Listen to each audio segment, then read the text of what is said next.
Without further ado, let's get into Shou. Shou Hattori, the emotional drama king. Shou is a popular and upbeat drama student who lives to socialize. He can come off as cocky and airheaded at times, but he's also very sweet. Secretly, Shou hides painful struggles behind a smile.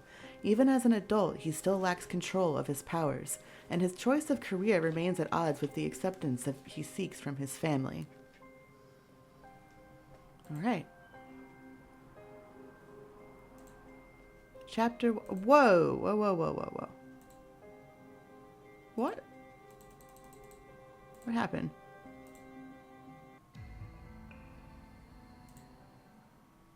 What? Okay, I don't know what happened just there. Chapter 1. Firestarter. Professor Kazama's words ring in my ears. My stomach twists into a knot. We just blew up the classroom. Make my decision now? How can I just choose? I quietly look at all my choices. At Tatsuya, who stares back at me, and I try not to frown. He seems kind of...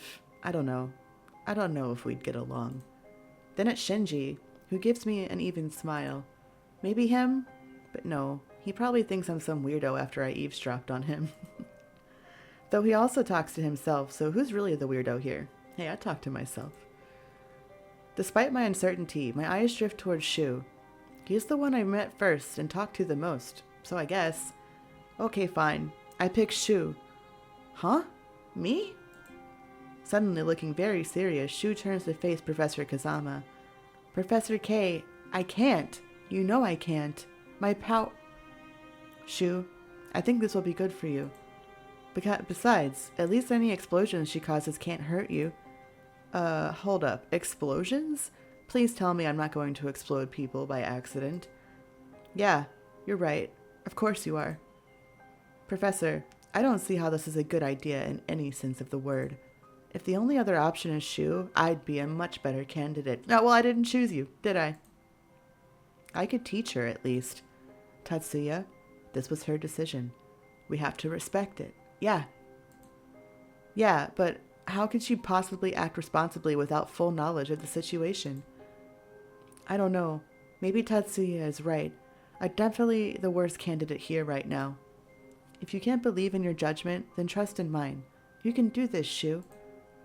As I rise to my feet, I can't help but feel uneasy. Did I make the right choice? Maybe I should have picked somebody else. Everyone turns to face me, expectant. I want to say that I want to switch partners, but one look at Shou's face completely crushes my will to do that. I don't know what's going on, but I should at least give him a chance. I change what I was going to say instead. So I'll just go home now. There's a lot I need to process. Oh, wait, I'll walk you home. No, that's all right. It's not far. I'm sure I'll be fine. Oh, but I insist. You chose me to help you after all, so that's what I'm going to do. Well, I'm way too tired to argue about this. Fine. All right. Let's get going then. Without waiting for Shou, I move towards the elevator. Another place where it feels like the walls are closing in. I sigh. This whole situation is making me feel claustrophobic. As I step into the elevator, I hear Shou's rushed footsteps behind me. Hey, wait up! He somehow manages to slip into the elevator just before me. Ha! Made it! I can't help but be a little amused as the elevator closes with a gentle ding. We make our way towards my apartment building. The silence between us gives me time to think. Did I make the right choice? I'm still not sure. I glance at Shou out of the corner of my eye. He's walking right beside me, so close our hands almost brush against each other a couple times. I did see him slacking off. He was having a nap in the business club room after all. Shou looks at me. Can I be sure he won't just slack off when he's supposed to help me? Hey, I was wondering. I nearly jump out of my skin when he suddenly starts to talk. Yes? Sorry, didn't mean to startle you. I was just wondering why you chose me. Oh. I grow intensely uncomfortable and start pulling my hands through my ponytail. I don't know. Why did I choose Shou? And why does he seem so weird about it? You don't have to answer that. Sorry for being all weird. So you're human, right? I should be telling you all about the awesome stuff in our world, since it's your world now, too. Like, oh, vampires are actually real, you know. They tend to mostly stick with their own clans, or families, though.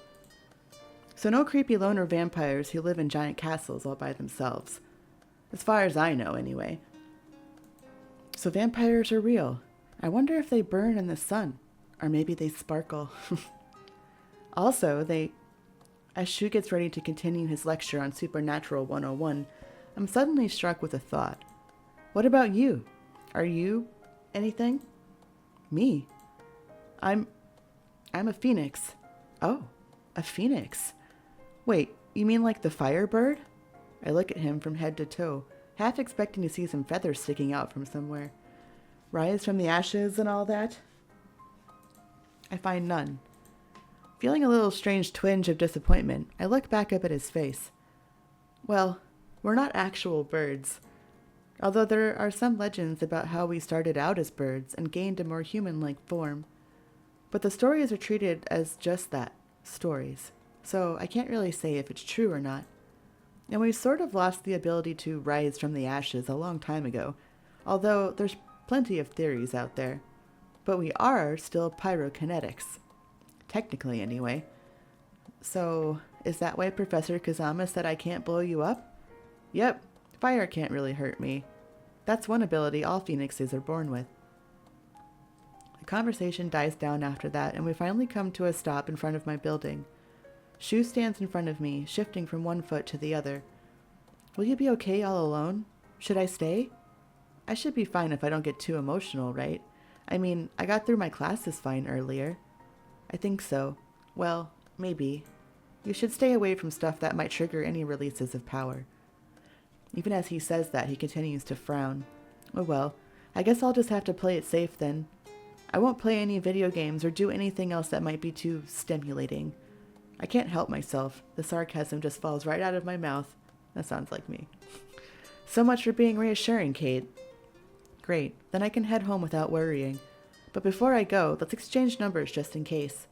Shou pulls out his phone, ready to receive my number. How is he so casual about this? Sure. Once we exchange numbers, I wave goodbye to Shou. Take care. Don't hesitate to call me if you need anything. I nod and see him off before climbing the stairs to my apartment. He seemed cheerful enough, but I can't shake the feeling that he's still worried about me. When I get in, I drop my bag on the floor and fall face down on my bed. As soon as I close my eyes, thoughts of Shou run rampant behind them. I'm not really sure what to think of him, and I get the feeling he's hiding something. But along with his mysteriously troubled expressions, I find his smile also etched into my mind. I eventually manage to push myself off my bed to do my nighttime rituals. Dressed in my pajamas, I'm alone in my dark, tiny bathroom. I stare down at the running water slowly pooling in my cupped hands. Completely mesmerized, my thoughts quiet down for once. Light from the bedroom slithers in through the open door, dimly illuminating the small space. I gently wash away the peach scrub I put on my face. The warm water feels nice against my skin. I look up at my reflection as I pat my face down with a towel. Huh? What the? I blink, once, twice. It can't be. I move closer to the mirror. What the hell?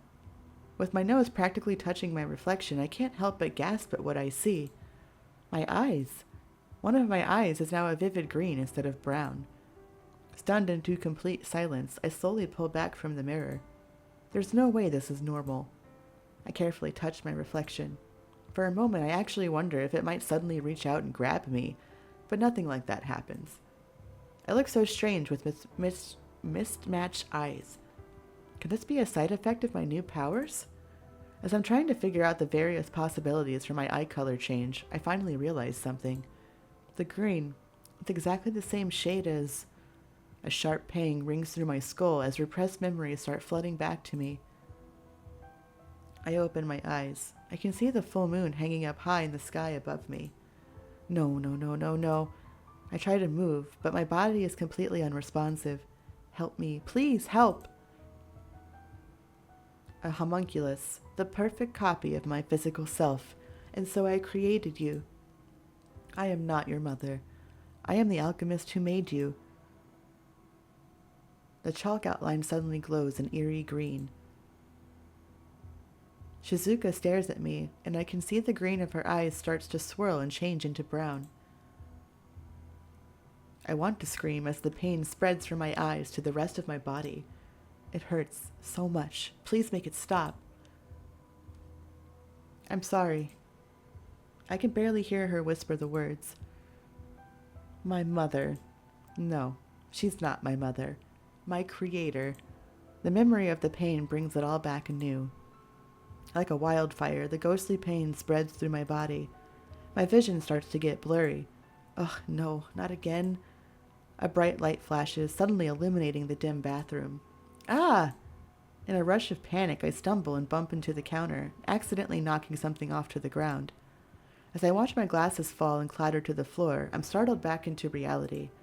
The light goes away as quick as it came. I don't move. I don't dare to. It feels like the world is closing around me. I look back at the mirror. My own expression surprises me. Terror. I'm afraid of myself, of what I can do, of what I might do, accidentally or not. I'm unsure of what to do, or if I can even do anything. I know I can't even begin to comprehend what my creator did, or how to undo it. My mind wanders deeper and deeper into the endless terrible outcomes. We do not dwell on emotional things. Not doing a very good job. Suddenly, the familiar vibration of my phone lets me know that I have a missed message. The screen lights up again and I pick it up. Message received. I scrub my tears away and sigh. I am an idiot. The light that scared me so much, it was just my phone going off. I actually thought I was about to blow up something. Trying to rid myself of the overwhelming embarrassment, I quickly grab my phone and go back to my room. I sit down on the bed to read the messages. Oh, they're both from Shou. I tap the touchscreen to reveal 3 very cheerful messages. Why am I not surprised he texts like this? I chuckle as my eyes scan his words. Hey, it's me. I bet you're surprised to get text from me so soon. Well, yeah, kind of. I admit, Shou, I wasn't expecting any messages from you at all. Wait, why am I talking to myself? I shake my head and look back down at the screen. I got home and I thought I should check with you. Today must have been really scary for you, suddenly being thrown into a whole new world like that. But don't worry, everything will be okay. Aw, Shou, he's so cute. He's such a cutie pie. Aww. He's sweeter than I could have guessed. You're in the best school to learn all you need, and I'll be there for you whenever you need me. I stare at the cheerful messages and can't help but laugh. Even in text form, Shou seems to be very, well, him. I gently tap the screen again and open the text message. P.S. Don't forget to stay away from anything too exciting.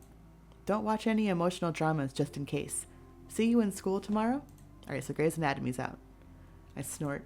He really took me seriously with that. Still, his texts are kind of adorable. Just like him. Maybe I should text him. Or maybe calling would be better. The text. It's late. I think I'll text him. I mean, he might be asleep now since it's pretty late, so better safe than sorry. But what should I say? Oh. Hey, Shou, let's be friends. Don't worry about me. Something silly won't hurt, right? I'm sure I'll be alright. When in doubt, make a joke. Hey, Shou, let's be friends seems kind of weird. When in doubt, make a joke. What do I say? I have no idea. I think back to a picture of a cat I saw online sitting in front of a fireplace with a reflective glass. The cat was staring into the depths of the fire, its green eyes glowing. The caption was something about how the cat was trying to summon a demon. I grin and decide to send it to Shou with the text. Oh no, it's too late. I've already lost control. I guess I'll be spending the rest of my days having my familiar summon demons for me. After a moment, I hastily add, those don't exist, right? A few minutes later, I receive a picture of Shou. Only he's dramatically sprawled out on the floor with his tongue sticking out. The text, "You scared me to death," is written under it. You silly boy. I can't help but burst out into laughter. Touché, I reply before going to sleep. Oh. been a few days since my episode in the bathroom. Luckily, there hasn't been a repeat performance so far. I ended up signing up for one more class on Wednesday, Introduction to the Unseen. It helped me learn a little more about this new world I've been thrown into. My new reality is finally starting to sink in. Still, at times, it's hard to believe all of this is actually real. Though, to be honest, the only noticeable difference is the change in my eye color. I did try to get some brown contact lenses to hide my new green eye, but that was a complete failure. Somehow, I managed to go through a dozen colored contact lenses, and every single one of them turned from brown to green within seconds of being put in. But, considering how crazy things were at first, the contact thing is no big deal. At least no one has been rude enough to say anything about it. Yet. I haven't really seen the boys from the business club since that whole explosion thing in Professor Kazama's class. Other than seeing Shou on campus for a few brief moments every day, he wanted to make sure I'm doing fine before running off somewhere each and every time. I keep forgetting to ask, but I wonder if he just ends up being late for everything. I reach the door marked 129 and hear voices coming from inside. I stop. I wonder what they think of me after that whole fiasco. I suddenly feel the urge to turn around and walk away, to pretend like I never came here. I stare down at the door. No, this is ridiculous. Maybe I can come back next week. Can I really be blamed? I mean, seriously, he did just, attack us, even though we're, very new. Can I really be blamed? What happened during that lesson? Can I really be blamed? I stare at the door. No, I shouldn't be blamed. Whatever happened, I was the one who was attacked. Yeah. In the end, it's all self-defense, even if it wasn't conscious on my part. Yeah, you're kind of asking for it. I know, I don't know how to use my powers, and you just attack me? That doesn't seem very smart. So, it's not my fault, okay? It's not my fault, okay? It's not your fault. Don't fuck with me, man. Right? Don't fuck with me, Shou. Not you. It's not your fault. Yeah, it's not my fault. So if anyone blames me for that day, they can suck it. I think if anyone would be tolerant of strangeness, it's them. Yeah, they've probably seen a lot weirder things anyway. I push the door open. When I walk in, I'm immediately met with now familiar faces.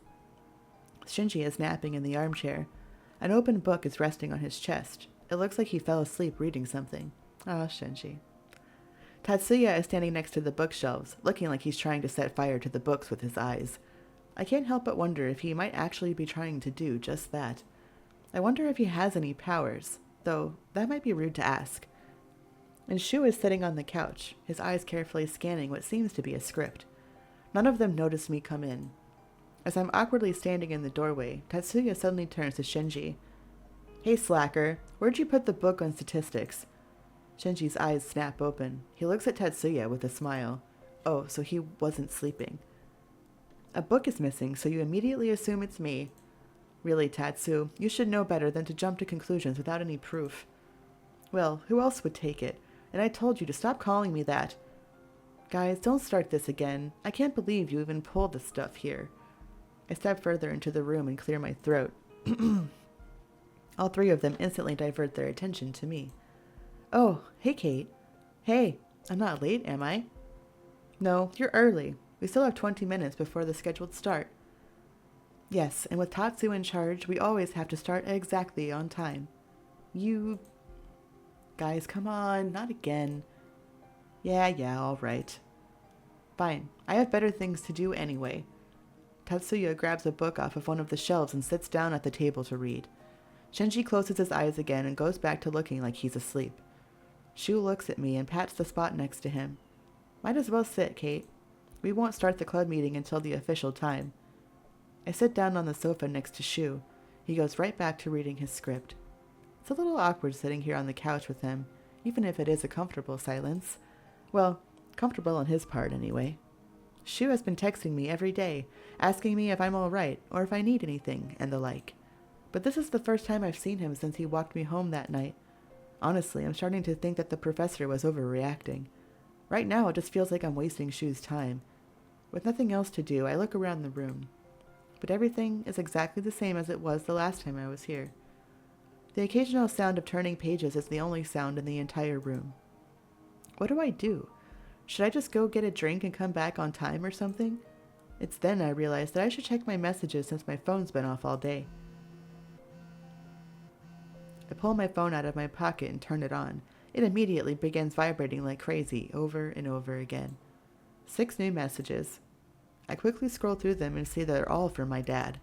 Hey, sweetie. I just got back from Budapest an hour ago. I'm sorry I missed the chance to see you off on your first day of university. I brought back some souvenirs. There's something for you, but it's a surprise. I'll give it to you next time you're home. Let me know when you have some free time. I'll send a car for you. We can have a nice family meal together. Have you seen your mother? I tried calling her, but her phone seems to be off. Yeah, about that. Keo says she hasn't seen your mother since she went to meet you. Did she tell you where she was going after? She hasn't sent any emails to me. I'm worried. Let me know if she told you anything as soon as you can. I feel like a bucket of ice-cold water was suddenly poured over me. A heavy weight settles in my stomach. I think I'm going to be sick. I can't stop my hands from trembling. My phone falls from my hand and hits the floor. Startled by the sound, the guys snap their heads up and look at me. Kate? I sit there unable to say anything. My whole body is shaking. I don't know how I could forget. No, I knew. Of course I knew. I just didn't want to think about it. Didn't want to remember. Not again. Never again. But the memories of that night under the moon are flooding back into my mind once more. No, not here. Not again. I can't stop it. The memories I tried my best to ignore are coming back in flashes again. My head is throbbing painfully. How will I ever tell my dad what that woman did? Would he even believe me? Does he know the truth? My thoughts jumble together in one coherent mess. All I can imagine is how horrified my dad will be if I tell him the truth. And if I don't, he'll still think something's wrong, that she's been kidnapped or killed. I can hear distant voices calling out to me, but the ringing in my ears is getting worse. I need air. I get up, my feet unsteady, and I try to walk to the door. I can hear someone calling out to me, but the ringing in my ears is making everything jumbled. Hey, Kate, what's wrong? I can't even tell who's talking to me. A sharp pain suddenly pierces through my skull. Ah! I grab my head in a desperate attempt to stop everything. My body is starting to feel hot. A bright light forms around me. I screw my eyes shut, hoping that somehow it will all stop, but they're forced open. Oh, Rabbit. I swear to God he's a raptor. I shut that door. Sir. You better behave. Sorry, that scared me. I thought I shut the door. Hello. No, not again. Hold on. Let me make sure there's no wires you can get into. Yeah? Because you would, wouldn't you? Nope. No. Hey. This is why I shut the door. Hold on.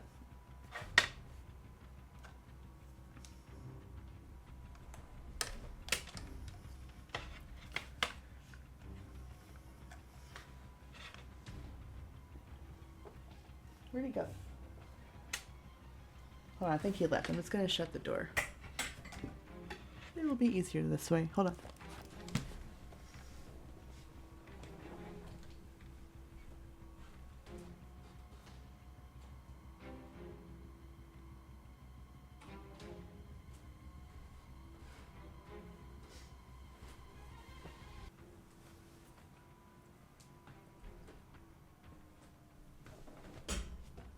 Okay, I feel bad doing that, but he's too much to watch when I can't really pay attention to him.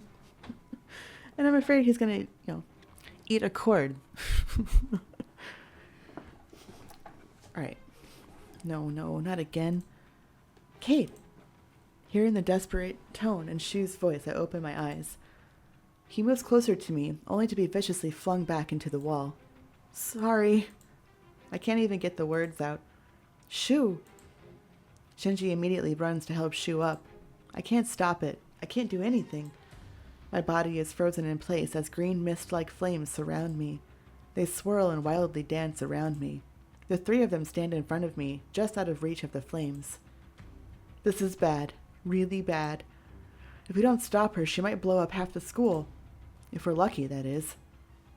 We could freeze her. That should stop the meltdown without harming her too much. We're not freezing her. You have no idea what that would actually do. And I'm not letting you hurt her on some weak assumption. It's all I can do to contain myself while they argue. He's right.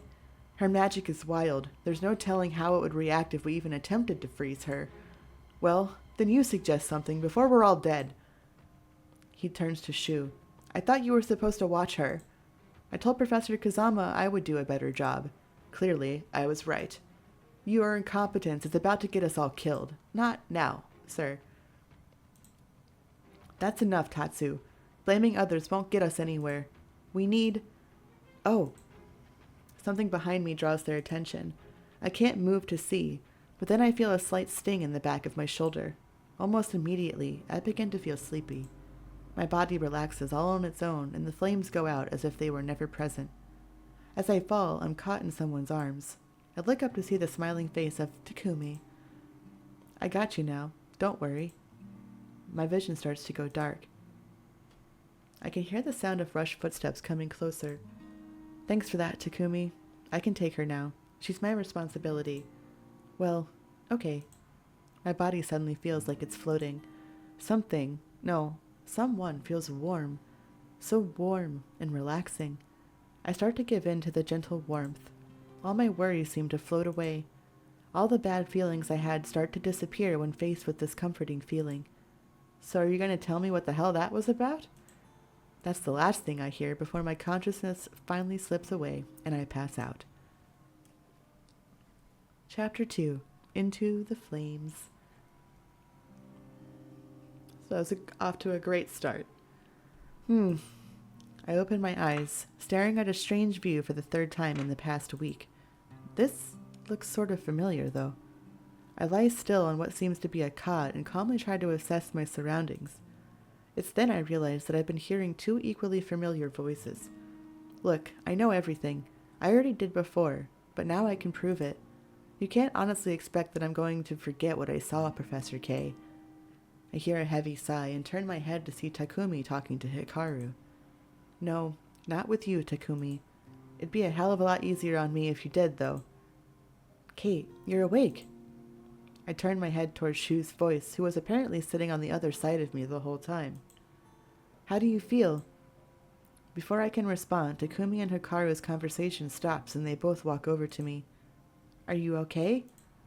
Yeah. I try to sit up and both Shou and Takumi rush to help me up. I'm not really the damsel in distress type. Thanks, but I'm totally fine. Let them help. I'm not really the damsel in distress type. I hold a hand up and they stop before touching me. I sit up on my own. I'm not really the damsel in distress type, you know. I can at least sit up by myself. Oh, sorry. Feisty as ever, I see. I swing my legs over the side of the bed and try to recall what happened that put me in this situation. The memory of slamming a certain someone against a wall flashes in my mind, and I can't help but gasp. Oh no. I quickly turn to look at Shou. Oh my god, Shou, I'm so sorry. Are you okay? Huh? Sorry for what? Oh, that's okay. It wasn't your fault. Besides, I'm tougher than that. So tough you were practically in tears when Kate was unconscious? Wow. Not cool, Taku. Am I wrong then? Wasn't it from the pain of being slammed against the wall, or could it be from something else? Ah, don't tease my little baby boy. That's enough, Takumi. Shou, take Sith home and talk to her about what we've discussed. Takumi, let's continue our discussion at my desk. Kate, I hope you feel better. Hikaru turns on his heel and walks back over to his desk. Takumi, looking exactly like a child that's just been scolded, glances back at Shou. Sorry, Shou. Hope you feel better, Kate. Takumi runs off to catch up with the professor, leaving Shou and I alone. It's really late, so we'd better get going. We're once again walking down the street to my apartment, but this time it feels like we're both in our own worlds. My parents' situation weighs heavily on my mind, and I feel incredibly helpless. I glance at Shou. He seems bummed out about something, too. I decide to break the silence. We're really making a habit out of this, huh? Huh? The whole me blowing up, passing out, and having you walk me home after thing? Yeah, I guess we are. We walk along the darkening street in silence for a while. Then I decide to start up a conversation again.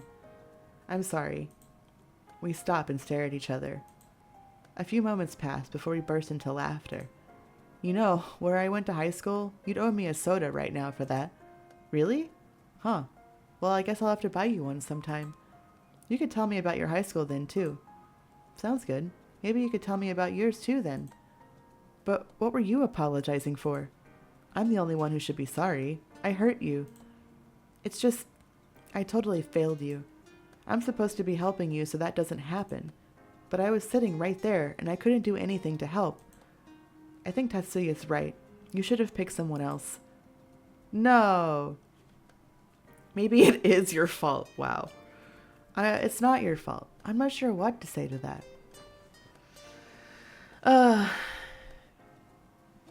It's not your fault. I mean... It's not your fault. Don't fuck with me, alright? Don't fuck with me, Shou. Not you. It's not Your fault. That's not your fault, Shou. It was just... I paused, wondering how the hell to explain my family situation. I got a text message that really upset me. No one would have predicted that. And besides, Tatsuya and Shinji couldn't help either. Well, I guess that's true too. Actually, how did you guys stop me? It was Takumi. He had to use a tranquilizer dart just to get close to you. I'm sorry you got hurt. Why the hell was he carrying a tranquilizer dart for anyway? Well, you know now, from playing his story. I instinctively touched the shoulder where I'd felt the sharp but brief pain.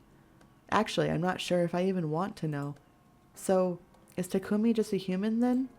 Yeah, and he's still the only one who could help you. Seeing how pained Shou looks, I stifle my curiosity about Takumi and put on a smile.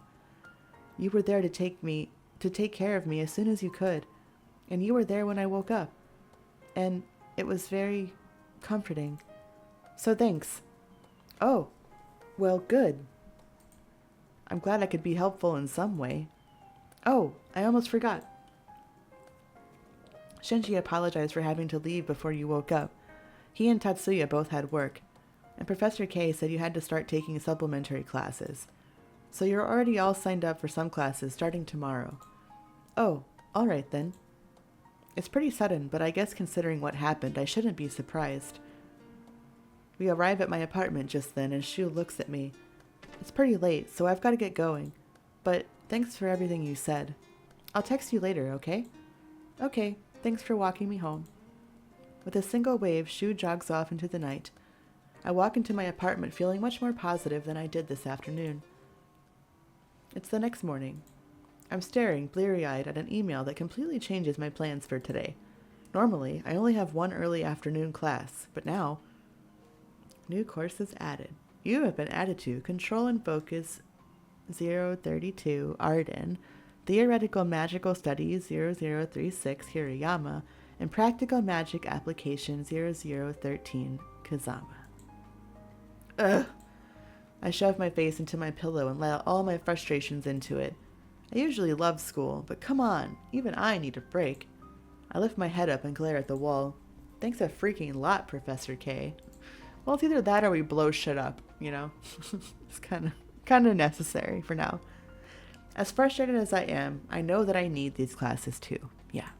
I couldn't even get to sleep for hours last night. I was so scared. I sigh and push myself up. As much as I'd like to just go back to sleep, pretend like nothing's happened, I force myself to reread the email. So there's a class called Practical Magic Application, and it's with Professor Kazama, because of course it is. The vivid image of Hikaru suddenly throwing a sphere of light at me fills my mind. I shudder as a creeping sense of dread crawls up my spine. Oh God, he wouldn't. Would he? Now I know that Hikaru was never trying to hurt me, only trigger my power. Yeah, it still seems incredibly irresponsible, but okay. But would he do that again? What if I can't do anything and he has to, and then The memory of hanging suspended as my powers ran wild, flinging Shou aside like it was nothing. It's all I can see. When I think of that, I get so terrified that I feel like I'm going to start panicking all over again. No, that would be completely counterproductive. I just need to calm down and try to figure out how to control these powers in the first place. That gives me an idea. I slowly, shakily hold a hand out, like I saw Hikaru do before I inhale. No, control. I need to be calm, or else... No. Just focus on what you're trying to do. I hold my hand out. Deep breaths. Deep breaths. Come on, you can... I blink and stare at my hand. Can what? What am I trying to do anyway? Realizing that I have absolutely no idea what I'm doing, I let my hand fall to my side with a sigh. I'll just have to do my best to figure it out while I'm there. Hikaru will be a lot more careful now, I'm sure. I think, anyway. I sigh heavily and get out of bed to get ready for the day. It's late afternoon, and I trudge along the mostly empty basement. I can't shake the sick feeling in my stomach. I'm not at all looking forward to my next class, Practical Magic Application. I stop and look ahead at where Hikaru's classroom is supposed to be. Is it too late to say I'm sick and go home? No, focus. Focus, Kate. You can't run forever, so might as well suck it up and face him. I take a deep breath and resume my slow walk to the classroom. I trudge along the mostly empty basement, not at all looking forward to my next class. Okay. I did manage to learn a bit and control and focus, mostly because it's still the beginning of the year. Everything was focused on just breathing correctly, but I still couldn't summon anything. Theoretical magic studies was definitely way over my head, but it did at least give me some good information about magical limits. Apparently everyone is born with a certain amount of potential. I wonder what mine is. But now I've got to be clueless in yet another class. I grit my teeth. I'm not the type to have no idea what's going on in class. I work very hard so I don't have to feel that way. But here, it's like I'm totally out of my element. Hey, Kate. Completely startled out of my thought, I look towards the voice at my side. What's up? What? Takumi? Why are you here? I thought you weren't, I try to think of how to say it and make a vaguely magical hand motion. Takumi laughs. Really? You think so? Could I pass for something not human? I look at Takumi over carefully. Well, yeah, I guess. From what I've seen, everyone pretty much looks human anyway. To the point where I can't help but wonder about how many non-humans I've already seen. Plus, there was the thing yesterday. Oh, right, that. Sorry about that. I really didn't want to hurt you. No, it's okay. I'm really glad you were able to stop me before anything happened. So, as for why I'm here, I managed to convince the administration to let me attend classes normally only supernatural students would attend. Professor K helped out a lot with that. I think back to how frustrated Hikaru looked yesterday. Hikaru seems like he wouldn't be the type to be pushed around easily. But why does Takumi want to sit in anyway? A thought strikes me then, as I remember that he randomly had a tranquilizer dart on him. Even though he's just human, Takumi may actually be kind of scary. We stop in front of the classroom I was headed to, and Takumi pushes open the door for me. I'm being allowed to sit in today while they get me all officially set up. Since we're both new, want to sit together? Sure. I walk past him into the classroom and he follows me in. As we walk up the steps, I notice that there's a different view than the first time I was in Professor Kazama's class. Is that all done by magic? Will I be able to do something like that one day? I'd love to have the windows in my bedroom show me the ocean, or a beautiful starry sky. Something bright orange catches my eye, breaking me out of my thoughts of magical windows. I turn to see a certain someone waving enthusiastically at me. This is a beginner's class, right? So what is he doing here? Confused as I am, I decide not to ask for now. Hey guys, what's up? That's also yellow, not orange. Hey man, but I guess Takumi is yellow. Takumi sits next to Shou and gestures for me to sit on the other side of him. Shou leans over to look at me. How are you feeling? Pretty good, thanks. I nervously wait for Shou to mention what happened yesterday, but he never does. Professor Kazama walks in then, and after putting his things away, begins the lecture. I hope everyone's doing well. Today we're going to continue the subject of elemental magic. I open my laptop and prepare to take notes. Elemental magic is one form of magic that's powered and drawn from the elements of the earth itself. There have been cases of people with especially powerful auras utilizing elements outside of the earth. But since this is a remedial class, we won't be covering that. There are many elements magic users can wield in a variety of different ways. Since we talked about hydrokinesis last week, today we'll be talking about its other form, cryokinesis, commonly referred to as ice. During the lecture, Hikaru goes over what cryokinesis is and some of the purposes it can be used for. Towards the end of the lecture, I could swear I hear faint voices coming from outside the door. Ice can even be an effective weapon in battle, and one of the largest families of half-dragons has utilized it this way for centuries. Yugamura, Hirayama, would you come in? We all look towards the door that opens, and in walk the two men, as if they've just been waiting outside. Murmurs spread through the classroom. Yugamura, so Tatsuya is an ice dragon? Shou leans over and glances at Takumi and I before whispering, I bet you anything those two have been arguing again. I know, it's hilarious. I wonder what they're even here for, though. Hikaru continues, ignoring our whispers. Shinji and Tatsuya are from my advanced class, but they agreed to do a demonstration for us here today. Tatsuya? Tatsuya steps forward and grabs his left forearm near his elbow with his right hand. He closes his eyes for just a moment before running his hand over his arm.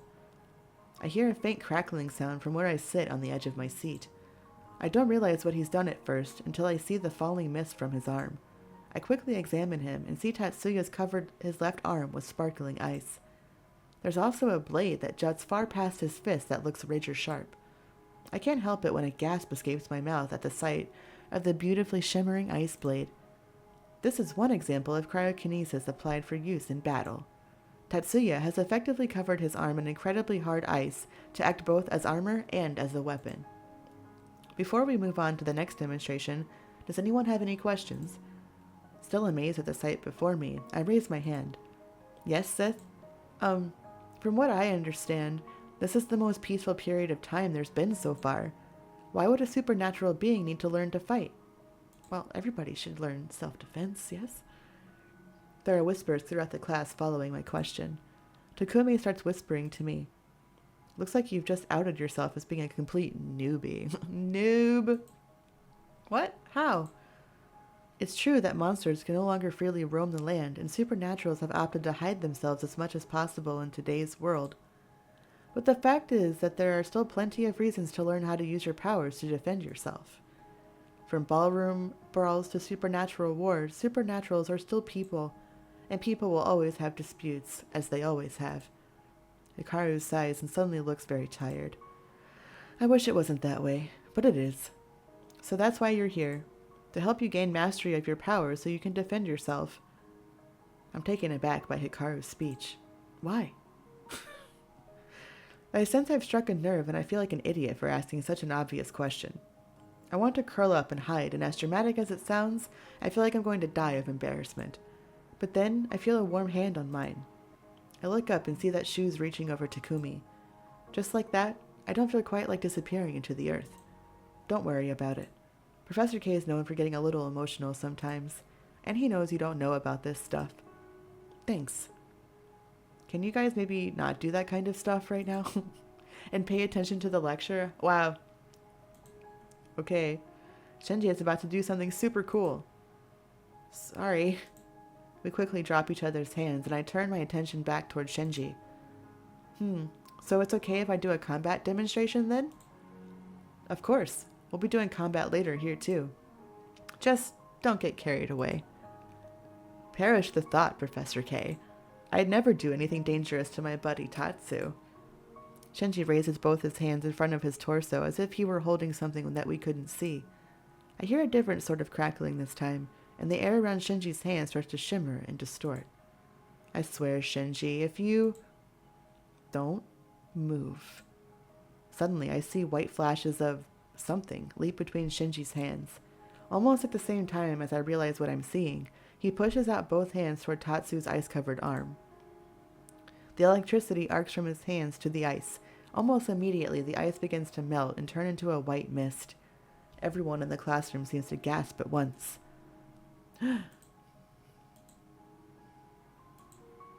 Even Hikaru seems a little surprised, but he quickly turns to face the class with an awkward smile.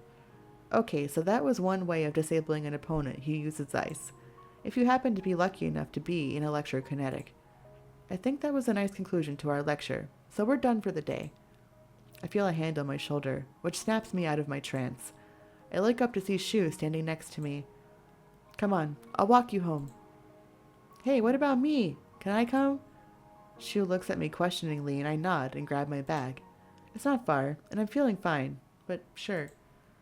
Tatsuya and Shinji start to argue about something almost immediately. But as they argue, they leave for the class together before we can catch up to them. Those two. In the hallway, all I can hear are people talking about how cool the demonstrations were. Takumi, beside me, literally hasn't stopped talking since I told him he could come. He excitedly bounces along. Did you guys see that? I didn't even know Shinji could do that. It was so inventive, too. I would have never thought to do that. Man, I wish I'd paid better attention in physics. I glance over at Shou, who has been quiet since the class ended. I want to ask Shou what's wrong, but my eyes fall onto Takumi, who's skipping right in between us. I don't know that Shou would appreciate me asking in front of Takumi. I make a mental note to have a serious talk with Shou once we're alone. I think if I look hard enough, I can see actual stars in Takumi's eyes. Aw, damn it. But Tatsuya might come home in a bad mood because of that. But still, it was so cool. I wish I could do awesome stuff like you guys can. Ugh, I want to have magic powers. Me too. Yeah, they're pretty great when you're good with them. Shou mumbles this under his breath while Takumi continues talking. But I heard him. I heard him perfectly. I'm gonna go see if I can catch up with Shinji and Tatsuya so I can ask them more. Come on, Kate. Before I can so much as open my mouth, Takumi grabs my hand and drags me off. Wait! I almost stumble at the quick tug, but manage to break into a run instead of falling flat on my face. I look back to see Shou running right after us, apparently keeping up pretty easily. In the end, we did catch up to Tatsuya and Shinji, and Takumi somehow convinced everyone to hang out together. I get the feeling Takumi is the type that can talk his way out of anything. So with that settled, Shinji offered to take us to a little park just outside of campus. Apparently, Takumi had so many questions that he didn't want to wait to get the answers. Even though I didn't say it out loud, I'm definitely curious to find out more about, well, everything. So I don't mind getting dragged along to hang out. After a quick trip to the restroom, I prop down on the bench next to Shou. We sit close together, listening to Takumi shoot off rapid-fire questions. So, Shinji, are you a lightning mage or what?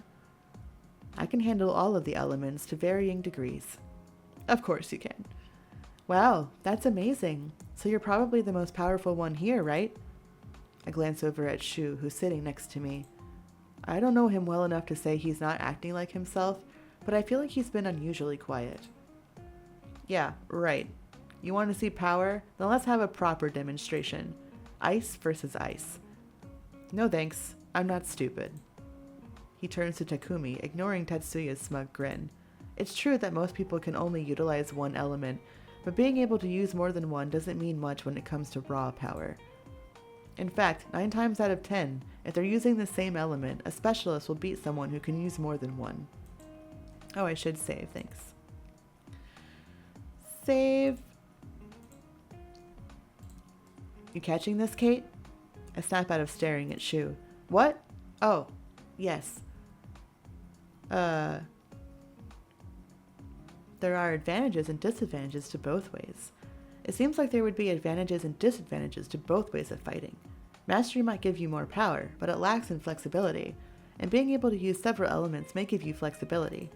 But without mastery, it will lack the finesse and sheer power that you can gain through years of dedicated training. So I think it's best to choose what suits you and your personality the most. Though with either way, there's... I trail off and my eyes drift to Shou. And years of practice. Yeah, you got it. I notice that Tatsuya and Shinji have become strangely silent. I glance at Takumi, surprised he stopped talking for more than a moment. What did I say? Okay, clearly there's something no one is talking about here, and it has to do with Shou's powers. Unable to bear the stretching silence much longer, I reach for my bag to distract myself with my phone. But it's not there. I look down, under the bench, from left to right. Didn't I bring it? I know I had it when I left class. The guys immediately pick up my distress. What's up, Kate? Are you looking for something? I nod and get up from the bench, looking all around it as I speak. I'm just looking for my bag. I'm absolutely sure I brought it with me from Professor Kazama's class. I remember you having it too, because you checked your phone as soon as we walked outside. Takumi is more observant than I gave him credit for. I thought he's too busy talking to pay attention to anything. I make a mental note to revise my growing assumption that he was kind of an airhead. But you probably put it down for a moment, didn't you, when you used the restroom? Maybe, for like 1 minute when I would...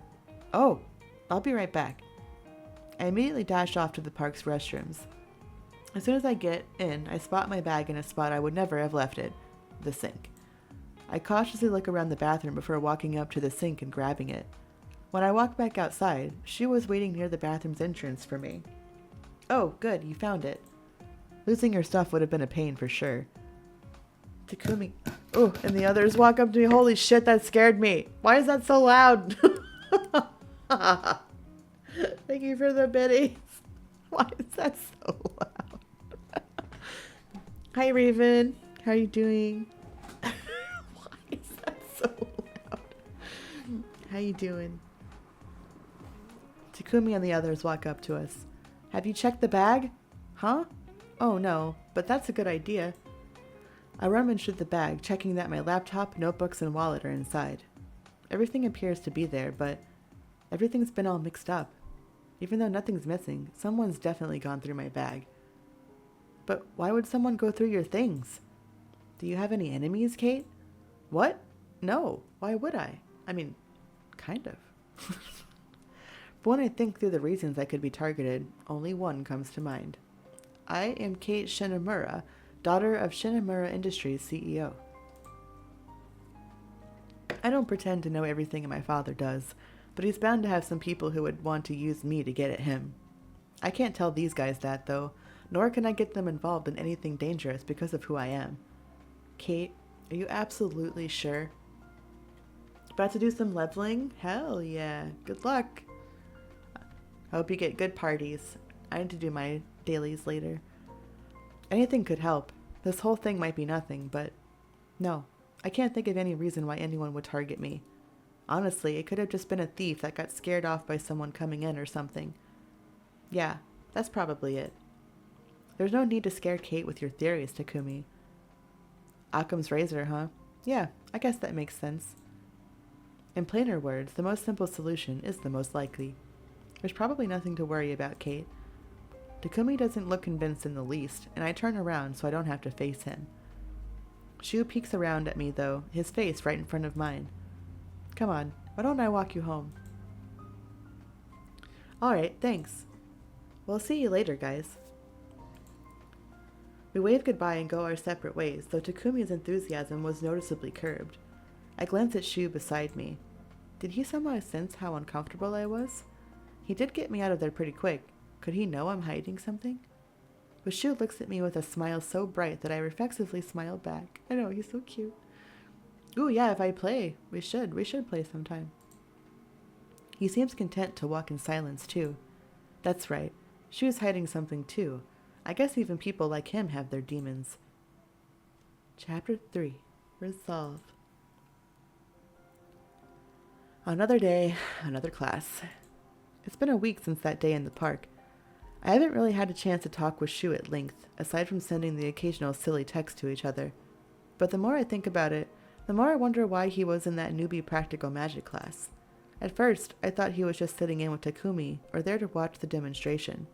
Or maybe even to be there for me, since it was my first class. But after seeing how he reacted afterward... Could it be that something's wrong with him? Wait, no, that sounds bad.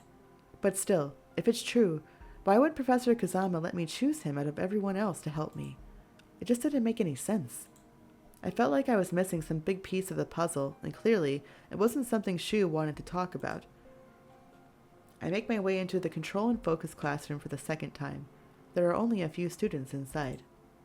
Most of them are in little groups, happily chatting away as they wait for the professor to show up. I look around for a place to sit, and my eyes fall into a familiar face. Shou is sitting there alone, practically at the other end of the classroom, far away from everyone else. He's reading something on his phone with his back almost turned from the door, so he hasn't seen me enter yet. He wasn't here last week. What changed? And why is he all the way in the corner? Shou definitely isn't the shy type, so it doesn't make much sense to me. What if he's here for me, though? We are partners, after all. But then why wouldn't he tell me when he would be here? I'm torn between going to greet him and sitting somewhere else. What if he wants to be alone? As I finally move to find a seat, Shou looks up. Kate? For a moment, Shou seems lost at seeing me here. Okay, he's definitely not here for me then. Like a switch, he suddenly grins at me, waving me over like a madman. Hey Kate, sit next to me. His enthusiasm is catchy. I offer no objections and sit in the seat beside him. I want to ask him many questions, but the classroom door opens with a bang. The professor strides in, his messy brown hair practically bouncing as he moves. I hear some of the girls next to me start to whisper, and I gather that Professor Arden is quite popular around campus. I decide to shove my art. I was thinking about Arden from Final Fantasy 15, because I was like, oh yeah, Arden. I decided to shove my questions to the back of my mind and pull my laptop out. I can ask Shou about it later anyway. I pull all my focus on the lessons instead. Righto, kiddos, time to learn. Today, we'll be talking about how to focus your magic so you don't accidentally blow something up. The professor says this with a laugh, but I notice Shou fidget in his seat. Despite the professor's light tone, Shou seems distraught. Professor Arden grins at the class. Right, so let's get started. The professor launches into a lecture on focusing auras, and all chatter immediately ceases. Completely captivated, everyone hangs on his every word. And yet, I keep staring at Shou. All of his attention seems to be focused solely on Professor Arden. I've never seen him focus so hard before. Inspired by Shou, I turn back to the lecture, determined to learn as much as I can, too. The evening breeze blows through my hair, tossing loose strands astray. After a full afternoon of classes together, Shou was walking me home again. He's so quiet today. It's starting to weird me out. I cast a sideways glance at him. Shou has barely spoken a word since we left the classroom together. Only a quick, I'll walk you home. I think he knows what I want to ask. But Shou looks like he needs some time to think. So I just walk quietly by his side, waiting until he's ready to talk. Soon Shou turns to me with a bittersweet smile. Bet you're wondering what I've been doing in remedial classes, especially ones like control and focus. I am a little curious, yes. Shou pauses. For a moment, he looks unsure of how to begin. You picked me to help you, so you should know. When I was little, I was really good at magic. Creating fire was as natural as breathing for me. I was praised all the time. They called me a genius, a pyrokinesis prodigy. I never needed any lessons, and the ones I did have, I breezed through. But I don't know what happened. As I got older, I started having problems getting my powers to work. Any lessons I got, I didn't know how to deal with. Everything was a confusing mess. And then, something happened and I lost control completely. I can't even light a damn candle anymore. Either nothing happens, or I blow something up.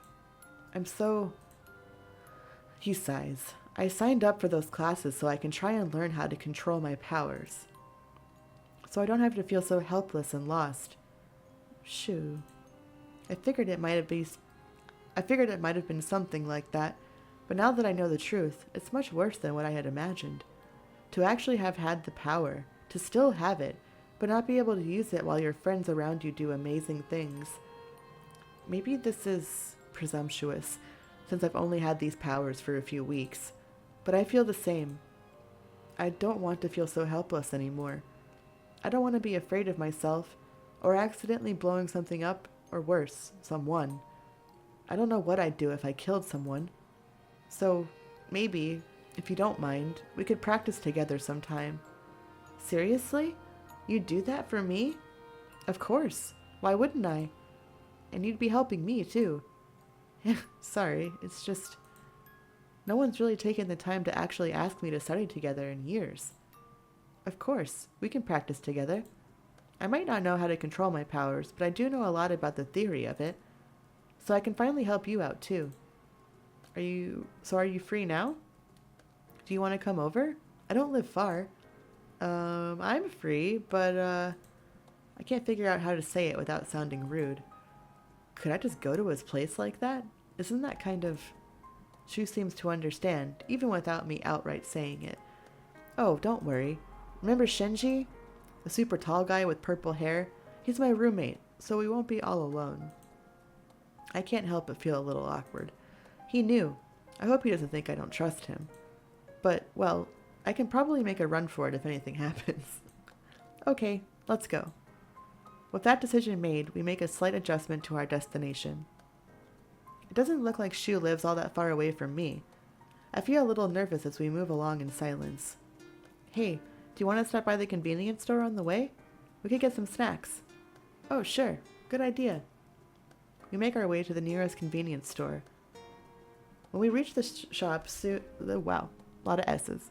When we reach the shop, Shou stops in front of the door. He turns back to look at me. Wait here. I'll run in real fast. Be out in a sec. Oh, I don't get to say. It's just called 11. 11. He runs into the shop and I move away from the door. I settle in to wait, but after a few minutes, I start to get an odd feeling and look around. It's then I notice a girl standing on the other side of the road. The setting sun reflects off of something, a vivid blue color near her hair. I squint and see that she's wearing blue rose-shaped earrings. They're so cute. I wonder where she got them. But it'd probably be weird to just randomly go up to her to ask her about her earrings. Wait. I stop my train of thought and actually focus on the girl herself. Is she looking at me? Shou walks out just then, and I automatically turn around to face him. I see that he has a couple of bags in each hand. Sorry for the wait. I went kind of crazy with the shopping. No problem. I love snacks. I take 2 bags from him and move to leave. Something wrong? No, it's nothing. I look around while we walk, but I don't see the girl at all. It's like she completely vanished. When we finally arrive at Shou's apartment building, he starts to check his pockets. Is something wrong?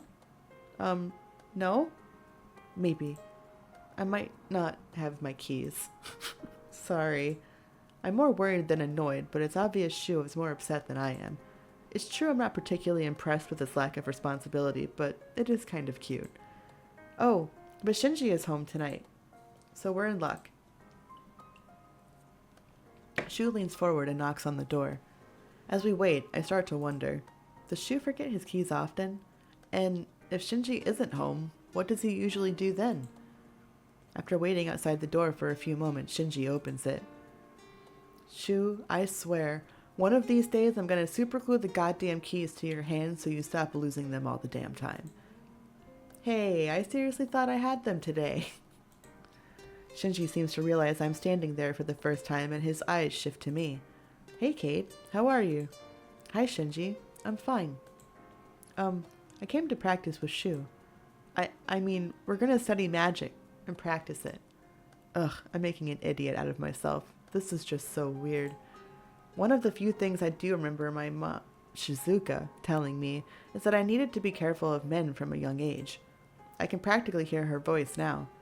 If a boy tries anything on you that you don't like and doesn't take no for an answer, then kick them where it hurts and run. Good advice. Unexpectedly, I find a smile threatening to form, but I manage to keep a straight face and refocus on Shinji. He's looking at me in what appears to be amazement. Oh, okay. Wait, really? Is it really that surprising? Well, honestly, yeah. But that's great. Just let me know if you guys need any help. Shinji goes over to the couch and picks up his black acoustic guitar. I'll be in my room if you need me.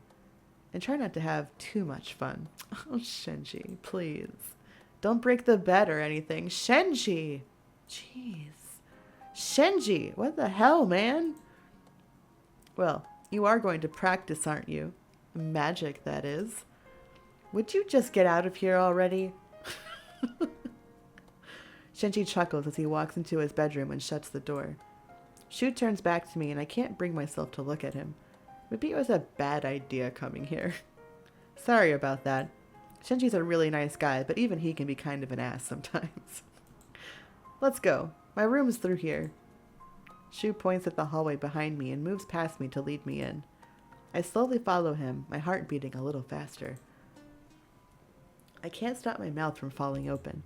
Looking around Shou's room, it really hits me. Their living room was really nice too, come to think of it. Wait. Their living room was really nice too, come to think of it. This is beyond extravagant, especially when compared to my small apartment. I look around the room, surprised at how tidy it is. Well, I guess Shou doesn't really look like he'd be a messy person anyway. But it's sort of nice to have that confirmed, since he definitely didn't have time to clean up before inviting me over. Unsurprisingly, there are bird pictures everywhere. Overall, the room seems warm and welcoming, a perfect fit for Shou. Shou sits down at his desk and starts to look through the books on his shelf. He seems so focused that I don't want to disturb him. I put my bag on the foot of his bed and walk to the large window. It's gorgeous. There's a lovely view of the nearby apartments and lush green area around us. I can even see what must be hundreds of stars. Admiring the view?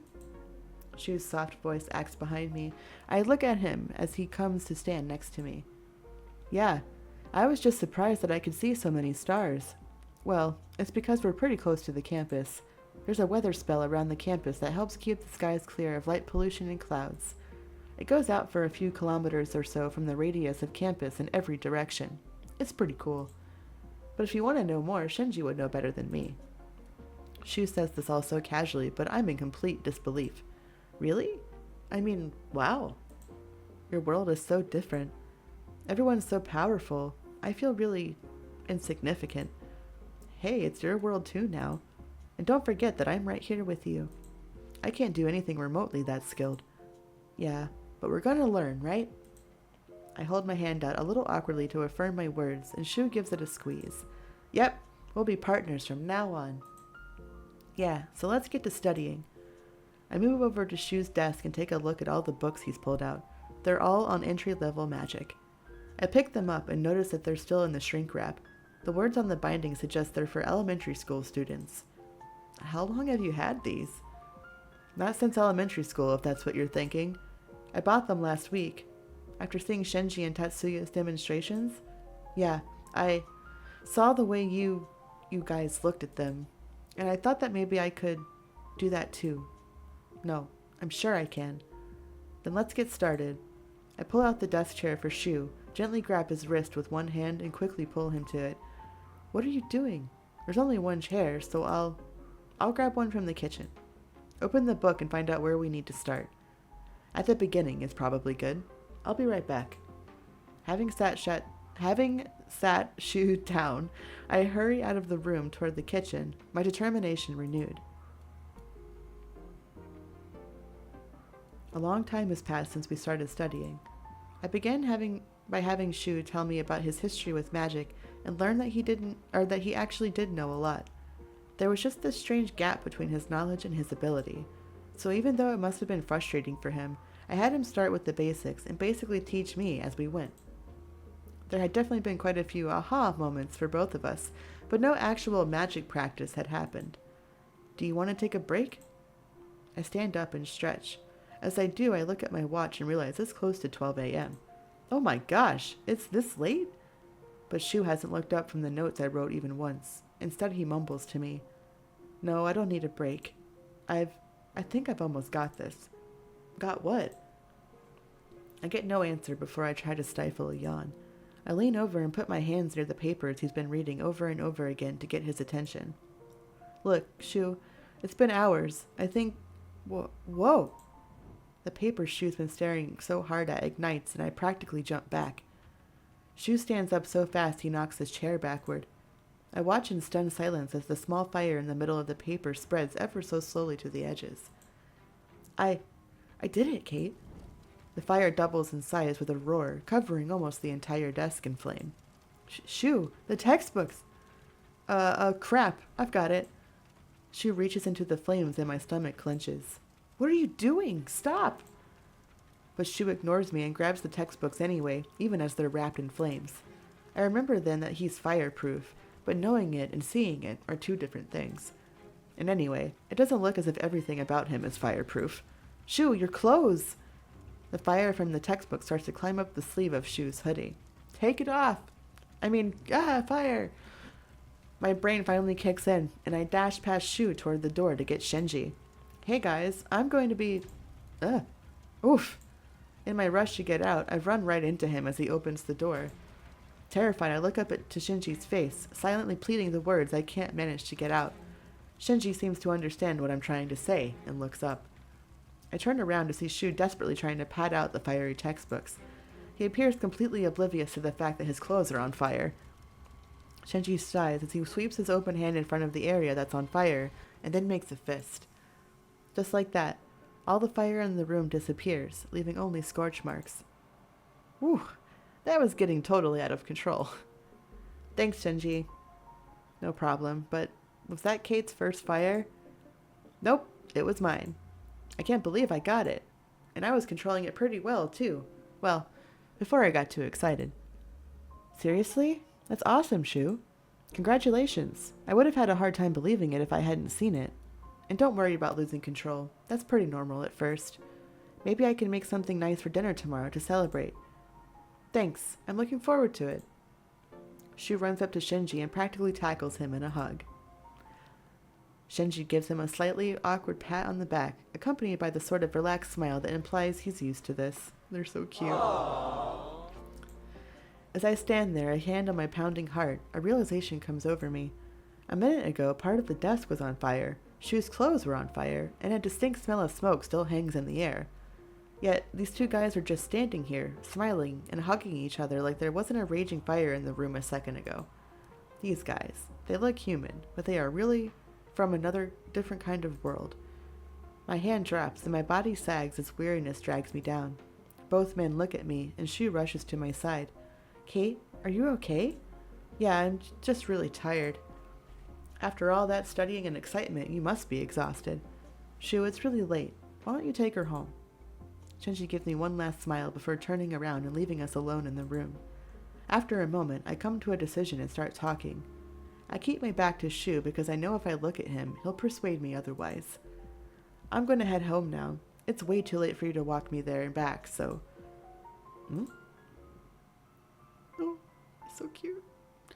I feel gentle arms wrap around my waist and a warmth at my back. I try to turn around, but Shou's head is leaning on my shoulder. Shou? Shou doesn't say anything for a moment, just closes his eyes and smiles. Relax and let him hug you. Push him away? I would never. Relax. Let him hug you. I relax a little in his comfortable embrace and lean into him slightly, though I'm not sure what's happening. I feel like I hear him sigh and pull me a little tighter. When Shou speaks, his voice is soft and full of emotion. Thanks, Kate. It feels like I got a little piece of myself back. Aww. Of course, but I didn't do anything. It was all you, Shou. But you did. For 7 years I haven't been able to control a thing. But since you've... I just want to be a better person around you. Oh. I want to actually be able to help and protect you like I'm supposed to. Shou pauses and I feel his arms loosening. Cold rushes in to replace his warmth and I realize just how comfortable I was. Anyway, let's go. And no, I'm not letting you walk home by yourself. Especially after you helped me out so much. Come on, Shou, seriously, it's late. Shou grabs my stuff for me and basically pushes me out of the room. Nope, sorry. Not taking no for an answer on this one. After a peaceful midnight walk, we turn onto the street leading to my apartment. After all that's happened, our conversation has been rather mundane. We leisurely chat about our next study sessions and how often we'll try to do them. After a lull in the conversation, I glance at Shou. I get the feeling he wants to say something. Actually, I've had that feeling since we left his place. As usual, I wait quietly for him to start talking. I'm sorry about hugging you like that earlier. I tend to hug my friends a lot. So I guess that means it's official. You're my new friend. Oh. There's a lot of ahs in this story. He's so cute. Do you normally let strange girls in? Just friends? I'm glad to hear that. Let's not ruin the moment. I'm glad to hear that. Glad to hear it, though I did think that maybe we were friends even before now. You're probably right. I'm not the best with figuring out my emotions sometimes. In fact, you were the first person who was kind to me since I came back to Japan, so... We've been friends for a while in my mind. Thanks. Anytime. We arrive at my apartment, and I prepare to say goodbye to Shou. But when I turn around, he's just staring at me. Well, thanks for walking me home even though it's so late. I'm sorry for the trouble. I bow a little, but then I feel a hand on my shoulder. Are you kidding me? I'm the one who wants to thank you. The least I could do is make sure you get safely home. It is my job, you know. He gives me a lopsided grin, and I smile back at him. Good night. Sweet dreams. Shou's hand lingers on my shoulder for just a moment longer before he turns around and walks off. I sit on my bed, feeling a little lonely with the absence of energy that is Shou. But when I came to Japan, I didn't want to deal with the Russian roulette of an assigned roommate, so I went with a single apartment. Shou and Shinji are lucky to have each other. It must be fun having a good roommate like that. I wouldn't know. I've never had a good roommate. Idly, I look out the window where I last saw Shou, almost expecting to still see him there. That's when I notice someone standing there. Alarmed, I duck my head below the window's height, but move closer to get a better look. There's definitely someone standing there. I can't tell if it's a woman or a man, but they seem to be looking toward my window. My heart feels like it's gone perfectly still, and my breath stops in my throat. Like an engine getting a jump, my heart starts moving again at the sound. My phone continues its melodic onslaught, and being careful to keep my head low, I reach across the bed to pick it up. It's my dad. I try to regulate my breathing and take a glance out of the window again. Why is he calling me at midnight? Kind of late, but the figure is gone. Swallowing, I answer the call right before it goes to voicemail. Hello? Hey, sweetie. Sorry to call you so late, but it's about your mother. She called me. I feel like my heart has stopped again, only this time my entire body is frozen too. I can't even speak. Dad continues, sounding incredibly worn out. Your mother had to leave. She told me her reasons. She asked me not to tell anyone, and I've decided to respect her wishes.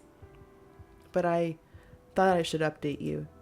I know I must have scared you with my previous texts. I'm sorry for that.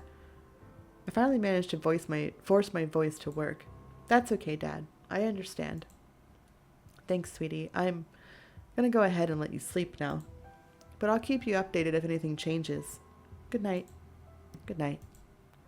I drop the phone on the bed and stare at nothing for a while, thoughts of the stranger outside gone far from my mind. Mother. I wonder what she told him. What could she have possibly told him? I lie down to try to get sleep. But I end up continuously sifting through all possibilities in my mind until I feel like I'm going crazy. That's it. I'm done with this. I'll just watch an episode of one of my favorite anime to get my mind off of this. I grab my tablet and go to my Tatami Roll anime app. Tatami Roll. I tap on one of my favorite magical girl anime, one of my few guilty pleasures, and settle in under the covers. After a little while passes in the show, a fight breaks out. Some of the supporting characters perform some really incredible magic. I sigh, not being able to fully enjoy it now that I know how hard magic really is. Wish it were that easy for me and Shou. Finally, the protagonist goes into a lengthy transformation that ends with her in a cute outfit. I wonder if I could transform like that. The hilarity of the idea strikes me, and I end up laughing hysterically for the next few minutes.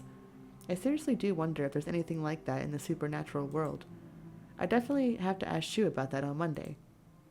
I end up falling asleep before the end of the episode, thoroughly exhausted but generally in a good mood. Shou is so fucking cute, isn't he? He's such a cutie. Chapter 4. Harmony. I'm brought out of my pleasant sleep by the sound of my phone vibrating next to me. Also, hi Scorpio. How you doing? Eyes still closed, I reach out a hand and blithely fumble around for my phone until I feel the cold metal in my hands. I open my eyes and see the name Shou on the screen. More awake now, I slide my finger over the screen and answer it. Hello? Hey, what's up? What do you mean, what's up? You're the one who called me. Ooh, someone sounds grumpy. Didn't get enough sleep last night, did you? Were you up watching anime till dawn again? Shou, it is 7:45 in the morning. What do you want? Shou laughs, but I fail to see any humor right now. I mean, you didn't have to answer it. All right, sorry. You're worse than Shinji. At least he just grunts without any actual words. Though now I'm not sure if he doesn't just continue to sleep while up. Anyway, I just wanted to see if you wanted to hang out today. You know, since we're friends now. Oh? And do what? I was thinking we could go shopping. I know a lot of fun places I could take you to. Yeah, fine. Just let me go back to sleep. Shou laughs again. Okay, then meet me at 9. I'll text the address to you. At 9. Don't be late. We hang up, and I don't even get a chance to put the phone down before I fall asleep again. I wake up with a start, squinting at the bright daylight streaming in through the window. I sit up and look at the phone in my hand. Did I dream of Shou calling me? No, there's definitely an answered call from Shou earlier. I check the time on the phone, 8:36 a.m. I feel like there's something I'm supposed to be doing. Crap, I need to get ready. I put the location Shou gave me into my map app. It looks like I can still make it there if I rush through my morning routine. He better be buying me breakfast. Who meets last minute this early on a Saturday, really? I mean, you could have said, no, later, or something. I mumbled to myself, and I'm generally a grouchy all throughout getting ready. But despite it all, I am curious as to where he's going to take me. When it comes time to pick out an outfit, I get anxious. This isn't a date, right? After a few moments of indecision, I realize that I'm being ridiculous and choose something normal. Hey, Kate. I walk up to Shou and Shinji, who both easily stand out in the crowds. Shou with his bright orange jacket and tall Shinji with his purple hair. I glance at Shinji and he looks like an expressionless zombie. Hey. Hey. Tired, Shinji? He only grunts in reply, and I suppress a giggle. Shou steps closer to me and grabs my hand, surprising me. I should probably say something about this. Why does he keep grabbing my hand? He doesn't even ask. Is he going to stop grabbing my hand?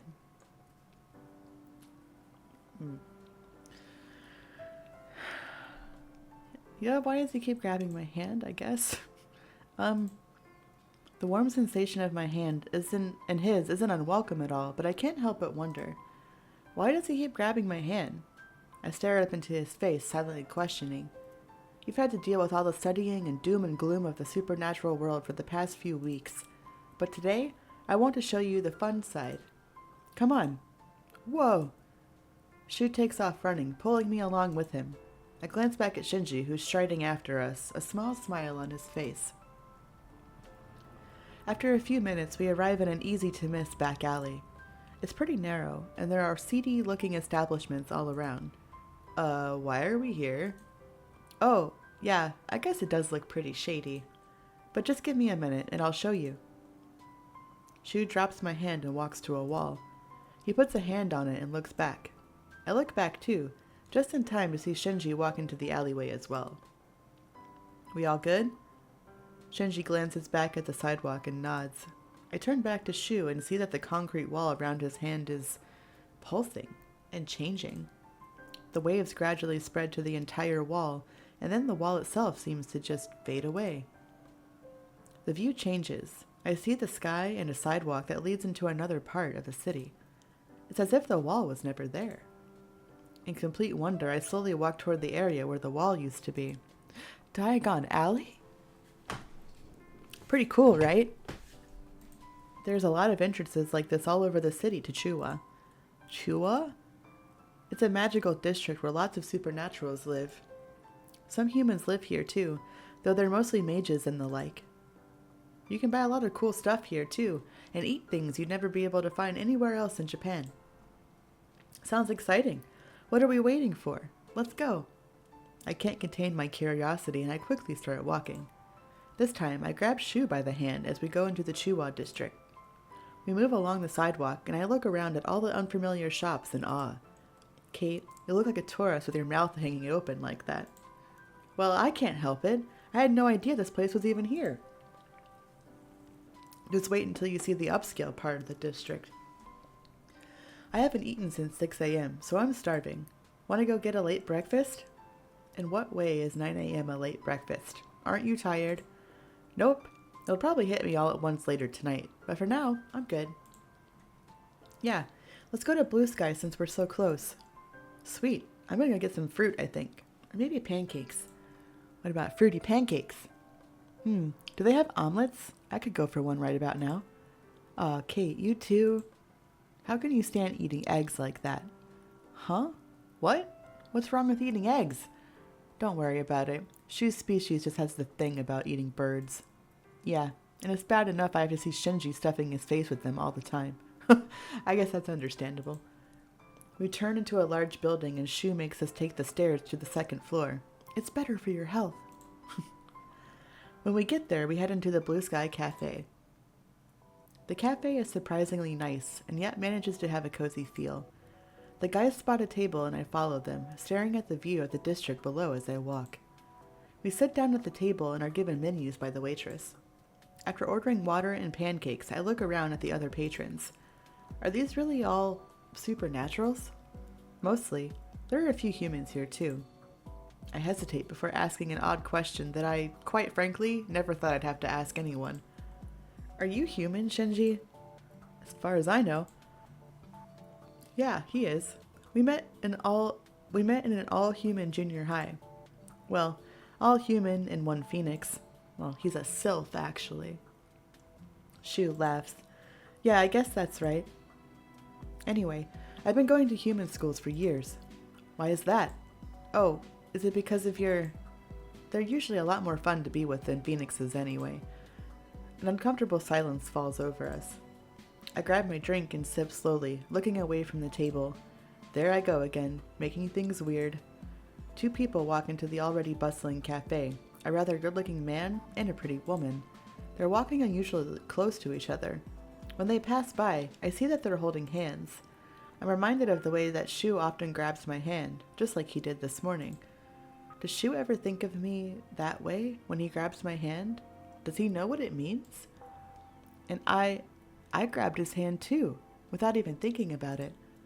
Do I know what I meant by that? I glance over at Shou and notice that he's watching the couple too. There's a strange expression on his face as they take their seats across from us, talking and smiling. Shou is a cute guy. Surely he must have had some girlfriends before. For some reason, my stomach knots when I think this. Oh no, it can't be. No. Are you okay, Kate? Just don't mind me. Don't mind me. Oh, yeah. Make sure you tell us if you think you're not feeling well. Or, you know. Shinji lowers his voice at this last part and I'm snapped back to attention. I nod at him, willing myself to calm down. After that, I do my best to ignore the positively lovey-dovey couple in our view and eat my breakfast in peace. But Shou has been unusually quiet since I put my foot in it. I have to wonder what he's thinking. Maybe he's mad at me, or... I notice that his eyes have been completely focused on his bowl of fruit, looking absolutely nowhere else. I stare at Shinji, silently willing him to do or say something to break the silence. He glances up at me and puts his bite of steak down. Wonder if we'll see Tatsuya today. Shou stops his staring contest with his fruit for a moment and looks at Shinji. Yes, it worked. Thanks, Shinji. Huh? Why would you care if we saw Tatsuya? Shou, darling, I haven't seen you in ages. Why haven't you come to visit me? We all look up at the blue-haired woman who just appeared seemingly out of nowhere. I calcifer you, Seals. How are you doing? Her white sundress swaying gently is the only indication that she recently walked up. Wait a minute, did she just call Shou darling? Reflexively, I examine her from her long hair down to her delicate sandals. She glances at me and smiles brilliantly. Even though she's older, she's definitely cute and way more charming than I'll ever be.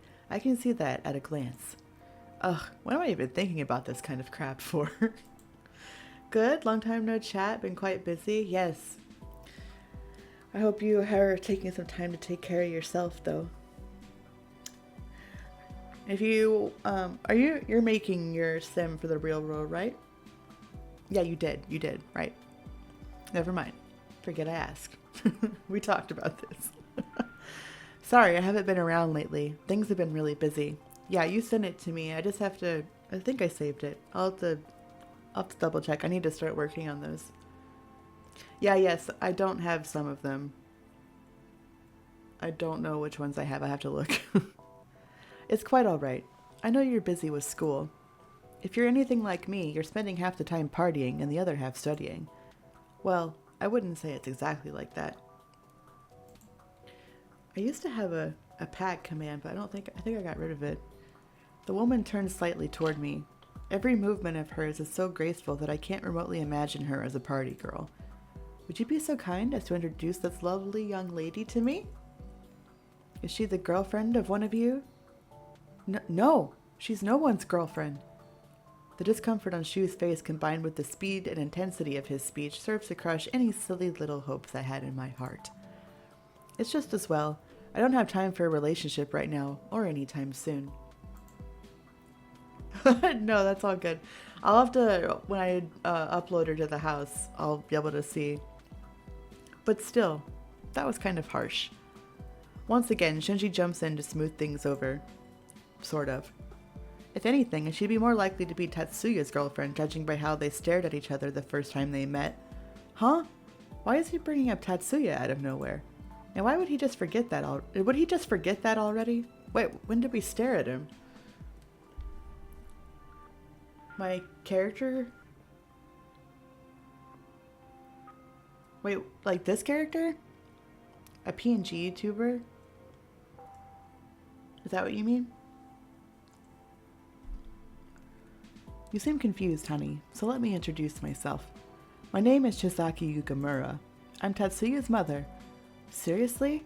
How is that even possible? She looks so young.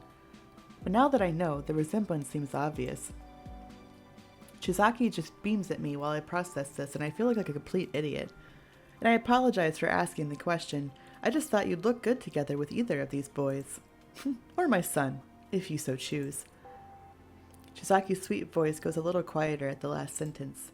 I can't precisely put my finger on why, but it feels a little like a threat. I mean, they are family. They would kind of fit. Yeah, I have her for Valentine's Day. Thought she was cute. Well, thank you, but I'm nobody's girlfriend, Mrs. Yukamura. My name is Kate Sith. I attend Hagiwara University with these two. We share a lot of the same classes. She's from overseas and recently awakened her powers, so I'm her partner. In fact, I'm showing her around Shua today. An annoyed voice interrupts the pleasant atmosphere. Mother, where's Ryoko? She was supposed to be washing dishes an hour ago. The voice comes closer to us, and soon I see Tatsuya's usual super serious face. Standing next to his mother, they look like they could be siblings. Why are you guys here? Tatsuya, what have I told you about shouting about backroom business in the front? And these are your friends. You should treat them with kindness. Yes, mother.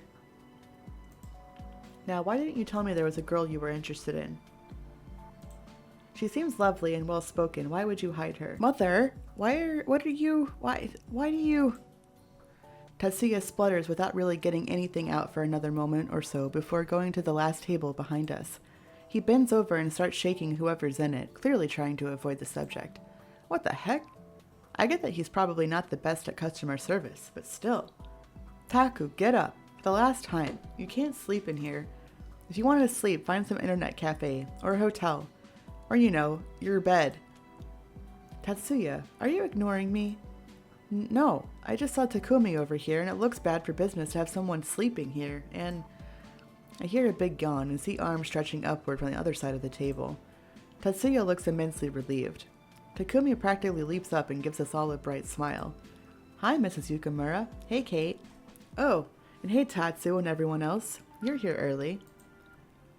Don't hey me. You know I told you to stop sleeping in the cafe. It makes us look bad.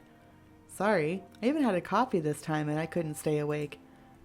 That's okay, Takumi. I understand you've got a lot going on right now. And I'd rather you fall asleep here than not come in at all. Well, I'm going to get back to work then. Who knows what time Ryoko's going to get in. You should just fire her already, Mother.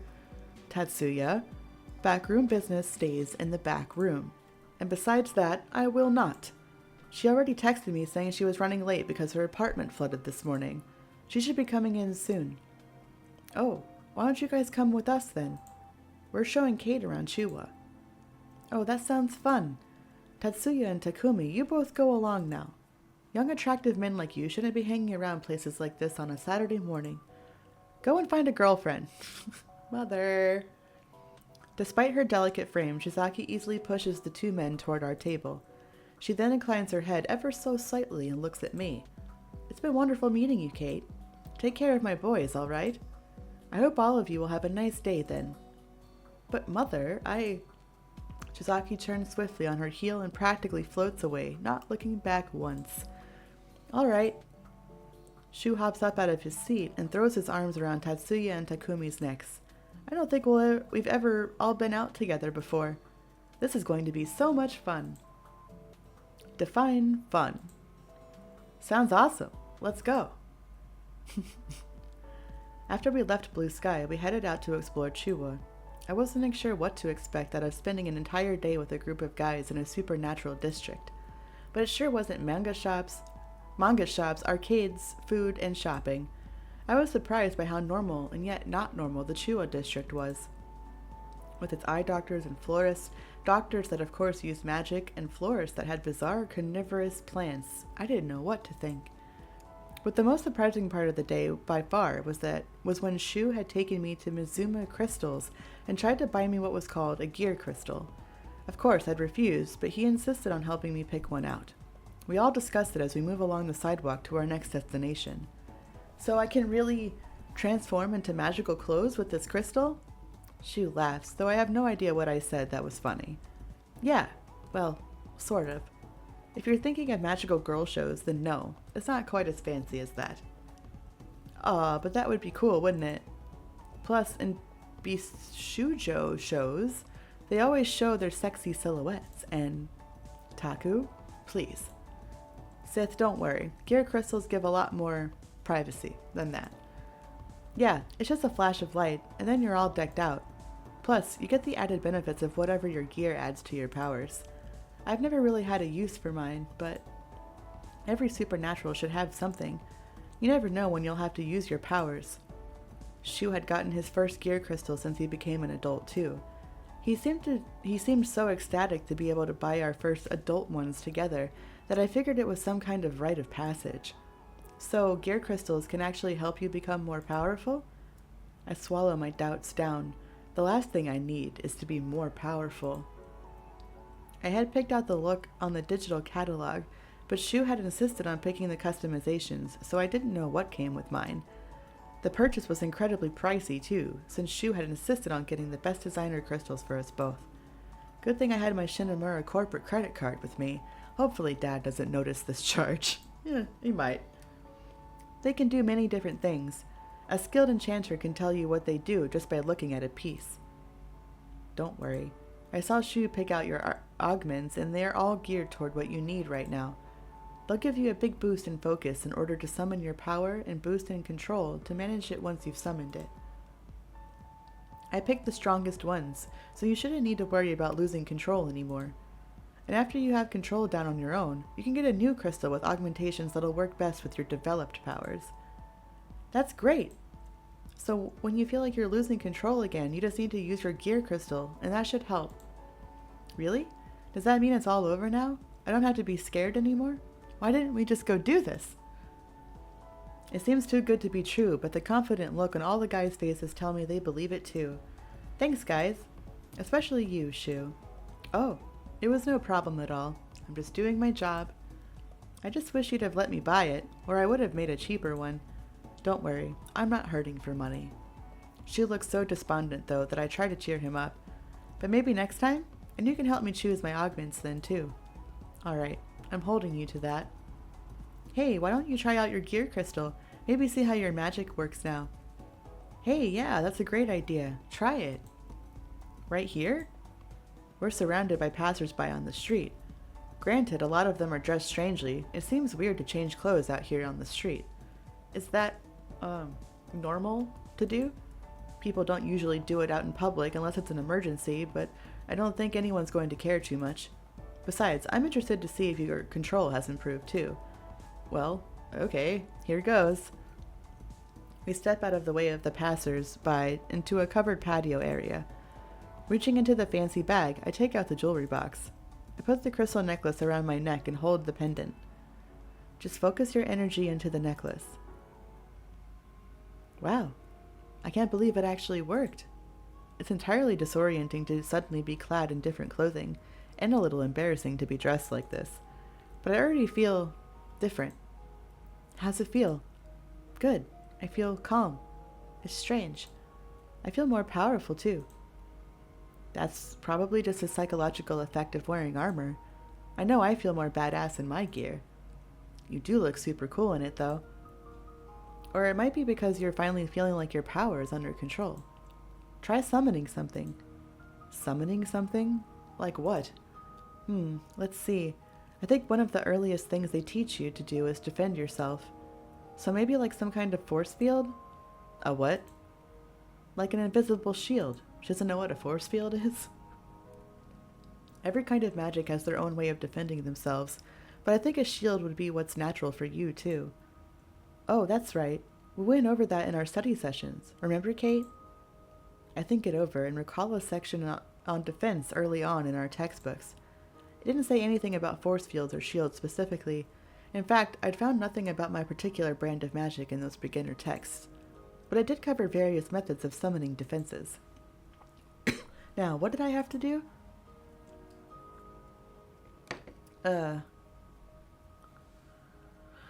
Probably calm myself and focus. Seeing as I don't know enough about magic to start spouting off spells or the like, I decided to take a cautious approach. Would spells even work in a situation like this? Trying to shout spells at random might be rather suicidal in case I do get something right and blow up half the street.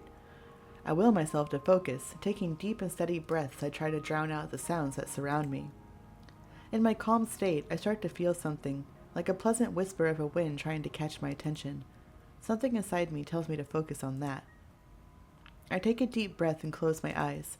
I focus on imagining a shield all around me, protecting me. Holding a hand out almost subconsciously, I feel a surge of something, power, emanate from me briefly.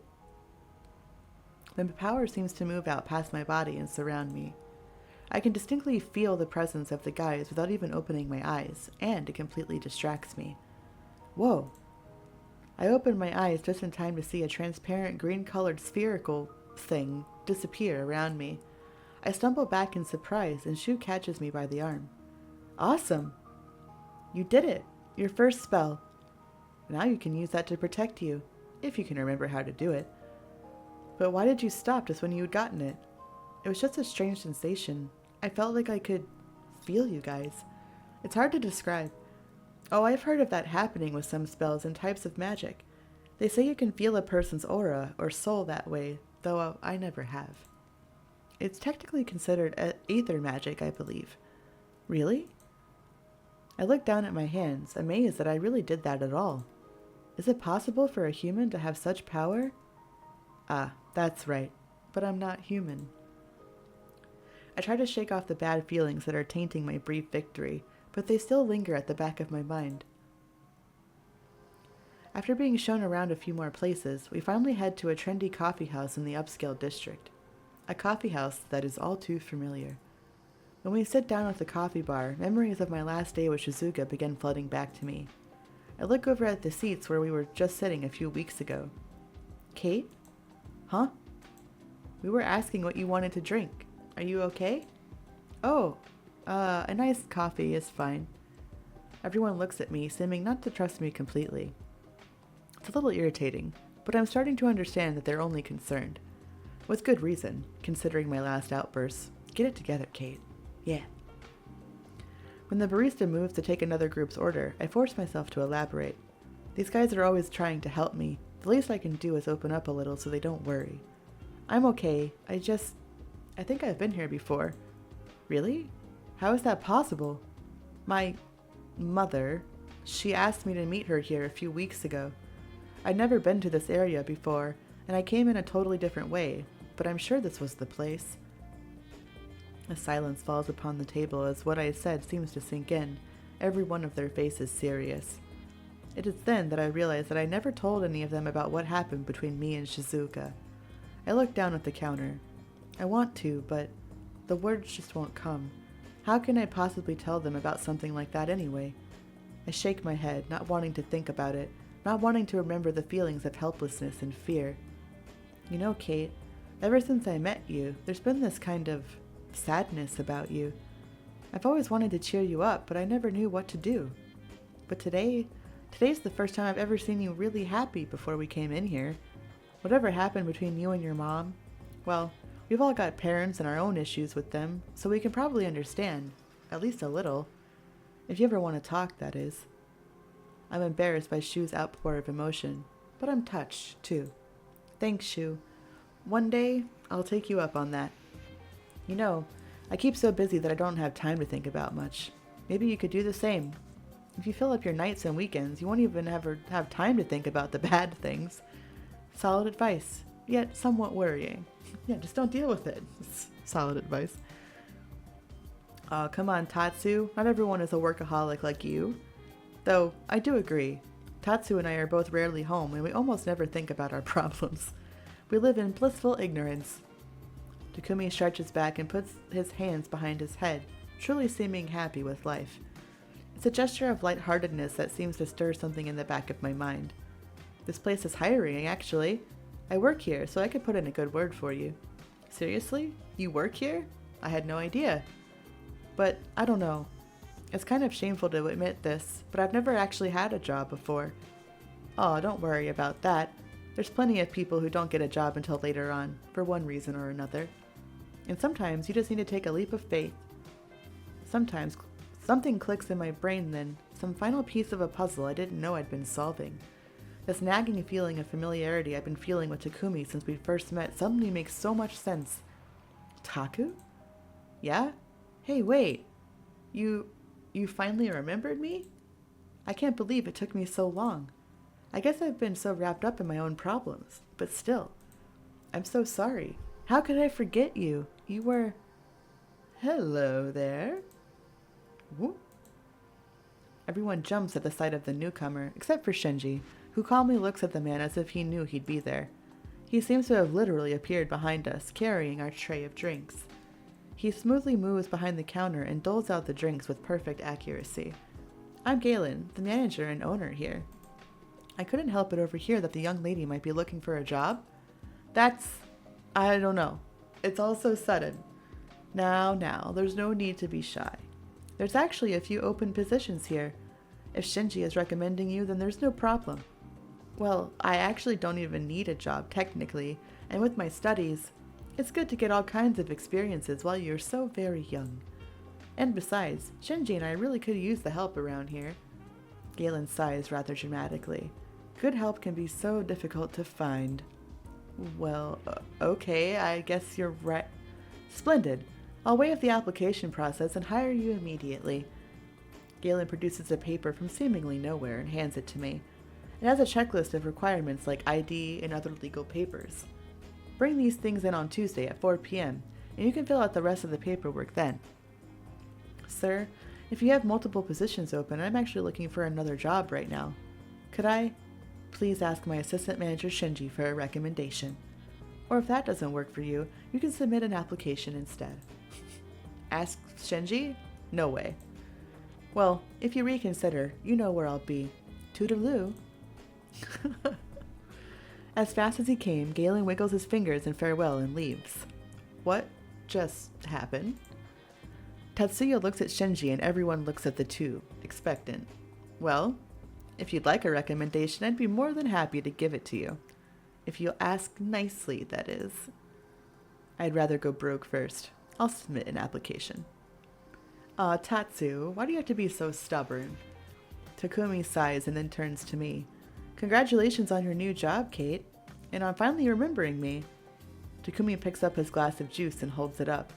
It isn't as good as beer, but cheers. Cheers. I raise my coffee cup, feeling a little silly, but also feeling happier than I have in months. I might have finally made some good friends here. At the time, I don't even notice the girl sitting across from me with the bright blue earrings. Uh-oh. Chapter 5. Shou time. Or show time. I guess his name is Shou then? Oops. It's been almost a week since Shou took me to explore Chuwa. Even as the days continue to pass, the memory of my time there continues to stay fresh in my mind. But I haven't seen much of Shou since that day. In fact, seeing him in class today is the first time I have seen him all week. He's continued to send me texts every day, although they seem somewhat distracted. I've had a lot on my mind too, so I can't really talk. I've been wondering if I should tell everyone about my past, how I got my powers and everything that happened to me. But the very thought makes my stomach feel like it's filled with lead. I wonder what the guys would think of me if they knew what I really am. I know that at least some of them aren't human either, but to add to it all, I've been seeing much more of the other guys each day. And even though none of them has said anything, I'm sure it was Shou who asked them to look after me.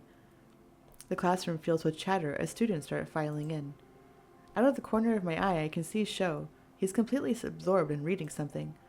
It's strange, seeing him now. It makes me realize how odd it is to not have him with me, even though it hasn't been that long since we partnered up. Without him around, everything feels so empty and gray, like the world isn't as bright somehow. Which makes sense. He's almost like a literal dose of sunshine sometimes. Yeah. Cutie. Patootie. In the back of my mind, I recognize this feeling, but I refuse to name it. I realize that I'm so wrapped up in my own musings that I don't even notice that the class had started. Looks like no one noticed I was completely spaced out. I decide to push away any distracted thoughts and instead focus on the class.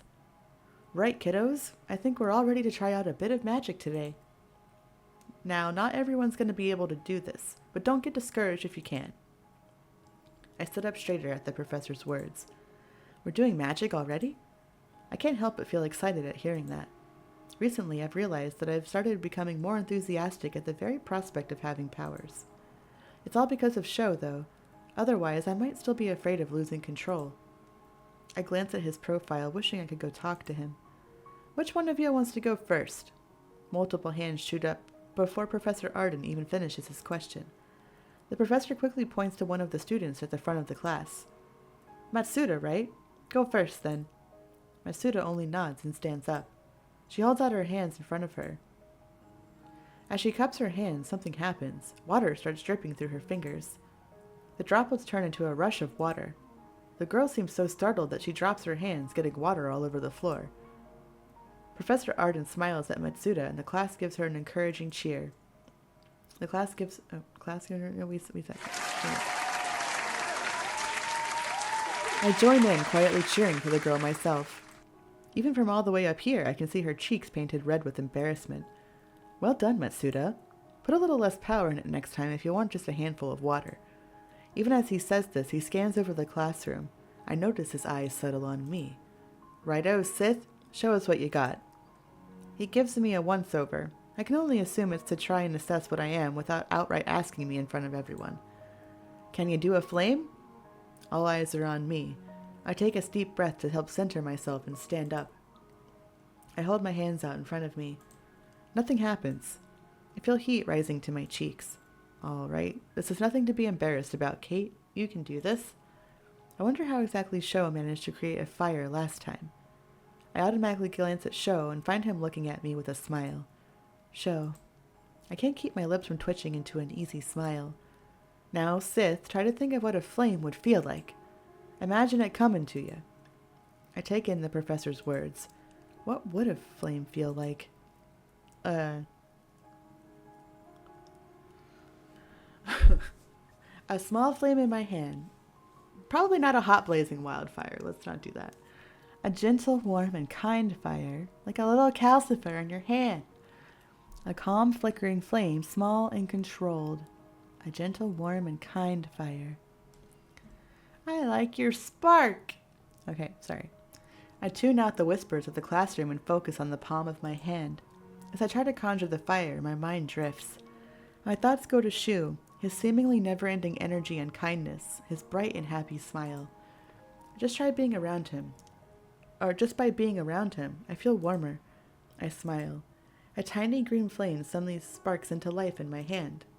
It turns bright and fast and quickly goes out. Very nicely done. A perfect size for a beginner. I did it! I brought out of my thoughts to the sound of clapping. I startle at the sudden sound.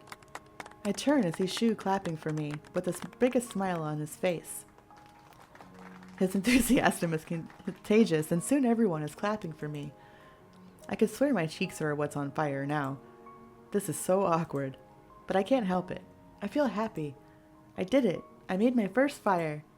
I feel like it brought me a little closer to Shou, too. Shou. I just want to say Shou. I want to ask Shou if he wants to hang out today, but he's out the door before I can say a word. I follow after him, but by the time I get to the hallway, he's nowhere in sight. Looking for Shou? I turn around at the sound of a familiar voice. Oh, Taku, hi. Yeah, do you know where he disappeared off to? I wanted to talk to him, but he rushed out so fast I didn't get a chance to say anything. Actually, yeah, I think I do. I heard he's got this big drama thing coming up this weekend. I heard some people mentioning that the drama students always put on this big show at the start of each year. Oh, I see. So that's it. I feel a faint stab in my heart. If it's just that, then why didn't he tell me? He texts me every day, but he just suddenly forgets to mention something big like this? What if he doesn't want me to know because he doesn't want me to come see him on stage? Bit by bit, doubts creep into my mind. Hey, don't be sad. I know for a fact that Shou just gets really busy around times like these. Shinji told me that Shou forgets to talk to even him, since he gets so focused on mastering his role. And those two actually live together, so you can imagine. Am I really that obvious, or is Takumi just that good at reading people? I don't have a chance to even open my mouth before Takumi is talking again. Oh, I know. Why don't we hang out instead? There's lots of catching up we gotta do after all. Oh, I just remembered. You have to go fill out some paperwork at Veritas soon, right? So we can actually just go and hang out there, and I can keep you entertained while you do your paperwork. Yeah, see? It's a perfect plan. I can't help it. I start laughing. Simply the fact that he wants to cheer me up is making me feel much better. Alright, sounds like fun. Thanks, Taku. The second we walk through the door to Veritas, Galen appears as if out of nowhere and hands me a giant stack of papers. I have to fill out all of these? This is like 200 pages. I'm not sure if I can even ask about it, but the sheer amount of paperwork seems more than a little ridiculous. Normally, applicants have to do all of that, but you're already in, so just fill out the last 30 pages. Excessive. Oh, okay, sure. That's such a relief. If I had to fill in all of that, my hand would be cramping like hell. He points us to an empty seat by the window. While you get that done, I'll send you over some drinks. With our orders sorted, I get to work on trying to fill out everything. I wonder if he actually makes anyone fill out all of this. I fish out a pen from my bag and start to work. So when did you actually get back to Japan? I stop writing mid-word and think back to how long it has been. I think it's been almost 8 months now. And how's your mother? You haven't really mentioned her at all. A cold chill runs down my spine. How exactly am I supposed to answer that question? I start to feel like I'm running out of air. Kate? Mother is fine. She's away right now. Before Taku can question me any further, our orders arrive. A tall glass of vanilla iced coffee is placed in front of me. Thank you. Tatsuya? Yes, it's me. No need to shout. I can't help but feel embarrassed. Sorry, I was just surprised. I didn't mean to yell. Oh, didn't you know? It's Tatsu's first day working here. He glances down at my mountain of paperwork, looking rather annoyed. It looks like that the owner is making you do all of that ridiculous paperwork as well. Oh no, he said that I only need to do the last 30 pages. From the look on his face, I'm guessing he had to do all 200 pages. Well, I have to get back to work. I've also brought you your new uniform, so make sure to wear it when you start work. He places a bundle of clothes on the table and glances at me. By the way, you have good taste in drinks. Tatsuya seems so awkward when he says this. I could swear his cheeks look a little bit pink. Before I can say anything, he does a little bow and walks back to the kitchen. Takumi unfolds my uniform, checking it out. I think you'll look super cute in this. I might... Whatever he was going to say gets cut off by a phone ringing. Taku pulls it out of his pocket and immediately excuses himself to go talk outside. With Taku gone, I put all of my attention and focus on finishing off the paperwork. I managed to get it all done, but by the time I reach the end, my hand is cramping up horribly. I had finished filling out the last few questions when Taku pops back into his seat. Sorry that took so long. My mom called to let me know about something. Anyway, looks like you're all done. Yeah, although I think I might have to amputate my hand. Was everything alright with your mom? My question seems to throw him off. Yeah, she's fine. She was just calling to talk about Yasu. Before you ask, he's doing about the same as he has for the last few years. Oh, that's good. Can you tell him I said hi next time you see him? Yeah, sure, I'll tell him. I pick up my bag off the floor and open it to put my pen back in my pen case. Also, how are you? I don't see it. Where is it? Oh no, it can't be. I start taking everything out of my bag and placing it on the table. I carefully sift through all my things. I even check all the little sections in my bag. What's wrong, Kate? I can't find my charm. My sister made it for me, and now I don't see it anywhere. Are you sure you didn't just leave it at home? No, I'm sure I had it. I saw it in my bag earlier today, and I never take it out because I don't want to lose it. I get a bad feeling in the pit of my stomach. Takumi looks at me, and I can tell he understands how much it means to me. Maybe it fell out of the bag when you reached in to get a pen? It might just be on the floor somewhere. You start looking. I'll go ask Tatsuya. Maybe he found it, or someone else did and handed it in. I nod, and we get up from our seats at the same time. Takumi walks off towards the kitchen, and I start to do a search. With my eyes scanning the floor, I walk around the mostly empty shop. I even crawl under the tables and chairs, not caring how ridiculous I look doing it. But nothing. Tatsuya said he didn't find anything either. Hearing Takumi's voice behind me, I whirl around in an instant. I can't hide the disappointment from my face. It's gone, then. Takumi nods as he sits back down. The bad feeling is getting stronger. Seems like it. Guess you didn't become prone to losing things after you left Japan? I shake my head. Do you remember anyone passing by while I was gone? Is there anything else missing? I quickly look through all my things again. Nothing else is missing. And no, I didn't notice anyone. I was so focused on finishing all that paperwork that I think I just blocked out everything else. We both fall into silence. Takumi stares at his drink, deep in thought. My own mind whirls as I try to figure out where I could have lost my charm. Surely no one actually stole it from me, right? I mean, why would someone steal a charm instead of something like my wallet or my phone? No. No way. I remember that something like this already happened. My bag disappeared in the park that time. I'm not prone to misplacing things, since I check everything a couple times to make sure I don't forget or lose anything. Takumi, there is something. He looks up at me. I have noticed something, or rather, someone. Lately, I felt like I'm being watched, and I've seen someone, a girl, staring at me. But before I can approach her, she's gone. Maybe I'm wrong. Maybe it's not that girl, but still. Sometimes I don't even see them, but I can feel it. I don't know why or how, but I'm sure of it. I'm sure that I'm not just imagining things. Takumi looks pensive. He remains quiet for a few minutes. So this, whoever, has been watching you for a while, and it's likely they took your charm out of your bag. I have a few ideas why they might have, but I can't be sure. Hearing his words doesn't make me feel any better, but it's calming to know that he believes me at least. Being called crazy would not be something I need right now. I'll walk you home. I'll make sure you get there safe tonight. It would seem my happiness doesn't last too long these days. Okay, thank you. I submit my paperwork, and Takumi and I say a quick goodbye to Tatsuya before we leave Veritas. The walk to my apartment is an uncomfortably quiet one, as Takumi seems to be just as deep in thought as I am. Who's doing this, and why? I'm certain we're both trying to find answers to the same questions. Alone in my apartment, I don't have anyone to distract me.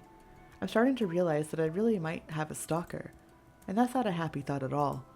But I can't ignore it anymore. I don't know what to do with myself. I want to cry, scream, and punch something all at the same time. My whole body feels far too tense. I decide to take a quick shower in hopes that it might at least help me relax a little. I get out of the shower feeling refreshed. I rummage through my drawers to try and find my hairdryer when I notice my phone's LED flashing. I grab my phone and see that Shou has messaged me. Takumi told me about your charm, and I'm really sorry to hear it. I'll buy you a new one, though I know that can't come close to replacing the one your sister made for you. But maybe I can help cheer you up. Come see me on stage tomorrow night? come see me on stage. I can't keep the smile off my face at the invitation. With just a few simple words, Shou washed away all my previous worries. I immediately text back that I wouldn't miss it for the world. I dropped my phone on the bed and walked to my closet. I've never actually been to see a play before. I wonder, what should I wear?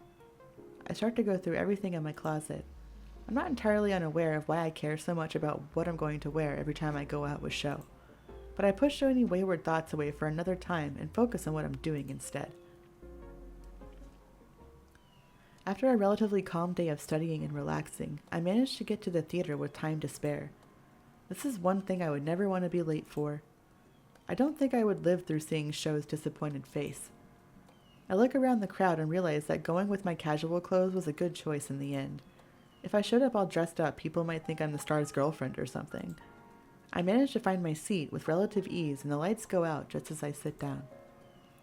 The curtains draw back to reveal a hospital scene. My eyes dart around the stage. I don't see Shou anywhere. Maybe he comes on later.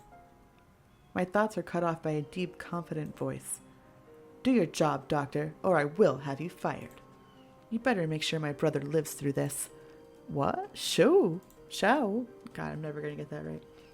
All I can do is stare at him standing under the spotlights. He looks so completely different from his normal self. Even the way he carries himself and the way he speaks is different.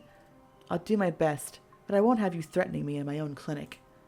Please, don't even think about attempting your pathetic, heroic drivel on me. This is reality. Here, the only thing that has any meaning is money. With money, you can wield power over life and death. Don't forget that I possess that power, and can end you whenever I damn well choose, Doctor. Is that really Shou? He's nothing like the guy I was hanging out with just a week ago. If I didn't know he was in the play, I might not have recognized him at all. Shou is only playing a supporting role, but his very presence naturally draws your eye to him. What's that saying again? It's like he's born for this. Maybe it's Maybelline. I can hear some excited whispers somewhere behind me. It's no wonder they call him the Drama King. I know, right? He's so cool. I'm tempted to turn around to see who's talking, but I find that I'm not willing to look away from Shou. Drama King? Well, the title definitely suits him.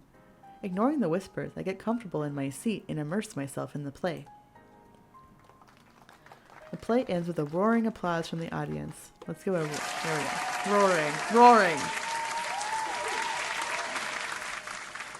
I stand with everyone and clap along as the curtains are drawn close. People start moving out of their seats. Some begin to leave while others move closer to the backstage door to where all the actors are. I can see Shou surrounded by dozens of people.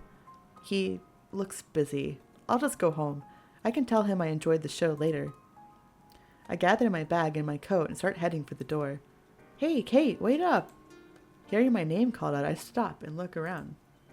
I see Shinji wading through the crowds to get to me. Whew, he's so tall. He just towers over everyone. Hey, Shinji. I didn't realize you'd be here too. Of course. I try to come to all of Shou's plays. Anyway, about Shou. He was actually hoping you'd come and see him after the play ended. Oh? I'm not sure. I glance at the large crowd. I can see Shou in the distance, but he seems to be talking to some girl. It looks like he's just fine over there without me. Come on, it's okay. Trust me, that guy was super nervous when he realized you would actually be in the audience. It was quite funny to see, actually. Anyway, go on. He's waiting for you. Shinji gives me a gentle push towards where Shou is. I gulp, trying to swallow the nervousness rising in me. As I slowly push my way through the crowd, I realize all too late that I should have asked Shinji to help me with this. I can't even see if I'm going the right way. Unsurprisingly, someone elbows me in the ribs. Ugh! A girl with black hair quickly bows her head and mutters a quiet, "Sorry." I get a strange sense of familiarity when I look at the girl. But before I can get a better look at her, she pushes through the crowd, away from me. I hope it wasn't, but no time to deal with that right now. I finally get out of the crowd and nearly walk right into Shou. Kate, you came. He gives me a tight hug. How was the show? Did you like it? With Shou's hand still on my shoulders, it's hard to concentrate. Yes, it was amazing. And you were amazing. I actually barely recognized you. You must invite me to any other plays you're in. I don't bother hiding my excitement. Shou is incredible, and he deserves all the praise he can get. Thanks, Kate. I'm so happy you enjoyed yourself. Oh, and I also wanted to introduce you to my friend Rika. She's actually the director. And Rika, meet Kate. She's a very good friend of mine. Shou smiles as he introduces me to the girl I saw him talking to before. Hello. Nice to meet you, Rika. Sure. So you're the girl Shou won't shut up about. Yes? Rika inspects me head to toe. She doesn't seem physically intimidating, but something about the way she looks at me gives me chills.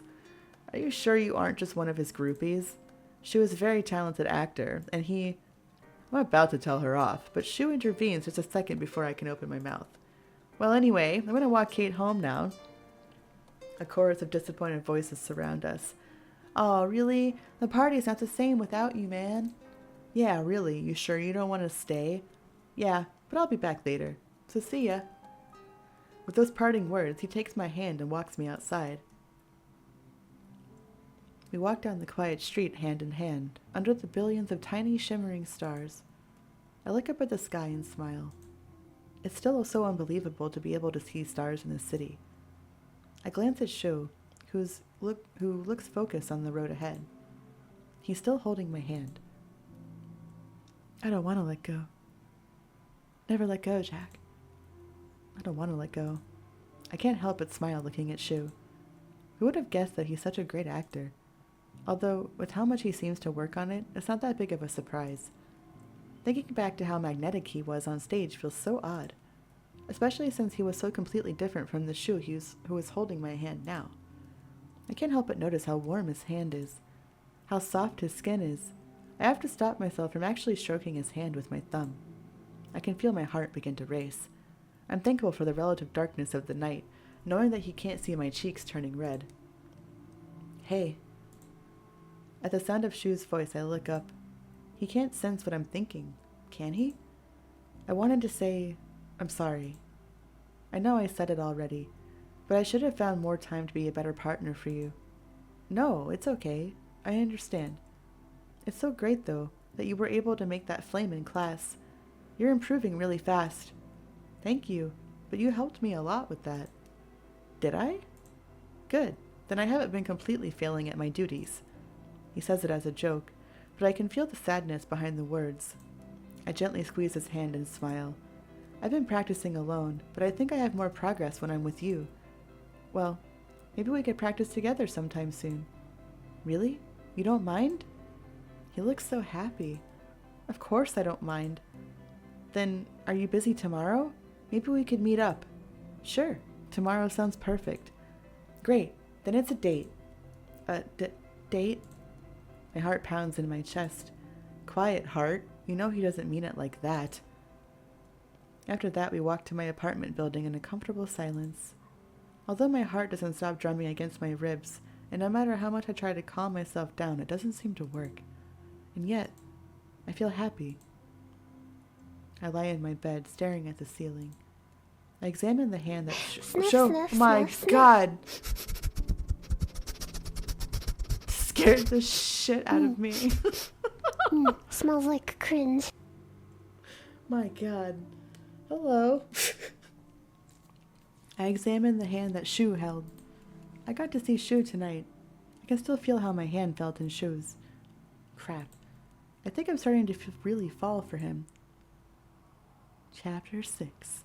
Revelations. Like Shou, I've been getting a little sessions alone, but we haven't had a good long session since that first time. I've been focusing on defensive spells so that Shou can focus on his pyrokinesis, which is offensive by nature.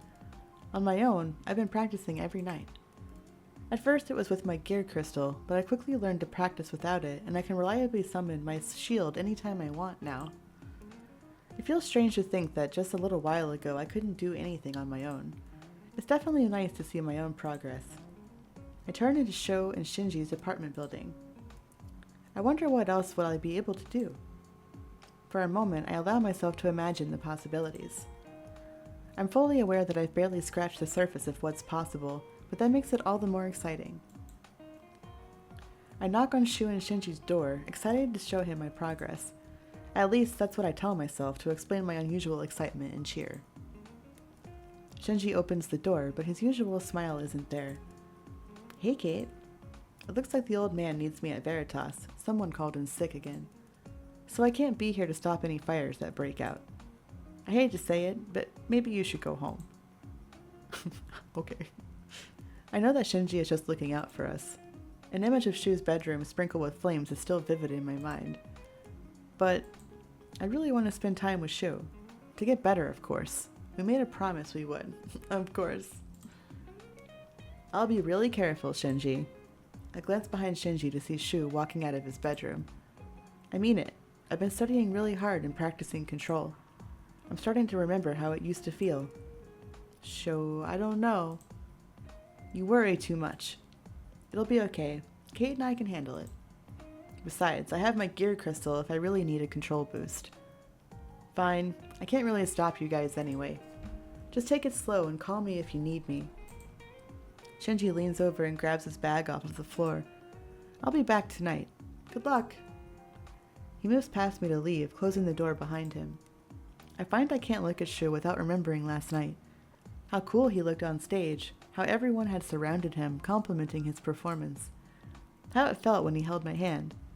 So again, you were so good last night. I mean, the show was, and you're acting. You're the one that's good.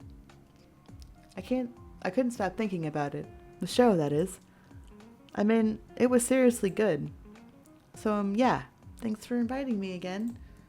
Oh, of course. I'm really glad you liked it so much, and I'm sorry about Rika yesterday. She can be kind of overprotective.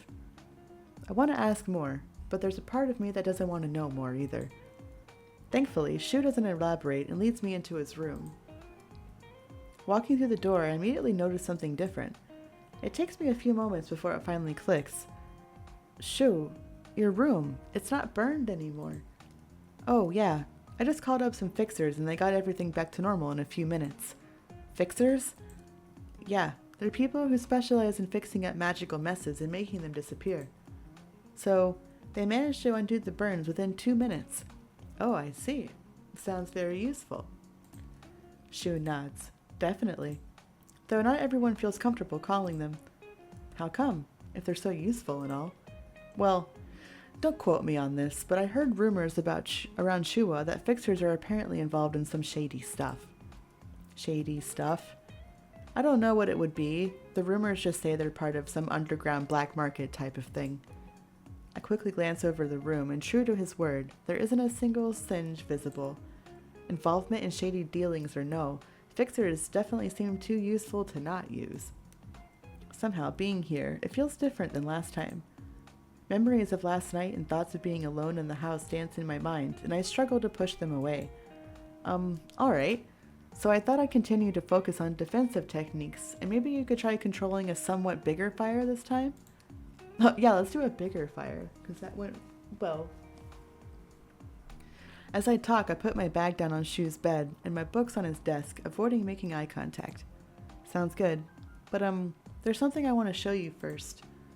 Show me something? The things it could be run through my mind unbidden. What if it's flowers or something? Ugh, no. Why would it be flowers? What is wrong with me lately? I stop and nervously begin to speak without turning around. Oh, what's that? I hear Shou laugh. I can't show you unless you turn around. Anxious, I turn to face Shou. That's better. Now, close your eyes. What? Why? My heart pounds loudly as I imagine him doing something embarrassing to me. Come on, just trust me.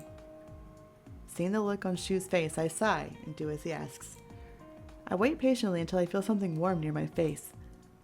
I automatically open my eyes and see that there are 3 tiny fires in his outstretched hands. Whoa, Shou, have you been practicing? Yeah, and that's not all. I can do more than this. Shou takes a step back from me and turns his palms inward. I gasp when the little balls of fire fall toward the ground, but then Shou spreads his hands wide and the fires begin to hover. They dance around in a circle between his open arms, and I stare at Shou. So, Shou, when did you? I've been practicing every night. I thought if I couldn't control a big fire, at least I could try to do something with a small one. It isn't much, but do you like it? Like it? I love it. It's beautiful. I stare at the tiny dancing fires slowly moving around in a circle in front of me for a few more moments. Then I notice that Shou is staring at me instead of the fires. Oh, I just remembered I wanted to show you something too, but now it seems lame compared to yours. She makes a swift motion with both hands and makes them come together. The fires completely vanish, and I'm impressed by his practice movements. He really has been studying hard. I used to think he was unreliable and a slacker, but I'm glad you liked it that much, but there's no way anything you do is going to be lame. So show me anyway. She looks at me expectantly, and I nod, taking a deep breath. I place my hands out, palms up, and then bring them in before pushing them out.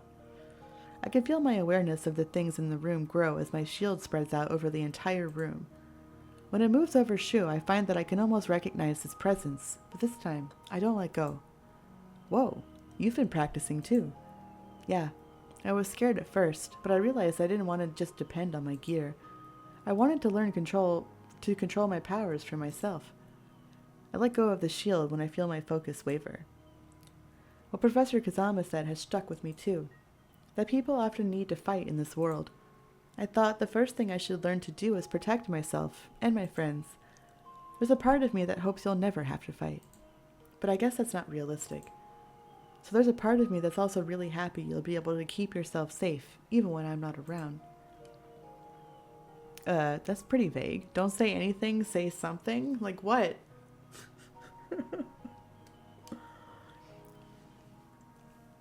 I don't get anything else to go on. Say something? Oh. Oh, I can't go back. Well, these are mean. Someone say, why would I not need you? Shou, I'll always need you. Why would I not need you? Even if I suddenly become the best at everything and no longer need help with anything, we'll still be friends, so of course I'll need you. Right. Of course. Even when you don't need help, we'll still be friends. Anyway, why don't we get to practicing? There's a lot we need to do, and I get the feeling that we can make a lot of progress today. Shou is even more enthusiastic than usual as he practically throws himself into his chair. He immediately opens one of his textbooks, flipping through it, and even I can tell that he's forcing it a little. With nothing else to do, I sit down next to Shou and determined to make the best of our time. It's been about 5 hours since we started studying and 2 since we started actively practicing. We're both covered in sweat, and it isn't pretty, but neither of us is paying any mind. I reinforce my shield. The raw energy I have to work with doesn't seem to be flagging, but my focus and willpower are. However, as long as Shou doesn't give up, I won't either. Again! Aren't you getting tired? This isn't about being tired. This is about you practicing controlling your power. You haven't come close to really testing my shield once. But stop making excuses, Shou. Do you want to be a pyrokinetic or not? Do it. Fine. Shou wipes the sweat from his brow with one arm and then focuses on my shield with an intensity I haven't seen. He pulls back one arm with a fist.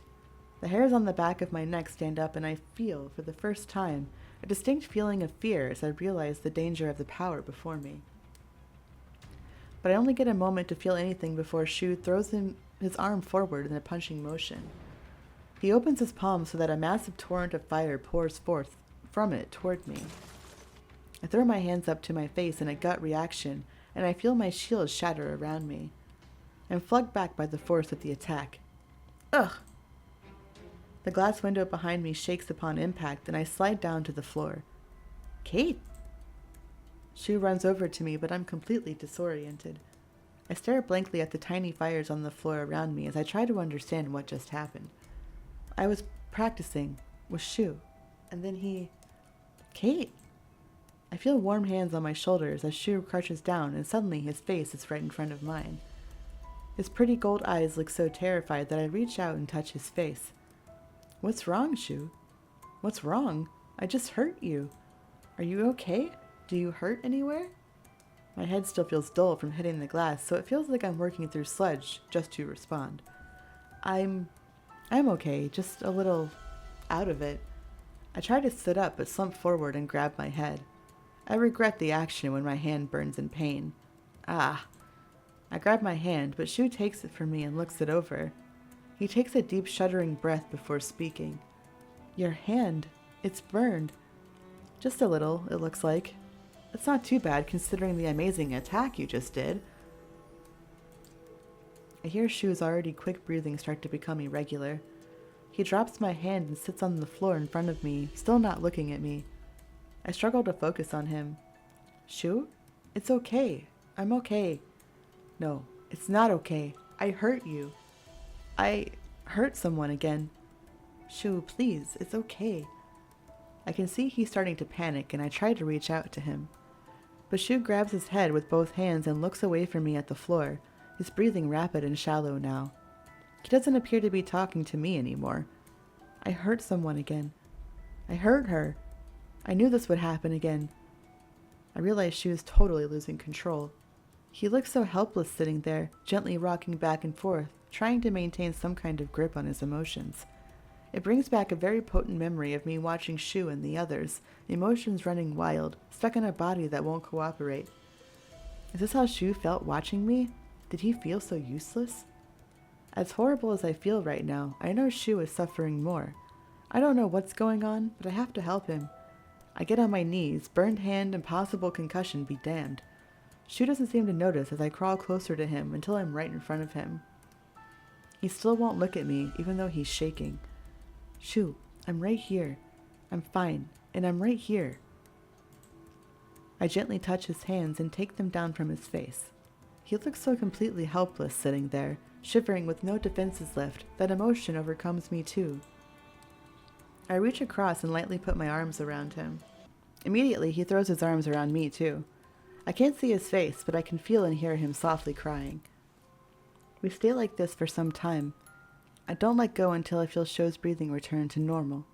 Even then, I'm too scared to let go, as if he'll break or start crying again if I do. Shou eventually pulls back, and I do too. I look down at the floor while he wipes his face with his jacket sleeve. Kate, you can look at me now. I'm done. I shyly raise my eyes to Shou's and see a tear-streaked face, a little pink with emotion and some embarrassment too.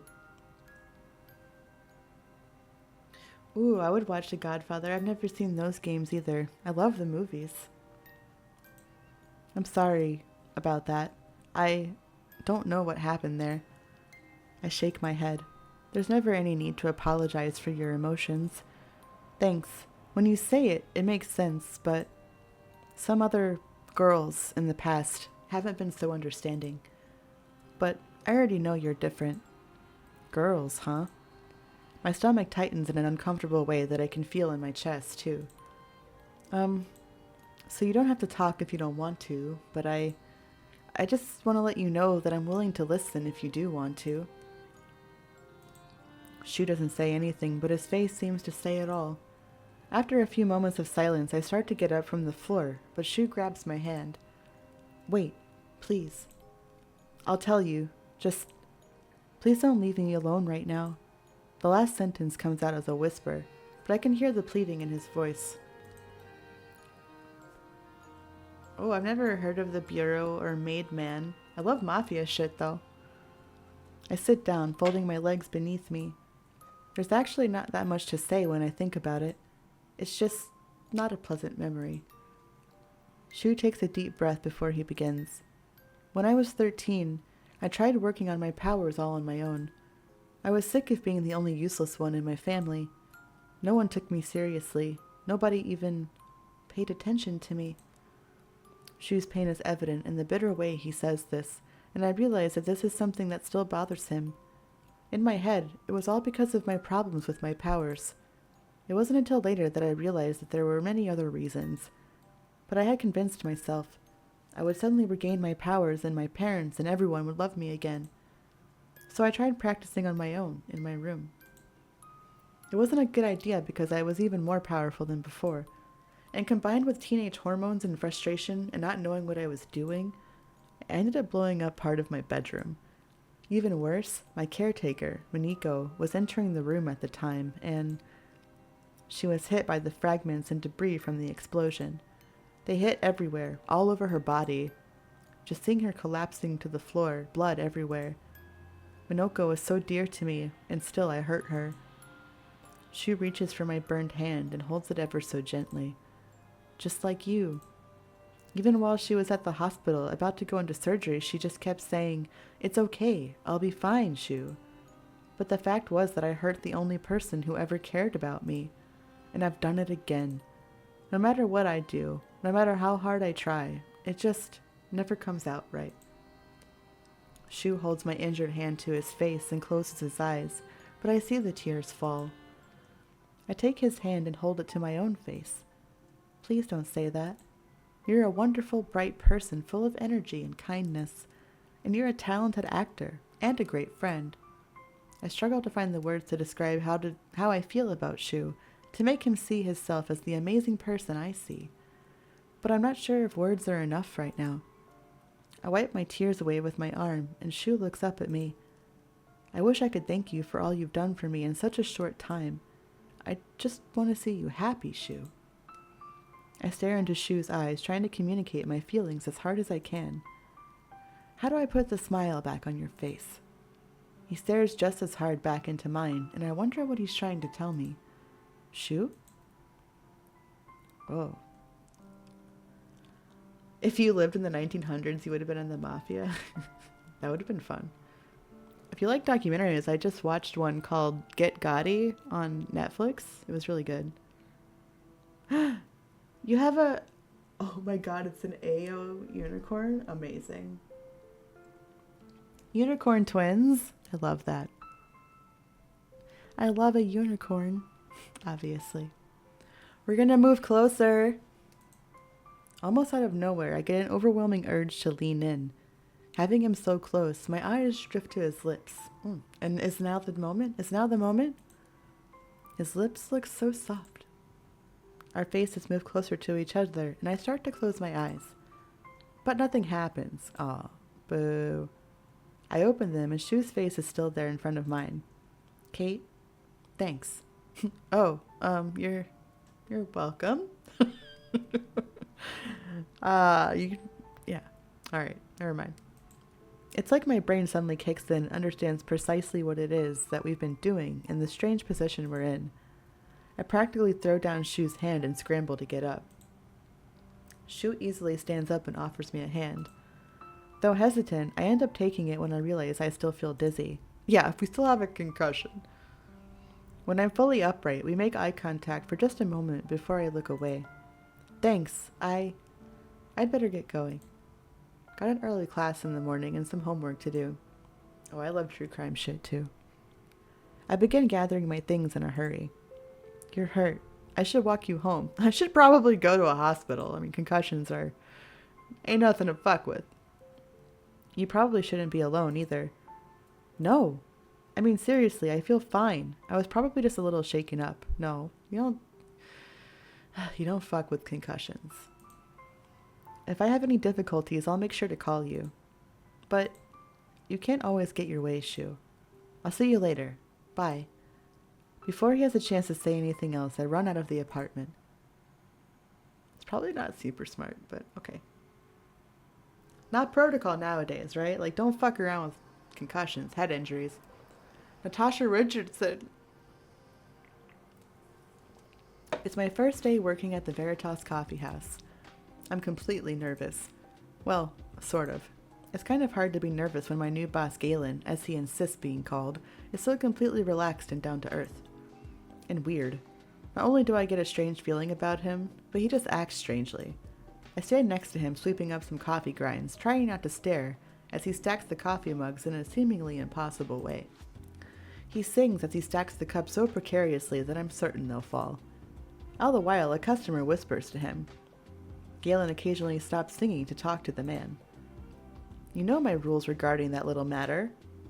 I don't know what the man said, but it's the first time I've seen Galen look anything less than amused. I end up staring at them out of the corner of my eye while they talk. There's something about the man that seems dangerous, or maybe impish, and his steel gray eyes seem to hide many secrets behind them. Finally, the man glances my way and grins at me. Did I just see fangs? Kate, would you be a strawberry and make a black coffee for that customer near the window? Tatsuya can show you how. Galen turns back to his customer, and I get the feeling he wants me to go away. Sighing, I leave the area from behind the counter and look for Tatsuya. Tatsuya is cleaning the tables, balancing stacked dishes in one arm while wiping down the table with the other. He looks like such a pro doing it that I sigh again, feeling particularly useless for having to bother him. You know what they say about sighing. He continues wiping down the table while we talk. What? That your happiness will leave you? Yeah, it's pretty stupid. But I've heard it so many times that it's ingrained in me. Anyway, what did you need? Help me with the coffee machine? Really? You can't even make coffee yet? No, otherwise why would I be asking you? Fine, just go over there and I'll be there in a sec. I do as I'm told and walk to the machine. A few minutes later, Tatsuya comes over to help. As he teaches me, I look back to where Galen is. I notice that his customer is gone. He seems to be staring at nothing in deep thought. Hey, are you even paying attention? Watch out! I look back down to what I'm doing and see that I've almost overfilled the coffee cup. Tatsuya reaches over me to turn it off. His hand brushes against one of my softer areas when he does so. Oh. Sorry. Boob graze. Accidental boob graze. That was an accident. But would you please pay attention? This machine can be extremely dangerous if you don't use it right. I have burned the shit out of my hand on a coffee machine. It's just a coffee machine. One that makes very hot drinks that I don't want to get burned by. Tatsuya glances at the bandage on my hand. But it looks as though you've already had your fair share of getting burned. Wow.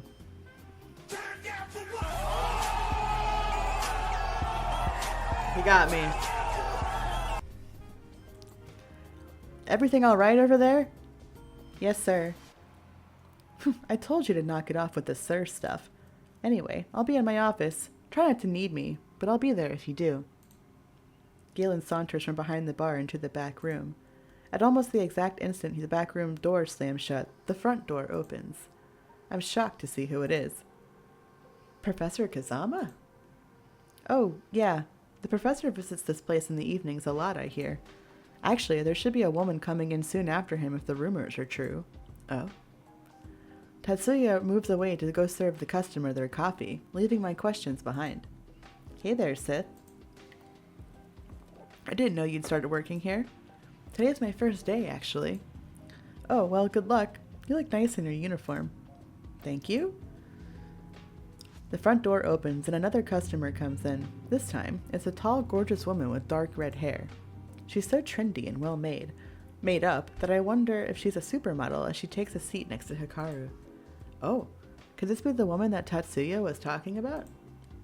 I wonder if it's the professor's girlfriend. They'd look really good together. She gives me an unexpected look, but I'm too dumbfounded by her beauty to really understand. Her dangling earrings move with her as she cocks her head to the side. Can I order, please? A coffee would be delightful. Hey, Lynn. How are you? I'm doing quite well this evening. And you? I moved to get the coffee, feeling entirely frumpy and childish in front of two such beautiful adult people. Shou and I could never be like that. We just laugh too much. Wait, why am I thinking about Shou? I almost spilled the coffee on my bandaged hand again, but stopped just in time. Enough of this. I just need to concentrate on work. The whole point of this is to distract me from thinking too much, so I just need to do my best. It's after 10, and my shift is officially over. I'm exhausted. I never knew how hard it could be to work like this. How do people do it all the time? I'm barely standing, but Tatsuya is still going strong, finishing up a few customers' orders. I notice that the customer Galen asked me to serve a few hours ago is still here in the corner, on her laptop. I'm clocking out, Tatsuya. I grab my bag and sign out on my register. About the same time, I notice the customer close her laptop and get ready to leave. Have a nice night. How do we not recognize her by now? She doesn't look at me at all, and I somewhat regret saying it. Well, whatever. Can't help it if people are rude. That's when I notice it. Peeking out from behind her shoulder-length black hair, I see a pair of bright blue earrings. Like we can't recognize her face? I see them just before she leaves the building. That's... all I can think of is the past weeks of stress, fear, and of course the charm KO gave me. I need to talk to her at least. Find out what she wants. Yeah, let's confront our stalker by ourselves at night. I hesitate for a moment, looking back at Tatsuya before turning around. No. If this is about our company, there's no reason to get the guys involved. Yeah, no, absolutely not. She's kind of dumb sometimes. I hitch my bag on my shoulder and walk out into the night. The girl is moving fast, so I'm already suspicious. But I figure there's one sure way to tell if she's malicious or not. Excuse me, miss.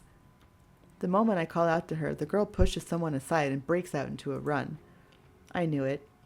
That is the girl that's been stalking me this whole time. But I'm not going to live in fear anymore. I'll figure out what's going on and end this. I sling my bag crossways over my body and start running as fast as I can. It'll be fine. That should be fine. Chapter 7. Darkness Comes. I do my best to keep up with the girl, dodging and weaving through the scandalized crowd as politely as possible. She's ridiculously fast, and I'm somewhat out of shape. I bet on any one of the guys would be able to catch up to her. I really need to start working out. I chase her all the way into the lower district, and I'm running out of energy. Shit, I'm gonna lose her. The thought barely crosses my mind when I catch a stroke of luck. She turns down an alley lined with bars and restaurants. The people there barely seem to pay us any mind as we run past them. When I manage to catch up to her, I see that it's a dead end. I stop in my tracks, and the girl turns around slowly to face me. She only stares at me with expressionless black eyes. I slowly, cautiously approach her as if she were a cornered animal. I just want to talk to you. There was no need to run. I just have a few questions. The girl raises both hands up, the backs of her hands facing me. I stare back in astonishment. This is normal. I recognize that stance. Is she going to... Suddenly, her hands are covered in something like flames, only they're the wrong color. Black fire? I start to back up, but I'm not going to make it in time. The girl gives me a chilling smile before throwing the fire at me. I have to protect myself. Panicked, I throw up my hands to protect my face. I vividly remember my practice session with Shou. Seeing a ball of fire come at me, so close I can feel the heat on my face. Ooh! The fire explodes into tiny little flames against the shield I almost unconsciously erected. My pulse beats fast in my throat as I process what just happened. She attacked me. I don't know why we're surprised by this. The girl doesn't give me any time to think, though. She summons up more fire and keeps throwing them at me relentlessly. I can feel the force of her power, and it's a lot stronger than Shou's was. Stronger, and I can't quite put it into words. Her fire feels so entirely different from Shou's. Heavier, somehow. I can't keep this up. I move slowly backwards, with my hands out in front of me, as she throws fireball after fireball with a crazed grin. Whoa! My perspective is suddenly tilts, and I realize too late that I'm falling, having tripped over a box. I try to put one hand behind me to catch myself, but with my concentration split, I realize I can't hold the shield just a second too late. Everything seems to happen in slow motion as two dark fireballs head straight for me. I see something orange in my peripheral vision streak by me, and I realize it's a person. Shou? The figure jumps in front of me at the same instant the fireballs reach me, and they make contact with their body. I cover my face as bits of fire fall everywhere around me. Are you okay, Kate? I slowly take my hands down, frightened of what I might see. Shou is in front of me, half kneeling. He glances back at me, breathing heavily. His clothes are partially burning away from the black fire, and he has burns all over the skin that's revealed. But Shou's face shows only a little of the pain he must be feeling. There's an intensity in his eyes that I've only seen once before. I'm too stunned to say anything at all. My eyes move toward the girl, and I see that she's stopped moving and is looking past me. Shou! I turn to see Shenji, Tatsuya, and Hikaru, of all people, arrive on the scene. Shenji and Hikaru immediately run to Shou. In that moment, the girl runs past me before I have a chance to even process everything that's happening. Tatsuya reaches out to catch her, but the moment he grabs her arm, he jumps and lets go, as if touching her was painful. She doesn't look back as she disappeared into the crowd on the sidewalk behind us. I look back towards Shou and see him trying to stand, but his knees quickly buckle. Shou! I scramble to get up and catch his arm, preventing him from falling. I put it around one of my shoulders, while Shenji gets the other. You reckless idiot. I can yell at him after he's healed. Why did you do that? Well, it's pretty clear. I can yell at him after he's healed. I bite my lip. I want to yell, to reprimand him for being so reckless. Now's not the time. I can yell at him after he's healed. I glance at Shou out of the corner of my eye. With his face twisted in agony, Shou doesn't seem like he'd even be able to say anything to me. I ignore the heavy feeling in my stomach. Tatsuya walks over and gently takes Shu's arm from me, putting it over his own shoulder. Hikaru motions for them to set Shou down in a corner he can lean into while he examines him. I stand there sobbing and feeling completely useless. Would cryokinesis help something like this? Yeah, maybe we could just freeze the burns? For two intelligent guys, your suggestions don't make much sense. Just calm down and let me handle it. Shou himself looks like he's starting to succumb to the pain. His eyes are closed as he leans against the wall and he's gritting his teeth. I see a small but bright light from Hikaru's hands as he places them over Shu's burns. Why, Shou? Why? I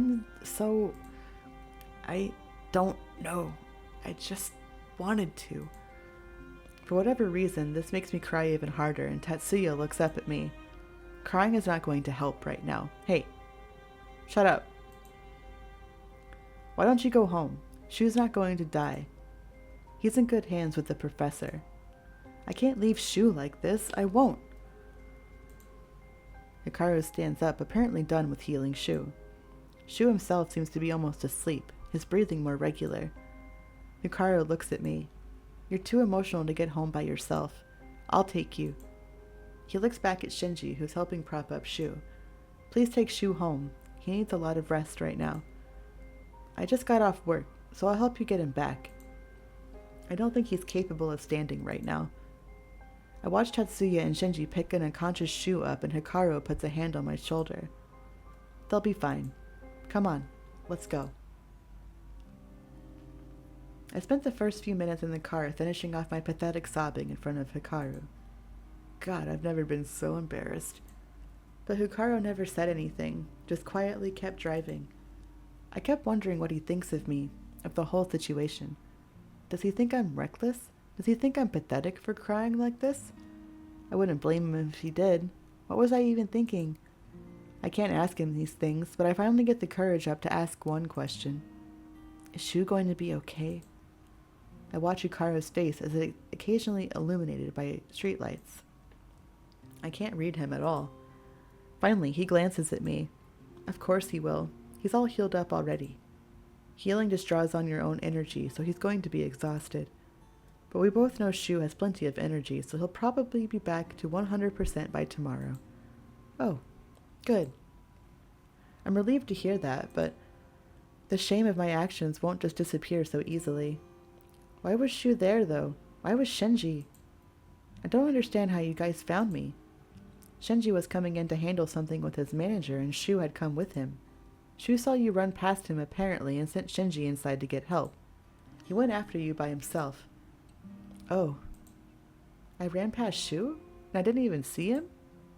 I feel my eyes filling with tears again. Shou, you knew something was wrong, and you saved me. That fire. What would have happened to me if it did hit me? If it managed to actually hurt Shou, who's fireproof? I don't think I want to know what it would do to someone who's not. There's a silence for a few moments in the car while I try to wrangle my emotions. Sith, what's going on? Ah, the question I'd been waiting for. To be honest, I don't really know. I'd been seeing this girl around lately, and I've had a few times where my stuff has come up missing. I saw her leaving the cafe, and I just wanted to question her, but she started running. I had no idea she would just attack me like that. Hikaru says nothing in response, and for the millionth time, I wonder what he's thinking. We arrive at my apartment, and I start to get out of the car, exhausted from all that happened today. Sith, don't try to take on everything by yourself. That was dangerous. You might not have survived that. Or worse, you could have lost control of your powers, and no one would have. Good night, Professor Kazama. We're just not going to say anything to that. I drag myself out of Hikaru's car, burdened under the reality of his ominous warning. Well, we haven't saved in a hot moment. I stare at the ceiling. I'm exhausted, but sleep won't come. Why was I so stupid? Why did I chase after her? Why did I think I could handle everything by myself? Why am I so dangerous, but yet I can't protect myself? I couldn't even protect Shou. He had to clean up my mess for me. These painful thoughts spin around and around, no matter how much I toss and turn. I'm going to have to study even harder. I have to get better. This world is even more dangerous than I thought. What was that black fire? Why did it hurt Shou? And why did Shou risk his life for me? As if on cue, I get a text message. I'm surprised to see it's actually from Shou, who I thought would be passed out. Don't worry about me. I'm just glad I could protect one of my friends. Let's meet up tomorrow to talk about this. I think I want to bring you somewhere. Seeing this text makes me feel better, but I touch the glass over one word. Friends. Is that all we'll ever be? Do I want more? Was I expecting more? Yeah.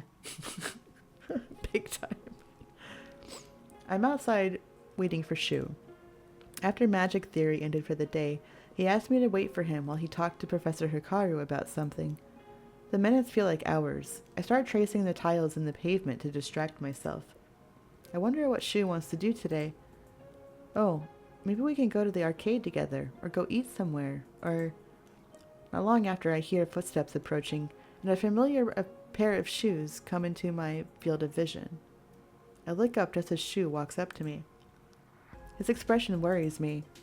Hey, so can we go to the station? I think we should go talk to my parents today. Not that I'm saying no, but why go to your parents? They're researchers. They know a ton about phoenixes. And that girl's fire shouldn't have hurt me, so I want to find out why it did. I feel better knowing that we might be able to find out more, but my relief is tainted with a twinge of disappointment. So he didn't just want to spend time with me after all. Oh, okay, yeah. I don't have work today, so we can go now. And I'm totally not nervous. Nope. It's just meeting my friend's parents. No big deal. We made it to Hattori Labs pretty easily, but the secretary wouldn't let us in to the actual labs. While Shou talked to the secretary, I could see people in lab coats going in and out of a room marked laboratory, authorized personnel only. We were told to wait in the offices instead while he retrieved Dr. and Dr. Hattori. Shou sits next to me on one of the sofas in the meeting room, rhythmically tapping his feet against the floor. The door swings open and two people in lab coats walk in.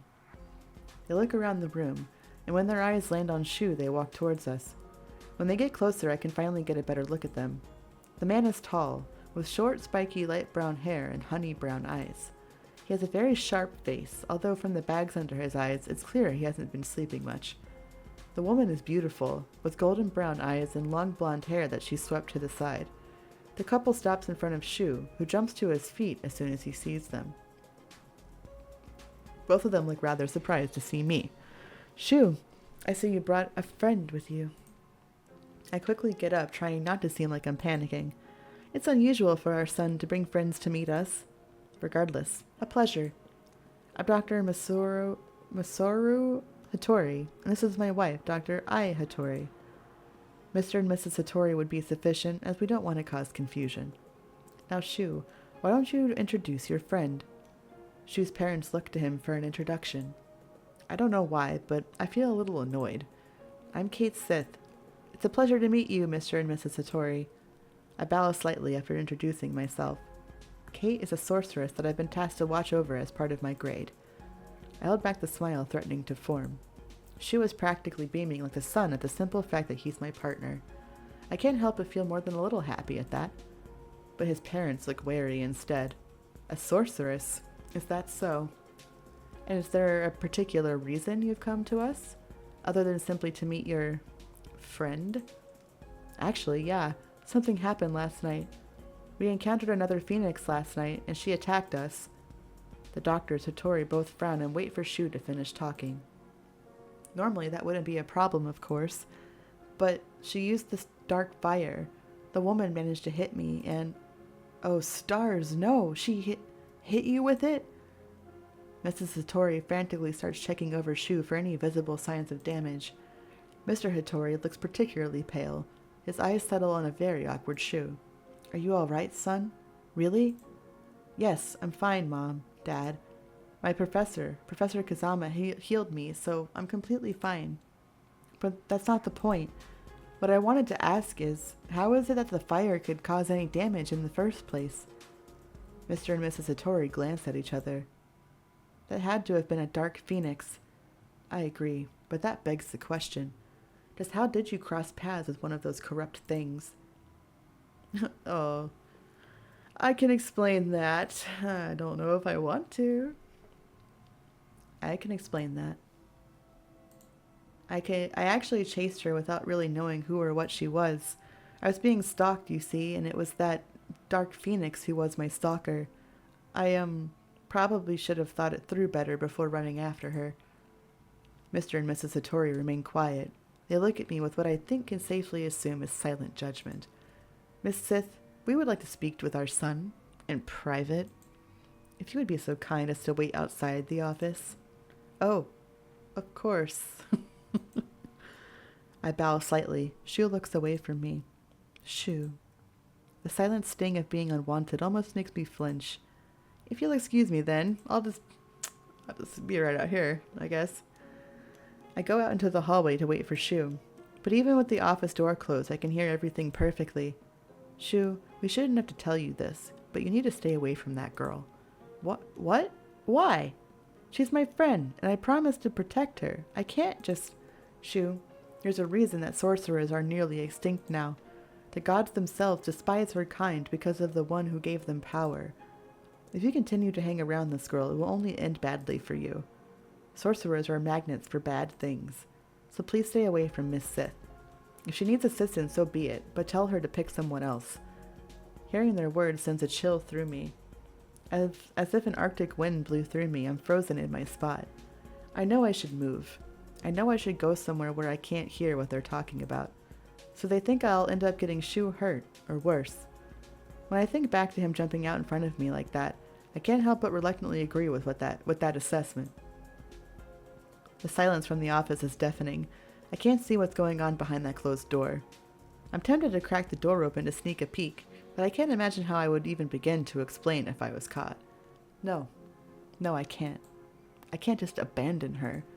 I won't be like that. I won't be like you. Shou, wait. Shou! Through the voices of Mr. and Mrs. Hattori, I hear loud footsteps coming closer to the door. I quickly scramble to get further away from the door and look out the window. My heart pounds as the office door swings open and a visibly angry Shou stomps out. Shou, what? Ah! Instead of saying anything, Shou grabs my hand and suddenly drags me out of the building with him. We're at the same little park Senji took us to last time. Sitting together on a bench, we're surrounded by the quiet sounds of the evening. Shou hasn't spoken a single word since we left his parents' office. I haven't either, but I'm not really sure what to say. Oh, hey Shou, so your parents think I'll get you killed. Doesn't sound like a thing to ever mention. I absently stare at the sky. My thoughts drift through the events of the day. So, your parents hate me. I don't know if that's much better. Oh, the words slip out of my lips before I can even comprehend what I said. Crap. Shou finally turns to me. They don't hate you. They're just always like that. Strict and to the point. Logic above all. He looks up at the sky and sighs. About what they said. About people like me. Sorcerers. What did they mean? Shou laughed slightly. So you did overhear. I figured you must have. It sounded like they were trying to keep their voices down.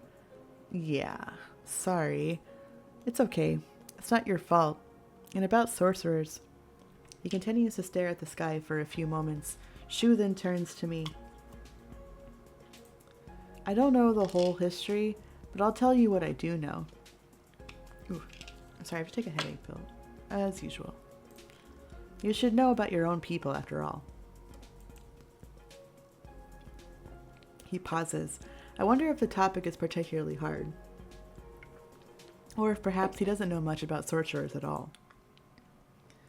History says that sorcerers were first a group of humans who earned the favor of the god of chaos. As a gift, he gave them all powers. The powers were great, to the point where these new sorcerers could warp reality. The other gods didn't like this, and they asked the god of chaos to restore what was and take away the special powers from the humans. He refused, and out of spite, the other gods declared that they would destroy his creations. From then on, sorcerers waged wars with the gods themselves, and I think they nearly won, but they were betrayed by the humans who worshipped the gods and didn't want to incur their wrath. So that's why it's said that sorcerers are bad luck, and that there's not many of them left. I see. So that's how it is. A cold wind blows between us, as if somehow echoing the whispers of the past. Well, I don't know how true that really is. Most of the sorcerers were already gone by the time I was born. Professor K might know if it's actually true or not, though. If it's true, is that what she lived through? Is it going to be my fate, too?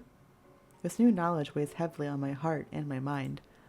We fall back into silence, and for a while, only the gentle chirps of birds fill the evening air. I want to find out more about sorcerers, but I'm also afraid. I'm afraid that the truth might be far worse than I can imagine. I sigh and look at Shou. He's staring into the sky again, hands in his hoodie pockets. He seems to be watching the flocks of birds dance across the orange sky. The fading sun illuminates Shou's blonde hair, adding a golden hue that creates a halo-like effect. Almost like a scene from a Renaissance painting. It takes my breath away. Shou looks like an angel. Shou suddenly turns to me. Hey, can I tell you something? Yes, of course. I grew up in a relatively large family. 2 brothers and a sister, but they're all a lot older than me. I'm the baby of the family. And as far as I can remember, I was always alone. My parents were far too wrapped up in their important research to pay any attention to a failure of a phoenix like me. Shou, no, you aren't a failure. In fact, you're so amazing. Just think about it. Over a short amount of time, you managed to improve so much, and it's just the start. You're getting better and better every day. All you lacked is the discipline to practice. Now you've got that down, so you won't have any trouble. Shou cracks a smile at my impassioned speech. Thanks. Actually, my parents have been paying more attention to me lately. They heard about how well I'm doing in classes and how great I did in the play. They had even promised to go to the next one. He pauses and sighs. But now it feels like we're back to how we always were. A horrible feeling lies like a rock on my heart. It squeezes down painfully. I feel so helpless. It's because of me, isn't it? Shou looks down at the ground. He remains silent, but I get the hint. So it is. I feel nauseous. I get up, but Shou grabs my arm and I stop. I look down at him, wishing that he would somehow say it's all okay. But he doesn't even look up. I can't see his expression, but his grip on my arm loosens, and he lets go. I can feel my eyes prickle with tears. I quietly walk away. Shou doesn't call out to me even once. No. No. I'm doing another shift at Veritas. Shinji and Tatsuya are working this one with me. I stare out the massive windows. Miss, can I get a honey-roasted hazelnut cappuccino and a strawberry shortcake, please? I blink. Crap. What did he say? I try to put on my best smile. I'm so sorry, sir. Can you please repeat your order? Sure. Honey-roasted hazelnut cappuccino and a strawberry shortcake. I'll get that for you right away. Excuse me. I rush into the kitchen and start preparing the order. I grab one of the freshly prepared vanilla cheesecakes and get to making the cappuccino. Kate, are you alright? Huh? What? I look up from the coffee maker. Yes, I'm fine. Why do you ask? Because you just prepared the wrong order. I did? I quickly check my notebook. Oh no, I did. Shit! The coffee cup slips from my hand. It falls to the floor and shatters, splattering the hot coffee everywhere. It even gets on my legs. Ow! Crap. I'll clean it up. Ignoring the burning pain on my legs, I rush to clean up the mess. I crouch down to start collecting the broken pieces, but a pair of hands gently pulls me up to my feet. I look up to a very concerned-looking Shinji. Clearly something isn't right. I'm not going to force you to tell me anything, but you are very distracted right now. He's right, Kate. Even the customers notice you're not all here. You go on, take a walk, and clear your head. Tatsuya and Shinji can clean this mess up while you're gone. Yes, okay. Thank you. I'll make it up to you guys when I come back. I bow a little and head out through the back door. I decide to take a little walk without going too far away from work. The crisp night air instantly starts to help me clear out the haziness from my mind. I wander around the bustling street, distracting myself by looking at the various displays. I'm looking at a selection of adorable earrings when I feel my phone vibrate in my pocket. Ignoring the sinking feeling, I pull it out of my pocket. Seeing the name Keo on the screen, I'm not sure whether to be relieved or to cry. I was half expecting it would be Shou. I quickly answer the phone. Hello? Big sis, you haven't come home for ages. I miss you. You promised you'd visit. Sorry, Keo. Life's just been a little crazy. I have so many more classes than I first expected. I also signed up for a club. You know, to get the full experience. I promise I will visit soon, though. Are you going to be at the party on Saturday? I'm so jealous, but I have a concert that night, so I can't. Party? I think back to what she could possibly be going on about. Then I remember an email my dad had forwarded me for some fancy business party asking me to come. Oh, that. Ugh. You know how I hate those things. But if you're not going to be there... I trail off, leaving the implication but not saying it. Someone definitely has to be there to support Dad if Keo can't, especially since Shizuka is... Yeah, I'll definitely be coming. Though I wish I could come to your concert instead. I'm sure it'll be great. So how are you? How's the new school? Oh sis, it's great. I actually made a new friend. A boyfriend. Oh, a boyfriend? Yeah, his name is Yuki, and he's in my class. He's so kind and smart, and we talk about everything. And he's so amazing at art. You should see. It's just so incredible. And oh, he's got the prettiest eyes and the nicest smile. Although he doesn't smile often. When he does, it just lights up the room. And he's so cute and nice, and... Keo finally stops her rant to breathe. Oh wow, she has it real bad for this boy. It's so cute. So I take it you like Yuki. Well, yes, I do. I like him a lot. Do you have anyone like that, sis? Do I? Images of Shou immediately flash through my mind. Shou is special to me, but I think back to the almost kiss we had and how he just let me walk away earlier. Can I even say that we have anything like that between us? Hey sis, you still there? Keo's voice snaps me back to reality. Huh? Oh, yeah, I'm here. Sorry. To answer your question, yes. There is someone like Yuki in my life, but it's complicated. I take in my surroundings and realize that I've wandered too far away from Veritas. I turn around and start making my way back. So when do I get...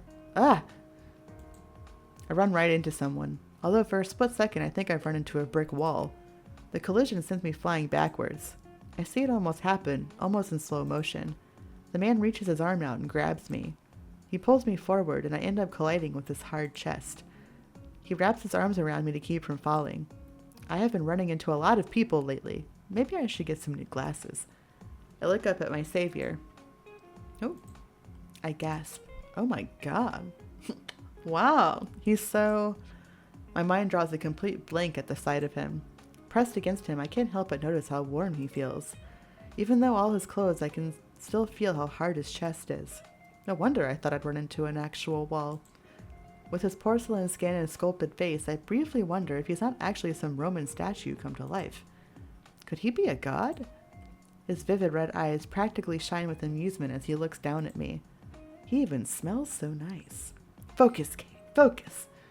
Are you all right? The man asks with a slight accent, though I can't quite place it. His voice is deeper than I would have thought, and yet it fits perfectly. Yes, I'm fine. Yes. Thank you. He slowly lets me go. For a second, I see a flash of something, almost like regret. I stand in place, barely able to form thoughts.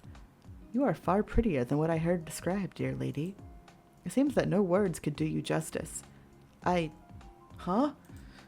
Sith? Hearing my name, I'm snapped out of my strange trance. I look past the beautiful man, only to see Tatsuya walking towards us. I wave at Tetsuya. I was taking so long they actually sent someone to look for me. I look back at my stranger only to see him walking away.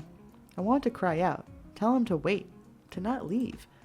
The realization at how odd that would be strikes me, and I stop.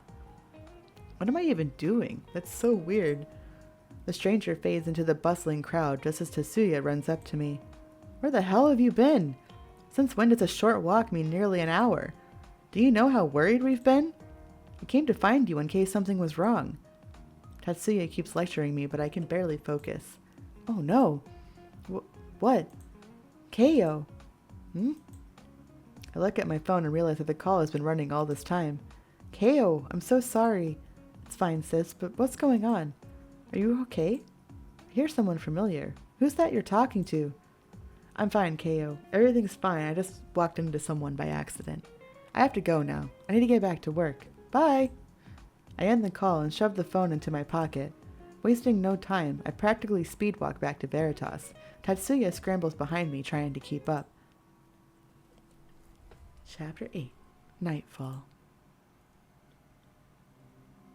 It's been 2 days since I saw Shou. Well, it'd be more accurate to say it's been 2 days since I spoke to him. I gathered my courage to go to Friday's classes, but I sat as far away from where Shou usually sits as possible. I kept stealing glances at him, and once I caught him looking at me too, but I quickly looked away. He didn't try to approach me either, though. Shou doesn't want to be with me because of his parents, that's all. It's not like it's because of me, exactly. And I don't want to put him in an awkward situation, so this is for the best. It's not like they'd ever approve of us anyway, so it's good we found out before we went any further. Even as I think these thoughts, I can feel my heart threatening to break. My phone starts to vibrate, and I almost just ignore it. But as I roll over in bed, I see the name. Shou. I swallow my sudden anxiety down and pick it up. Gotta face him sometime. Hello? Hey. I can immediately tell from the way he greets me that he's not doing too well himself. Concerned in spite of myself, I sit up, hugging my pillow. Shou, are you feeling all right?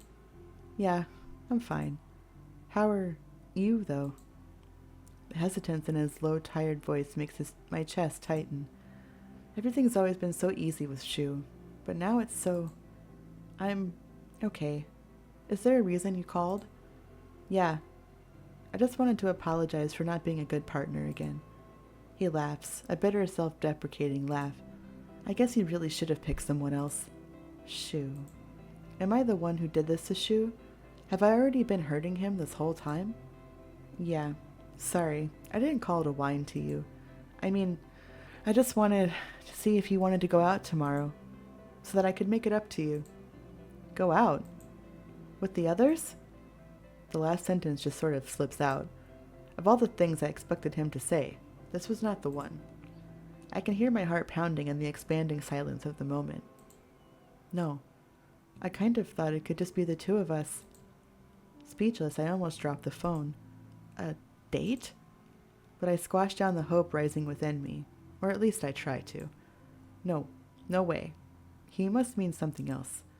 But this isn't a date, just to be clear. I don't really date anymore. My breath catches in my throat with this almost whispered admission. Oh. What can I say to that? It's embarrassing that he knew what I was thinking. He probably has for weeks now, and he doesn't... And anymore? I wonder if something happened to make him stop. Or... I don't know where my thoughts are going with that. I feel this strange mix of wanting to know and not wanting to at the same time. I try to keep it together, though, for Shou's sake at least. So it's like an undate? An undate? This time the laugh Shou gives is a lot more real. Yeah, I guess you could say that. He laughed. Good. At this point, it's all I can do for Shou. But should I? I want to go, but... Why do both of them end with but? I want to go, but... Oh. Okay, hold on. I'm gonna cheat. I want to go, but... Oh, okay. He keeps stringing me around. I mean, should I, though? He's really stringing you around. He just told you he doesn't date. I would be more inclined to say that if he didn't say that. Should I, though? There's a million and one reasons why I shouldn't go. What's the point? If his parents say anything bad about me, he'll probably just start avoiding me again. Not to mention that I really like him, and he'll never feel the same way about me. I sigh. Kate, you don't have to force yourself. We don't have to go anywhere. I'm sorry for asking. His voice sounds like it's nearly in tears and panic grips me. No, I mean, yes. I want to go. I'm sorry, I was just thinking. Oh, are you sure? Yes, absolutely sure. Not really, but I don't want Shou to feel sad, and I do want to be with him, so the heart wants what the heart wants, I guess. Alright, thanks. Shou sounds so obviously relieved. I'm glad I didn't turn him down. Just let me know when and where, okay? But there's a question I feel like I have to know the answer to. Shou, what about your parents? They didn't want you to... I don't know what I'm going to do about that right now. But in the meantime, I don't want to abandon you. Shou. We talk a little more about class and our friends, and by the end of the call, Shou seems a lot more like his old self.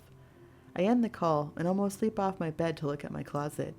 Even though it's not a date, it's okay to look nice, right? I spend the next half hour choosing an outfit that's cute without being too fancy. I settle on a cardigan, white collared shirt with tights and a skirt. I can't deny that there's some part of me that hopes it'll change his mind about me, even if I know that's stupid. But I hope he'll like it. Shou! I've been standing on the sidewalk in front of the Blue Sky Cafe for several minutes when I see Shou. I wave frantically at him, though he's looking around like he doesn't see me.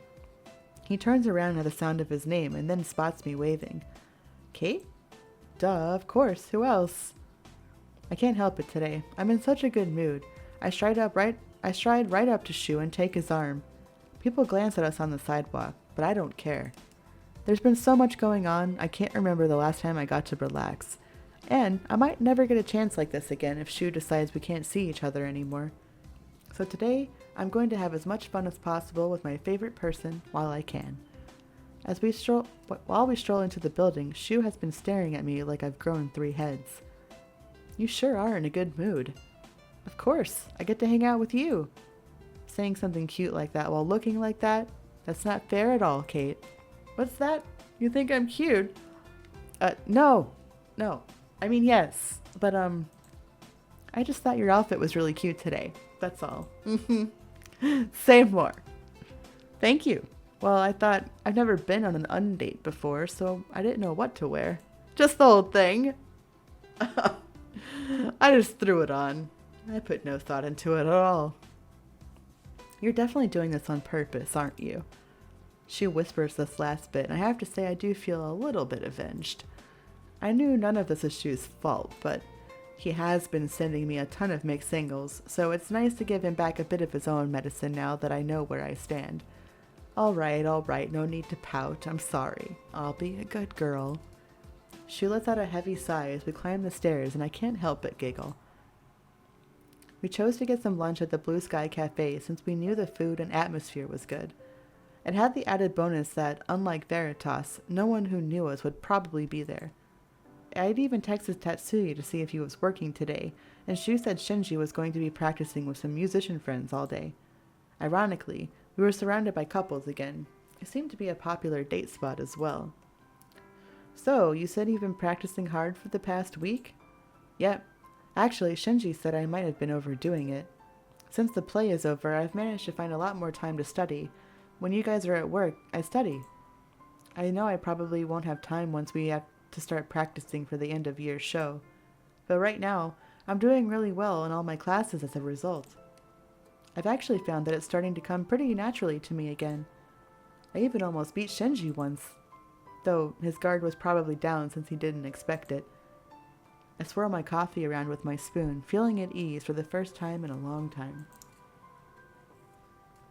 I even love just listening to him talk. Man, I've got it bad. It makes sense, right? Once you learn all the basics, it starts to get fun. Especially if you're naturally talented.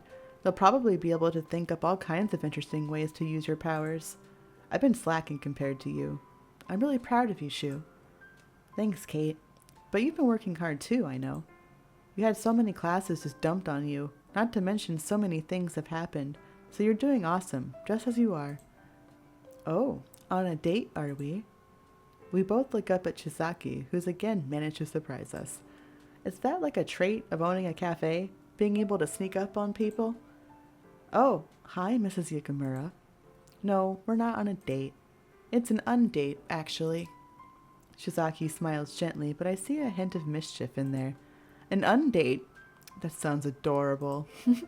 I've never heard of such a thing. It certainly looks suspiciously like a date, though. What's the difference? She looks pointedly at Shou. I'm not sure how she knows, but it's clear Shizaki understands at least some of the situation. Under Shizaki's polite yet cold stare, Shou shrinks. Oh, does sitting alone with a girl mean it has to be a date? Shizaki's lips spread into a knowing smile.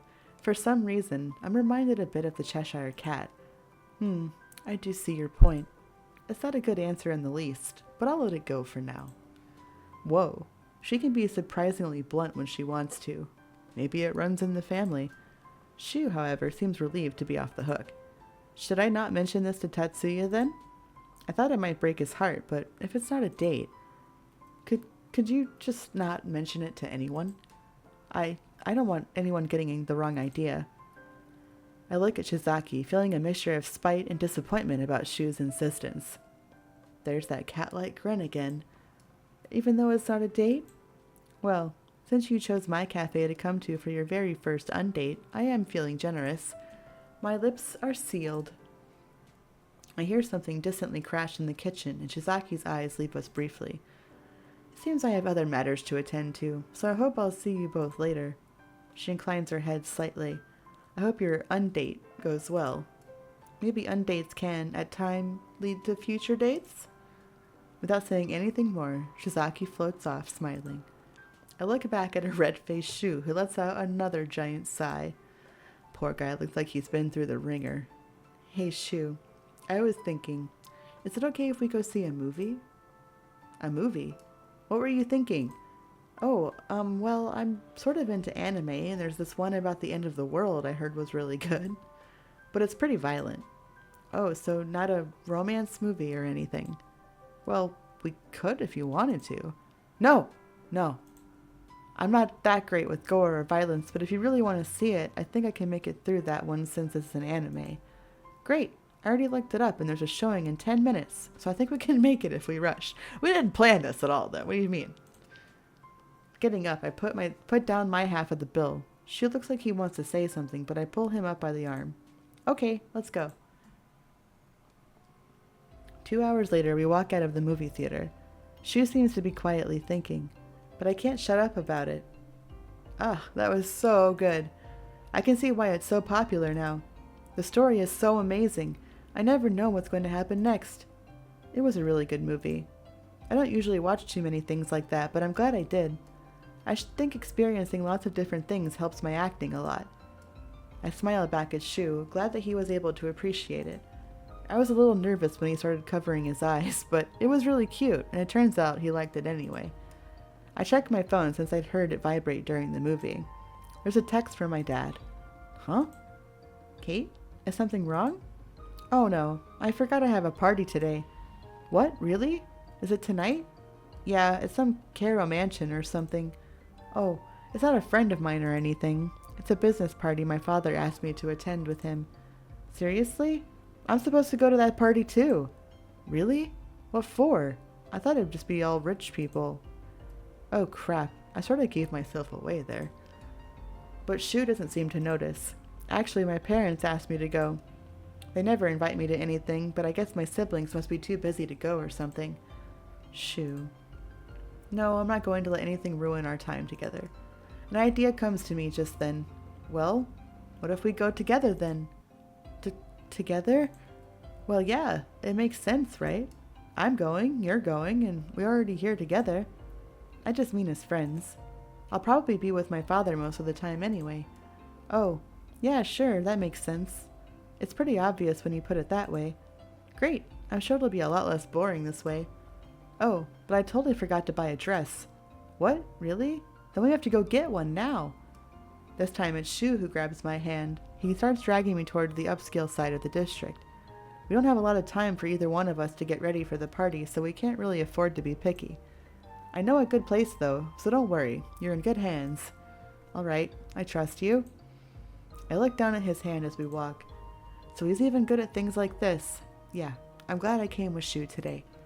I tried to tame the giddiness at the thought of getting to go to a party with Shou, but eventually give up. Maybe tonight will be as fun as today was too. I step into the ballroom, having made it just in time after getting ready. I'm a little out of breath from all the steps leading up to the mansion. I can't believe what I'm seeing, though. The sheer fact that there's a mansion secluded in the mountains stunned me, but this? I'd never seen so much grandeur. I'd only get to absorb a tiny bit of the ballroom when I noticed someone walking up to me. Shou? Seeing him like this, I forget what I want to say. So it is you, of course. But without the glasses, I wasn't entirely sure. You look beyond beautiful. Oh, thank you. You look very handsome too. I mean, yeah, you know. I sigh. Can I ever just not be awkward for once? Still, hearing that from Shou makes me feel so happy I could practically float. Thanks. I'm used to having to clean up for acting, though I still prefer my normal clothes. He bows slightly and holds out a hand. Shall we? Alright. Just as we start walking, I see someone familiar in the crowd of mingling people. Mrs. Yukimura? Shizaki turns to us. The skirt of her white ball gown spins gently with her movements as the diamonds embedded in the gown sparkle. I let out a little gasp. She's gone from elegantly cute to looking like an actual fairy. Dragon? Queen. Ah, good evening, Miss Sith. You look simply lovely tonight. I admit, though, I am surprised to see you here. Shizaki speaks even more formally than usual here, and my experience as a wealthy socialite kicks in. I give a little bow. Good evening, Mrs. Yukimura. You look divine. I too am surprised to see you here. I am here at the request of my father. I am here at the invitation of some of my extended family, the Hattoris. I can't hide my shock at this one. The Hattoris? I instinctively look towards Shou, who's smiling. Yep, but you didn't know me and Tatsuya are cousins. At this point, I'm not sure if my eyes can go any wider. Cousins? Chisaki smiles serenely at me. Yes, I'm truly shocked that neither Shou nor Tatsuya have mentioned it to you before. My adoptive mother, Anda, is the sister of Shu's grandmother. I continue to stand there with my mouth hanging open for another moment before I remember how to close it. A dragon and phoenix. I didn't know such a thing was possible. Then again, it's not like I know anything about this world, so why not? And if I may ask, who might your father be? I scan the room looking for him. When I spot him with a group of older gentlemen, a cocktail in hand, I gesture towards him. That's him, my stepfather. Now it's Shizaki's turn to be surprised. I feel a little vindicated seeing her eyes widen, knowing even she can lose her cool. Truly? Mr. Shinemura? She, apparently regaining herself, smiles at me. I had no idea. Wait, you mean that Shinemura, like Shinemura Electronics? I smile at Shou, who still seems to be a little confused. It's usually a fact I find annoying, but I'm proud to be father's daughter tonight. Yes, the CEO, Rokuro Shinemura, is my father. Before anyone has a chance to respond, two familiar-looking people approach. Shizaki, is that you? I recognize the voice, though not the face. In a simple red formal gown stands Shu's mother, Dr. Hattori, and next to her, her husband. So it really is true. They're related. I glance back at father, who happens to be looking my way at the same time. His smile softens immediately, and I feel an ache in my chest. Dad. I've missed him so much. I didn't even realize it until now. Barely realizing what I'm doing, I vaguely excuse myself and walk toward my father. He keeps a steady smile and starts approaching me before anyone can start talking to him. Kate, I'm so happy to see you. You look very beautiful tonight. Very much like your mother. I stop and look up at father, whose voice trembles slightly at the mention of Shizuka. Normally, she would be the one here, on his arm. and they be the talk of the ball, as usual. My eyes glaze over for a minute unexpectedly, feeling nostalgic and somehow sad. I touch Father's arm, wanting to comfort him somehow. I can't even imagine how horrible he must feel right now. Father takes me into a strong hug. Dad? It's only been a few months since we've seen each other, but I've missed you so much. Me too, Dad. Dad is such a strong person. All I've been doing is moping around about my issues, but here he is, handling his responsibilities like always, smiling in front of me. I need to become stronger, so that Dad can rely on me too. We pull apart gently, and I offer my hand out to Father. Well, shall we make the rounds then? It seems you've done some growing while you're away. You used to hate doing this. Father takes my hand and starts leading me to the crowds. It's not about whether I like it or not, but rather about what needs to be done. Besides, I do like spending time with you, Father. Father takes me around to various people at the party, introducing me and getting to know potential business partners. At some point, I finally noticed the phoenix murals on the ceiling. Can it be? Was this party thrown by a phoenix? Maybe. Maybe I'm wrong. It could just be a religious mural with angels. But why do I feel like it's not that simple? That it's not just angels? I turn to Father, who is conversing with some younger men and women. Does he know? I swallow hard. The thought that even Dad would be hiding something like that from me. Just the fact that he was married to Shizuka and that he's here now probably means... I look up and happen to lock eyes with Shou. This has been happening all night. Shou and I stealing glances at each other and our eyes happening to meet. Maybe some people would call this romantic, but it simply hurts that I can't just go be with him. I force myself to turn away. No, I promise myself, whatever happens, I'm going to be stronger for Dad, no matter what secrets he might be keeping from me. It's just one night. You can do this, Kate. It's nearing the midpoint of the party, and I hear the host will be giving a speech soon. I'm so tired I can't wait to get home already. As this become habit, I look around and spot Shou. My eyes widen when I see that he's coming over to me. Shou? He seems to be mouthing something at me. Save a dance for me? Oh. I nod silently. I can't believe he's actually going to ask me. May I have this dance, my lady? Huh? I feel like I recognize the man that seemed to suddenly appear. But I'm so completely stunned by his beauty and presence that it feels like my brain has stopped working. Did I startle you? I apologize if so, but I was asking for a dance with you. With me? I look around to see who else he could be talking to, but there's no one except my father and the group he was with. They now seem to be watching us. Of course. I have not been able to forget you since I first saw your face. Allow me to introduce myself. I am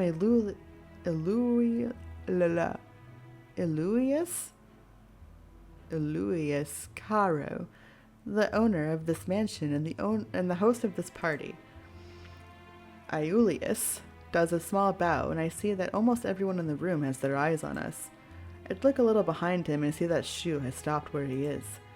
He mouths, "Next time, then?" My heart feels like it's going to break in two, but then I feel a hand on my shoulder. I look up and see that it's my father's. "Thank you for inviting us, Mr. Caro, and for asking my daughter to dance." Father looks at me and I can see he's urging me.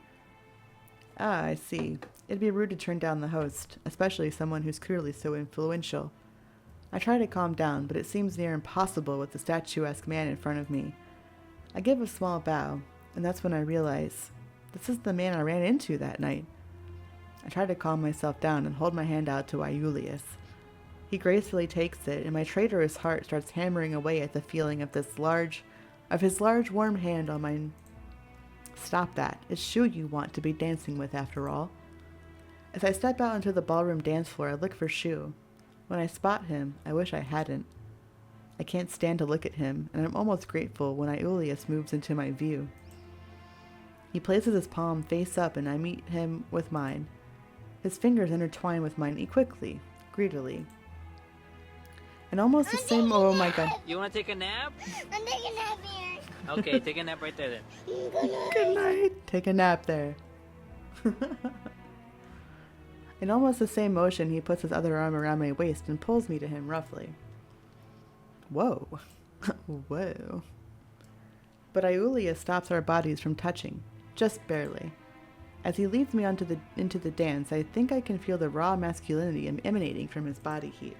Calm down. Calm down. And maybe something more? Being so close to him, I can't quite comprehend what's happening, but at least my body remembers what to do. Aeolus leans in then, his face so close to mine. I can see his smooth white porcelain skin and chiseled features extraordinarily clearly, and I swallow hard. My lady, would you be so terribly kind as to agree to a simple request? I'd like you to listen to me speak, about a goal of mine, in fact. Oh, one that's very close to my heart. Yes, that would be fine. Keep it together, Kate. Everyone is watching you, especially Shou. Ah, thank you, my lady. Even though I am a stranger, you do me a great kindness. You see, my goal is something I have been working toward for many, many years. And recently, I've come to learn about a tool that will help me achieve that dream very soon. This is truly a stroke of luck, yes? It certainly seems so. Unfortunately, the tool, like any, has to be honed in order to be properly used. One might even say that to use it, it must be broken first. My lady, I think you might be surprised to learn that the tool, in fact, Aeolus pulls me close as we prepare for a twirl, is you. Huh? Aeolus spins me away from him. In that moment, I see the smiling face of my father waiting in the crowd. Trying to keep my composure, I give him an awkward smile back, but inside, what is going on? I want nothing more to run to my father and get away from this horrifyingly beautiful man. But Aeolus twirls me back to him and we end up closer than before. Now, that will not do. Such a look of horror on such a pretty face does it no justice. No, my sweet butterfly. If you are thinking of telling anyone what I've said here, you should remember that we are surrounded by innocents. Would you enjoy it if harm came to them? Or, if you prefer, perhaps something terrible could befall your loving father instead. What do you want with me? Aeolus dips me just then, and I feel my heart pound with his red eyes gazing into mine, shining with something I can't quite place. Our noses are almost touching, and I can feel his hot breath on my lips. All I want is all that you are. All I want is to see you broken and shattered. I will have your powers for myself. My body shivers involuntarily, but inside all I feel is an intense primal fear growing. My ritual will see to that. Aeolus picks me up and we continue sweeping across the floor, though my body has gone long past numb. Part of that ritual means you'll be stabbed over and over. What do you think will happen to a being that cannot truly die? What will happen if the being never truly lived?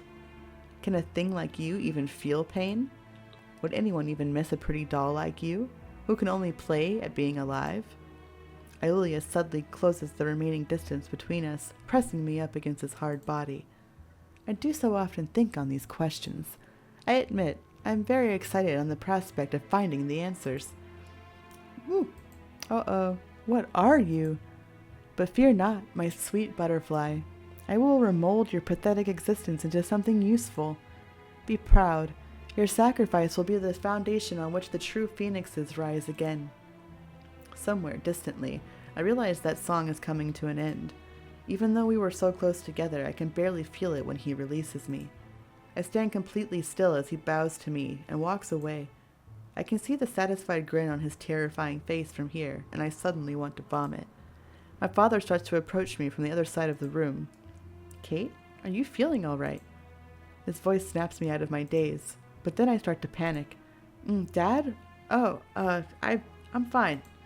I just need some air. Without looking back, I run out of the ballroom. I end up picking up my dress and running straight out of one of the wings of the mansion. Almost in tears, I stumble down the dark mountain steps, wanting to distance myself from the party as much as possible. Aeolus's cruel words ring in my head, resonating with all the doubts I had locked up within myself. Would anyone even miss a pretty doll like you, who can only play at being alive? I slowed down once I reached the pier's railing, unable to go any further. So it's true then. I'm not really real. I'm just a copy. I'm not even really alive. I don't have a soul. When I die, that's it. It'll be like I never really existed at all. Because all I've ever been was a shadow of Shizuka. The only reason I was brought into this world was to be a tool. Maybe it's fitting that my existence ends serving as one. But why do I have to suffer at the hands of someone so twisted? I'm feeling so many things. Anger at Aeolus and his horrible words, hopelessness and overwhelming fear of Aeolus and my own mortality. I'm too wrapped up in my own head to notice when someone comes to stand beside me. Kate? Hold on, I'm taking my jacket off. It's too hot in here. I need to go turn the air down. What? I look up at him dully, too full of emotion to feel any surprise. I don't know what my face looks like, but Shou seems to understand because he immediately sweeps me into a tight hug. This hug, it feels different from any of his other touches. It feels desperate, and yet protective. I don't try to move. I just sink into the warmth that is Shou's embrace.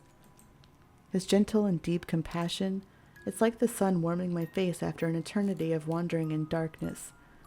My tears start flowing freely, and I begin to openly sob like a child. Shou only tightens his hold on me and gently rubs my back in response, and I start crying harder. I finally start to notice little things, like the lovely scent of peaches that comes from Shou's hair, the sparkling stars above, and the soft sound of waves lapping. In response, my breathing slows and so do my tears. After I don't know how long, they come to a complete stop. I slowly separate from Shou. It's hard to tell in the low light, but is he blushing? Shou, you can look at me now. I'm finished. Shou shyly looks at me with his gold eyes, and I'm struck with a sense of deja vu. This has happened before, hasn't it? Only now the roles are reversed. Thank you, Shou. Of course.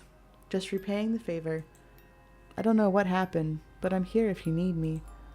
Oh, right. He doesn't know what Aeolus said. But how do I bring myself to tell him? Is it even okay to tell him? What if Aeolus hurts Shou? Oh, he said don't tell anyone.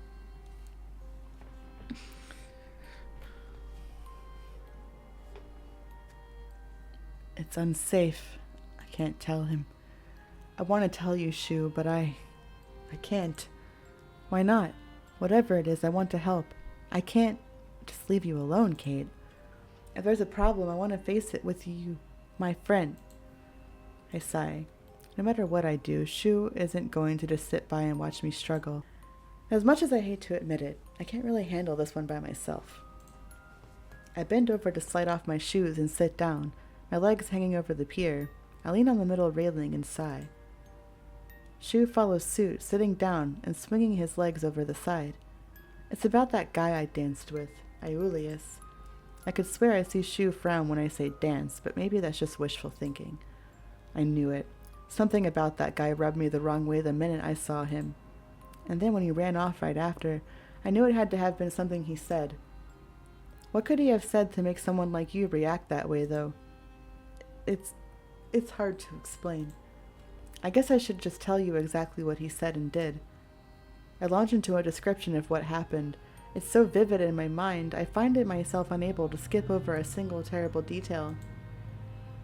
Only year 2? Nice, nice. Are you romancing anyone? The aggressive way he danced with me contrasting with his polite words. His change into some kind of horrifying demon when he told me what he was going to do to me. Shou was practically bristling with unseen rage by the time I'm done. After a few moments of seething and processing what I said, Shou finally speaks. What does he mean by you're not real? Of course you're real. You're right here. He means it's about how I got these powers and my mother. Your mother? I nod and begin quietly telling him about my mother and the fateful weekend that led up to me getting my powers. This time, when I finish, Shou seems to be stunned in silence, or perhaps a quiet horror. That's... Shou wraps me up in another hug, this one more desperate than the last. I don't understand why you had to go through all of that. I can't believe you've been dealing with something that heavy by yourself all this time. You've always been so patient and kind with me while I complained about my own small problems. I had no idea. Oh, they weren't small. But Kate, you have to know that you are real. You're right here with me.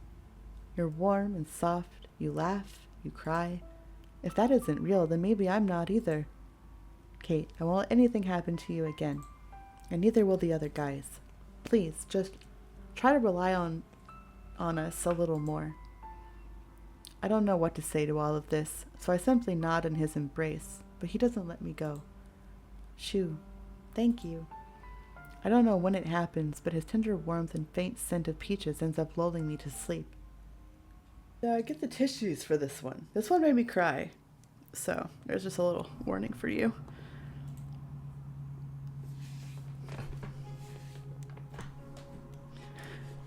No matter how fast the days go by, the memory of Aeolus never leaves my mind. I can still feel the way his breath tickled my skin when he whispered those awful things to me. My body shivers involuntarily at the very thought.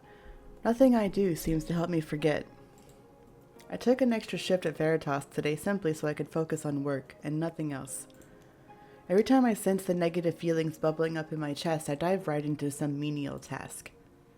I ignored my phone vibrating in my pocket and start cleaning the counter for the 6th time this hour. Sorry, Shou. I don't even have time to look at the screen anymore to know that it's Shou who's calling me.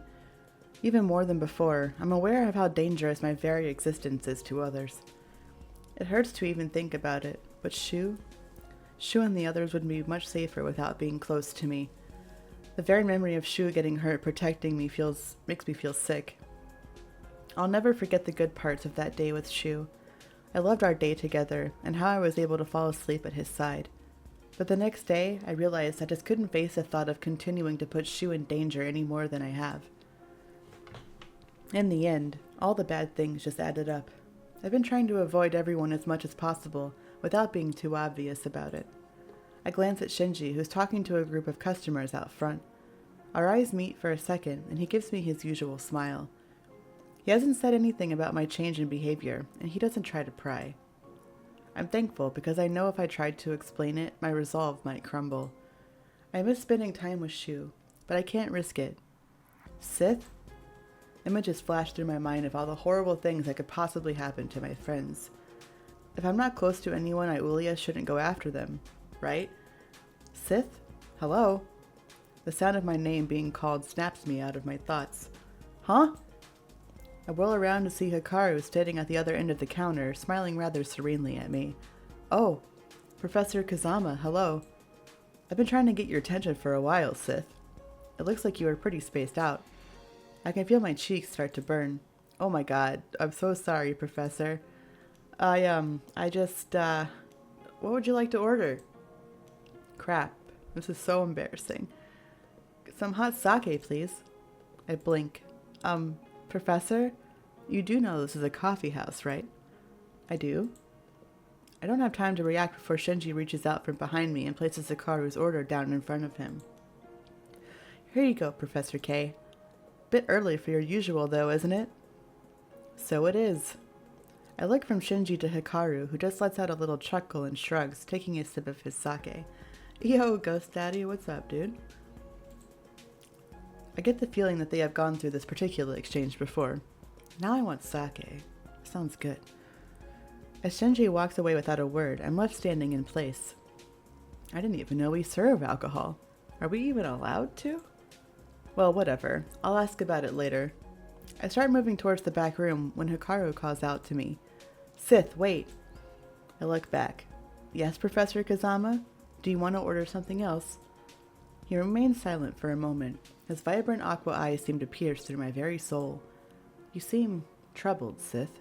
Is everything all right? If you need someone to talk to, I'm here for that. I swallow the lump forming in my throat.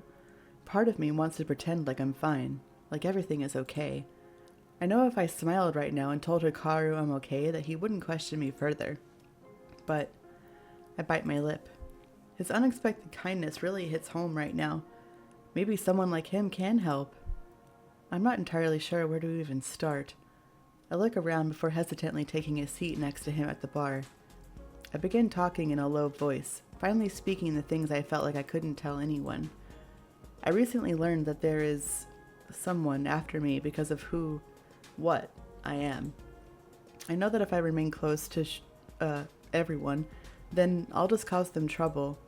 I don't want the guys getting hurt, so I think it'll be safer for them if I'm not close to them anymore. Hikaru looks pensive, as if thinking of how to phrase his answer. I assume this means you haven't told them about this plan of yours then? I nod. I think you shouldn't cut ties with your friends so easily. Tell them the truth and let them decide on their own. It's never pleasant when someone decides for you, taking away your ability to choose. Let them make their own choice. Whether they want to stand by your side or distance themselves, it should be up to them. A heavy feeling settles over me. His words make me think of Shizuka. She gave me these powers without giving me a choice if I even wanted them. No matter how it turned out in the end, I was forced into it. Knowing how it feels to have something taken out of your control, could I really do it to them? Even as I ask myself this, I already know the answer. Wasting no time, I pull my phone out right there and send them all a text asking to meet up as soon as possible. I turn back to Hikaru and give him a little bow. Thank you for your advice, Professor. It was very helpful. If I was helpful to you at all, I'm glad. Right, Kate, time to get back to work. I jump right back into work with renewed vigor. Everyone managed to find some free time pretty quickly. Shou offered to up his apartment as a meeting place, no questions asked, despite the way I'd been avoiding him. When he opened the door, he looked both so sad and so happy. But I think he knows what I want to say to everyone. I'm sitting in the armchair with the perfect view of the room and everyone. My heart beats like a drum. I fidget with my necklace, tugging and twisting the star between my fingers. Finally, telling them something this big, my nerves are totally fried. Shou, Tatsuya, and Takumi sit somewhat awkwardly together on the couch. I almost want to laugh at how annoyed Tatsuya looks from being squished in between the two. It's been a while since we all met up like this. Yeah, guess everyone's just always busy with stuff. Tatsuya, what? Hey, Hirayama, how much longer are you going to take? I can hear Shinji laugh all the way from the kitchen area. Chill, Tatsu, nearly done. As soon as Shinji says this, he comes out holding a tray of various drinks on one hand. With the signs of a practiced skill, he places drinks out for everyone on the coffee table one by one. Peach tea for Shou, mocha iced tea for Tatsuya, black coffee for Takumi. Thanks. Thank you. Shinji glances at me and winks. And a hot chocolate for the lady, to calm the nerves. Thanks. Ah, crap. So embarrassing. I thought I was hiding my nervousness pretty well. Graciously, I take the mug from his hands. Just the smell of chocolate seems to help. Silence reigns in the room. Everyone sips their drinks, patiently waiting for me to start. I sigh. As the seconds tick away, it becomes harder and harder to speak. I start to feel like my throat is closing up. I move to take a sip of my hot chocolate when I feel a warm hand on mine. I look to the side and see Shou gently smiling at me. It's okay. Take your time. He gives my hand a light squeeze, but he doesn't let go. I'll just be blunt. I'll just get it out. I'll just be blunt. Get it all out in one go. I take a deep breath. I'm not sure how to even say this, but I'm not real. I was created like some thing with alchemy, and what do you mean you're not real? You look as real as everyone else to me. Shou's grip on my hand tightens. I look at him and he seems a little unhappy with what I said. I mean, I didn't mean blunt in like that way, but alright. Ugh, where the hell am I even going with this? Let me start again.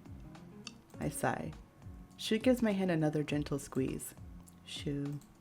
I take a deep breath and start again. I called you all here to talk about my mother. My mother, she was an ancient sorceress and alchemist who was cursed with immortality and couldn't die for centuries. At least that's what she said. And I'm not. Shou gives my hand another squeeze when I waver. I swallow hard. I'm a homunculus. She told me that she created me for the sole purpose of forcing that abhorrent curse onto me, along with her powers. I pause.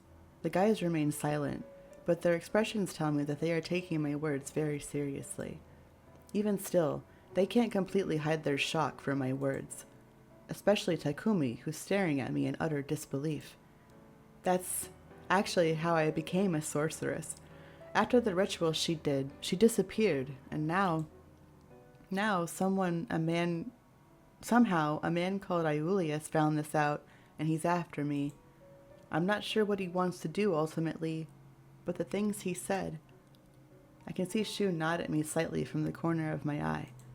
I've already told him about Aeolius, so I know if anything, he'll back me up. I look down at my hands. Last Saturday, Shou and I attended a ball. Aeolius was the host of this ball, and he requested to dance with me. And while he did, he said that he wants to take my powers from me with this terrible ritual. He said the process involves stabbing me over and over with a dagger. But it doesn't matter because I'm not actually a person, just a doll pretending to be alive that some alchemist created. I stopped talking, and it's almost like all sound died in the room. What the fuck? You said it, Taku. Takumi stands up and clenches his fists. His sudden angry shout seems to snap everyone else out of their stunned states. That's... I look at Shou. Even though he already knew all this, he doesn't look any less angry than when he first heard it. But then he gives me a reassuring smile. It doesn't matter how you were born, or why. Human or homunculus or whatever, you're still you. Shou's right. In the end, all that matters is who you are, not what you are. And besides that, you have your own aura, just like everyone else here. You're alive and real, Kate. That's right. And who the hell does that guy even think he is? We should report his ass to the SSU for threatening you. I hate to say this, but so far there hasn't been any actual crime, so they couldn't really do anything. Even if there was, that's assuming he's not too powerful for the police to stop. They all sigh. It doesn't matter. We'll stick with you no matter what, Kate. We'll do what we can to protect you. That's what friends are for anyway, right? His proclamation is met with a round of yes and nodding. I can feel my lips twitch into a smile of my own. Even though I still can't get rid of the nagging feeling that something bad is going to happen, getting everyone's support immediately made me feel better. Encouraged by my reaction, it seems like the mood has lightened in the whole room. Takumi and Shinji glance at each other, then at us, and, almost at the same time, they smirk. So, how long are you going to keep holding Kate's hand, Shou? Yeah, or is there something else you need to tell us? What? Guys, come on! At their words, Shou lets go of my hand in a rush. I was just being a supportive friend. Oh, really? So it's all platonic, huh? Yes, we're just friends. Nothing else is going on. Then why are you blushing? But no matter how they tease Shou, he remains adamant that there's nothing more than friendship going on between us. I decide to help Shou out a little bit, even if I fervently wish it wasn't true. I think he's blushing because you won't stop teasing him. Shou is telling the truth, though. We really are just friends. Even as I say the words, I can feel a sharp sting in my heart. I'm all too aware that this is not the time for any romantic revelations, so I push any disappointed feelings aside. I can start thinking about feelings when I don't have someone trying to hurt those around me. I can't remember the last time I was so happy for the weekend to come. It's been a few days since the meeting between everyone, and since then they have been intensely supportive of me.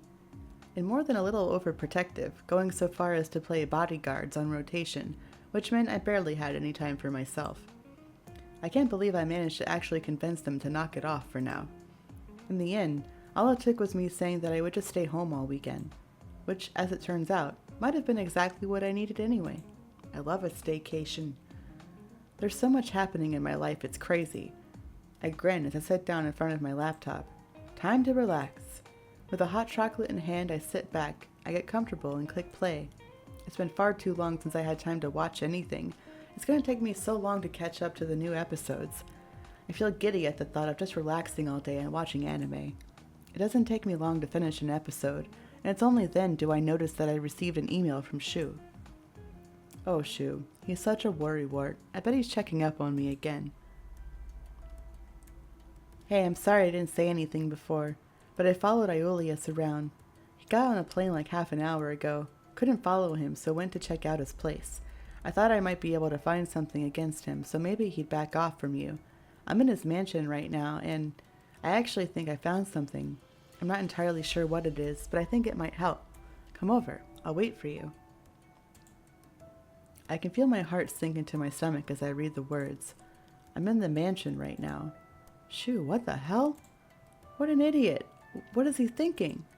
I send a quick "I'm coming" and drop my phone on the couch as I rush to get changed. I practically jump into my shoes and run out of my apartment. Around an hour later, I get inside of Aeolius's manor without any problem. Looks like Shou left the door unlocked for me. The place seemed quiet, and without much thought I wandered towards the ballroom. I stand at the entrance. Filled with only silence, it seems different somehow, vast and empty. I look around. Hello? Shou? Are you here? I walk further into the empty ballroom. Shou? This is pointless. I should just call him and ask where he is. I reach into my pocket for my phone, only to realize that I forgot to take it with me. I sigh. Damn it. No choice then. I take a deep breath and yell at the top of my lungs. Shou, where are you? No answer. I sigh again. Maybe he's upstairs then? I turn to leave the ballroom when I hear a soft thud. I stop in my tracks and look back. For a second I wonder if I'm seeing things, a mop of blonde hair peeking out from behind one of the pillars. I feel sick. I step closer and closer. My heart nearly stops when I see Shou slumped over by one of the far-off pillars. Shou! I run towards him and nearly slip on the stone floor. When I reach him, I freeze.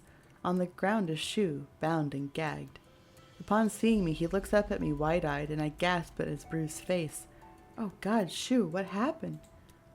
With a shaky hand, I remove the tape from his mouth, and almost immediately he yells, Run, Kate! What? Shou!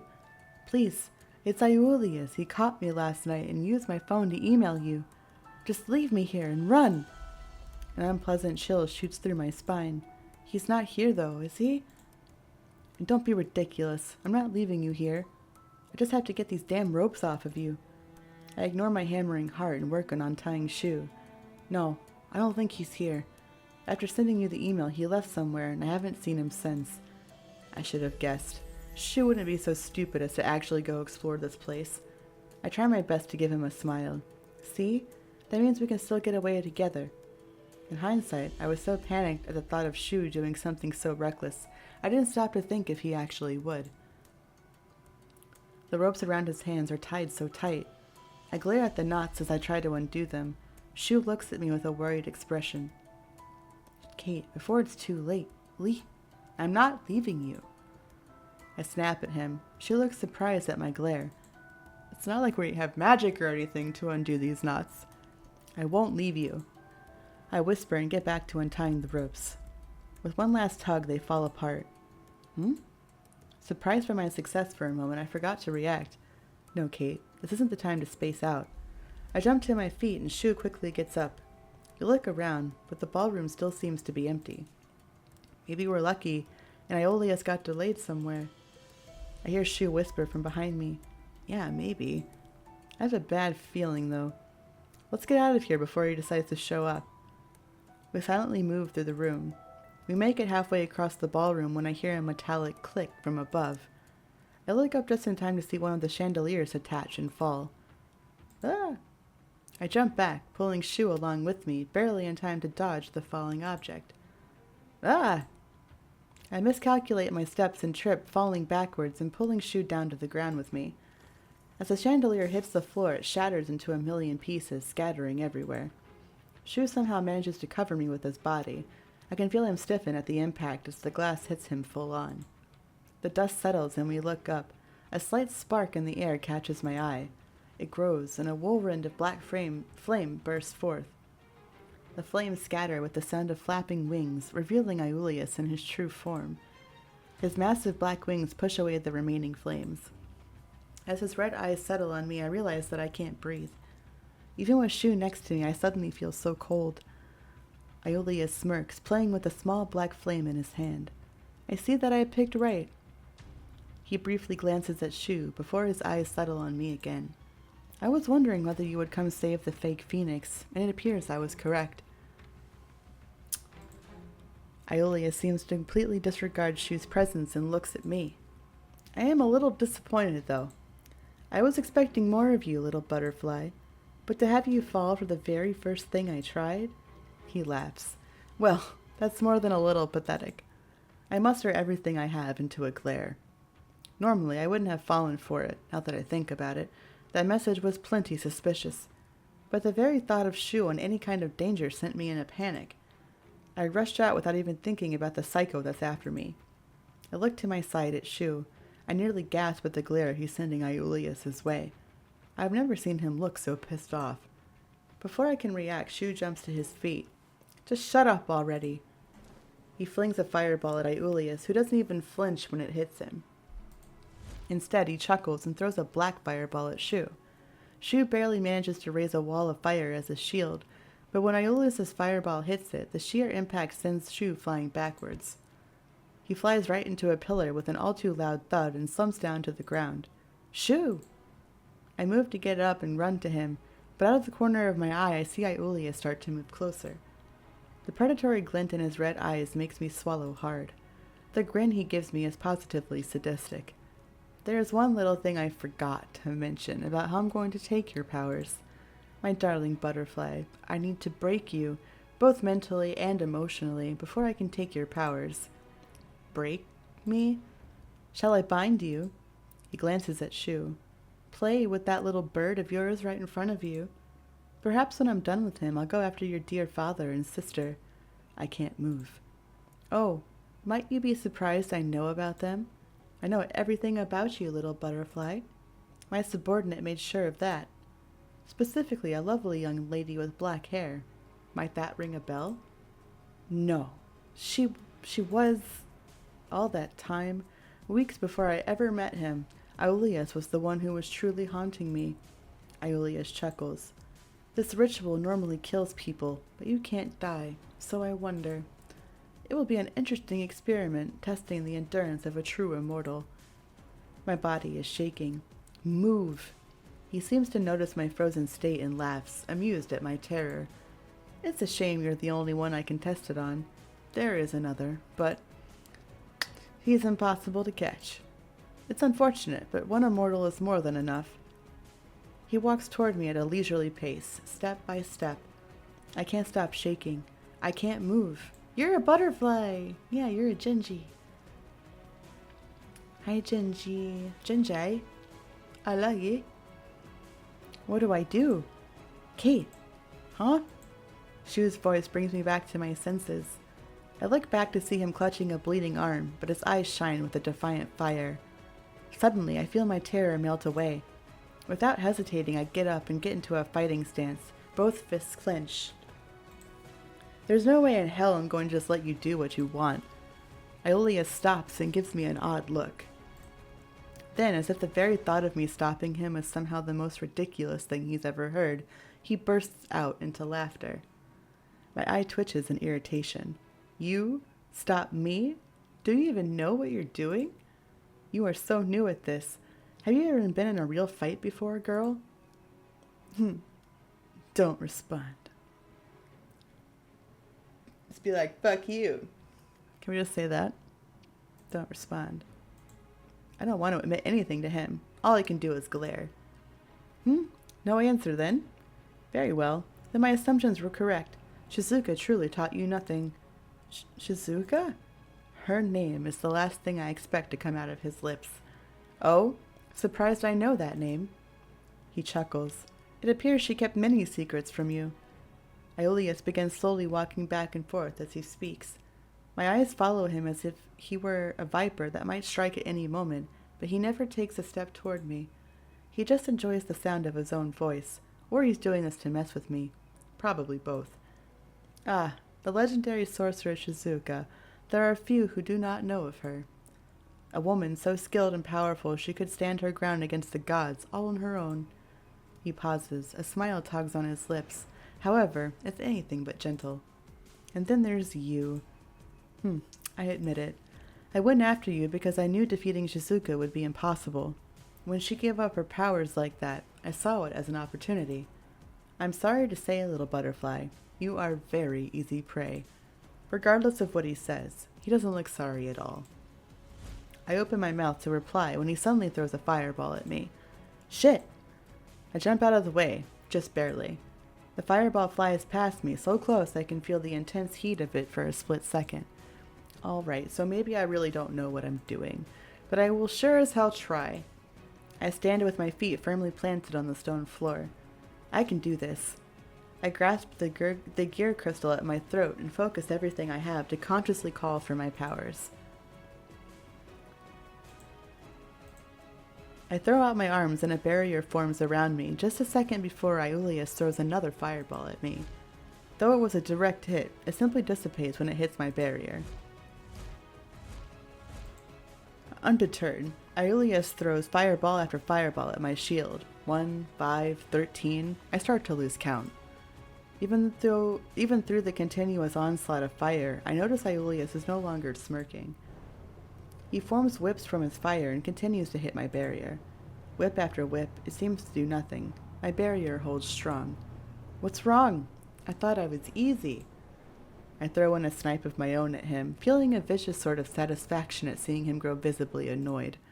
He sneers at me and lets the fire whips disappear. I briefly hope that he might give up, but the dangerous glint in his eyes sends a powerful chill through me. With a ferocious grin, he holds up his hands. I steel myself and focus on strengthening my barrier, and not a moment too soon. The vortex of black fire completely surrounds me so that all I can see is fire. I can feel the pressure from all sides, threatening to break my barrier. Shit, shit, shit. My arms start to shake. It's getting harder to hold up the barrier. Oh my god. Raven, please.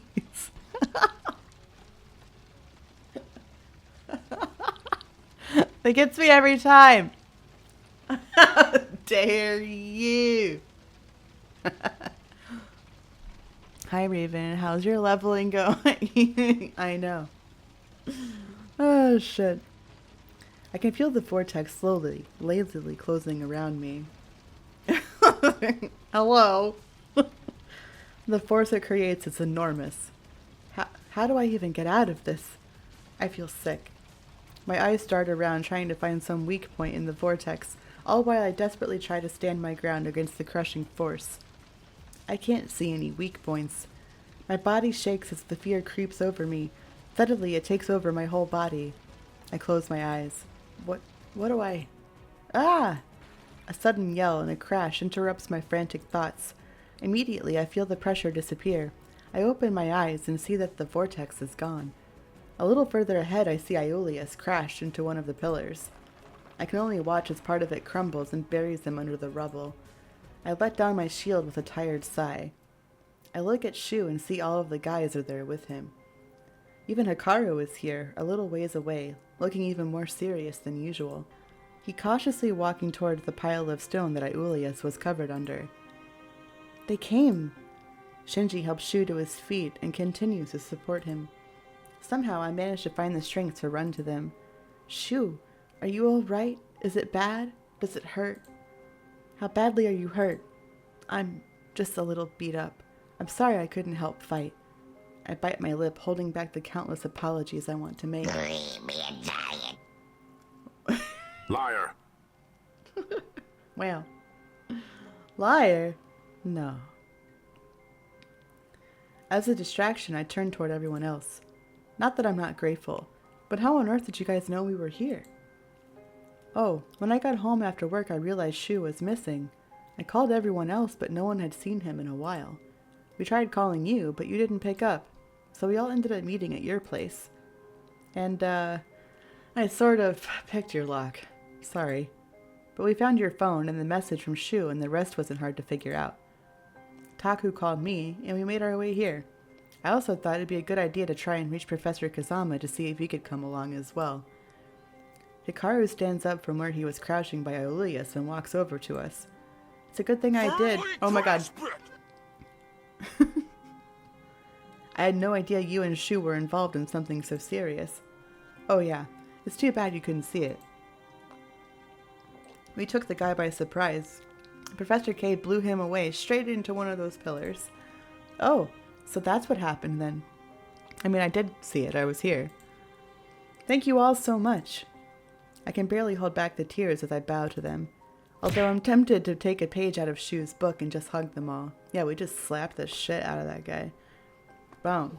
Oh, he needs some milk! Although I'm tempted to take a page out of Shou's book and just hug them all. I glance back at the pile of rubble and frown. I'm taking a nap here. Okay, take a nap right there then. Good night. That's Genji right now. I glance back at the pile of rubble and frown. Is he dead then? From what I can see, he has a broken neck. What? Oh. So Aeolius is dead. I frown. An odd feeling comes over me, and I realize I'm a little underwhelmed. After everything he did to us, it's over so quickly. I suppose that's just how it is. 1 minute you're alive, and the next, you're not. I briefly wonder if I had it in me to kill him myself, but I'm happy I don't actually have to find out. Chapter 10. Supernova. There's no point in staying here. I'll call the SSU and have them take care of this. Hey now, Professor K, that's not exactly true. A guy this rich has to have some interesting treasures in a house this big. I'm going to look around a bit before I leave. Hikaru sighs and Takumi strides off, hands in his pocket, off to the second floor. The rest of you should go ahead and go. I'll stay here to talk to the police. Tatsuya glances toward the rubble where Aeolius's body is lying, half exposed, and quickly looks back at us. You don't have to tell me twice, Professor. But don't these two need some healing? Especially Shou. Realizing what Tatsuya said, I look at my body and flex everything. I don't think I got hurt. Ah. I realize that I have a scraped knee and a slight burn on my left arm, but nothing compared to Shou. Besides his bruised face, he's got cuts and scrapes all over him. He's also holding his ribs with one hand, unable to stand up straight. Shou, aren't you in pain? You should get checked out. Oh, I'm sorry, Shou. I was concentrating on Aeolius so much I didn't realize you were badly injured. No, it's all right. I didn't want to say anything till we were out of here. I'm with Tatsuya. I don't want to be here anymore either. You should still get at least a little healing before we travel with you, Shou. I look away, not able to stand seeing Shou standing there, battered and wounded, because of me. He got hurt again and again, because of me. Kate, I'm sorry. What? What could you be sorry about? This is all my fault. No, if I hadn't gotten caught in the first place, you wouldn't have been lured here and gotten hurt. Stop being ridiculous, Shou. I'm barely injured compared to you, and Aeolius would have found a way to get to me anyway. If not through you, through someone else. Besides, that's all over and dealt with. I don't know exactly how to feel about it, but Aeolius is dead now. I won't have to worry about anyone I care about getting hurt because of me again. That's when a strange droning sound starts coming from behind us. We all turn at once and see a light coming out of the rubble. Aeolius's body is glowing. Aeolius, he's not... In the same instant that I realize this, Shou takes me in his arms, staying in front of me as rubble explodes away from Aeolius's body. I feel Shou tense up in pain, but I can't do anything to stop him. Shou! When the hail of rocks is over, there stands a very annoyed Aeolius. Well done. You took me by surprise. It's been a while since I had to come back to life. It's been a while. He cracks his neck, and I let go of the breath I'd been holding. No, that's impossible. The men around me look equally stunned, though none more so than Shou. He is now half doubled over in front of me, but still manages to look up at Aeolius. It's impossible. Phoenixes haven't been able to regenerate in thousands of years. It's the whole reason my parents are so obsessed with their research. It's not possible. And yet, here I stand. Oh yes, very sexy demons here. It's quite pathetic, really, to see my kin fall so far from what they were in my time. Just how old are you? I've heard stories about an evil phoenix, but what is time, really? After the first 1,000 years or so, it becomes utterly meaningless. That's right, I am far older than I look. Yes, I am the big, bad, evil, dark phoenix your parents told you stories about. Gasp. Aeolius laughs. What's wrong? You didn't expect that evil would look like me? Even a beautiful face can belie a monstrous soul. With this, Aeolius raises one pale hand. Shou braces himself in front of me. How am I supposed to be someone who can come back to life? I don't know the answer. I don't. But I do know I can't let Shou get hurt anymore. With this new resolve, I step around and in front of Shou. Kate, what are you doing? I'm not going to let this freak hurt you, Shou. Aeolius starts laughing, a hand up to his face like he just can't help himself. I throw out a hand, a shield coming up with it that covers the entire group. The echoes of Aeolius's laughter die out, and he tilts his head ever so slightly. One long strand of black hair falls in front of his eye. I'm struck by how wrong his severe expression is on such an elegant face. Thank you for the laugh, little butterfly, but I'm afraid I'm done playing with you. One moment, Aeolius is there, leering at me, and the next, he summoned an immense black fireball. My thoughts come slowly as I try to comprehend all the things that happen in the following seconds. Kate! My world is suddenly tilting, and I recognize the sensation as falling. Oh, I was pushed by Shou. I managed to keep my shield up, but it doesn't matter. Aeolius's dark flame shatters my shield in one hit, hitting the spot where I was standing. The spot where Shou is now standing. Ugh! I hit the ground hard. I feel sharp bits of glass cut deep into my skin. But I don't care right now. With my heart pounding, I scramble to sit up and see what damage the fireball caused. My gut reaction is relief when I see Shou still standing there, but I quickly realize he's enveloped in black flames. I can't see his expression, but I can sense that something is terribly wrong. He falls to his knees and I reach out to him, but I can't make it in time. I watch as Shou sags, then tumbles sideways to the ground without so much as trying to catch himself. Shou! I crawl across the shards of broken glass to Shou, barely registering the pain. When I reach him, I clench my fist, like I saw Shenji do so long ago, and the flames ravaging his body vanish. Shou! I pull Shou up by the shoulders and lie his head across my knees. His eyes are closed, and I can't tell if he's breathing or not. I try not to look at how badly he's burned all over, how his very skin seems to be smoldering and fading away. I just focus on his eyes and getting them to open for me. Please, Shou, wake up! He isn't moving, and it doesn't look like he's breathing. I don't know what to do. What am I supposed to do? Please, someone tell me.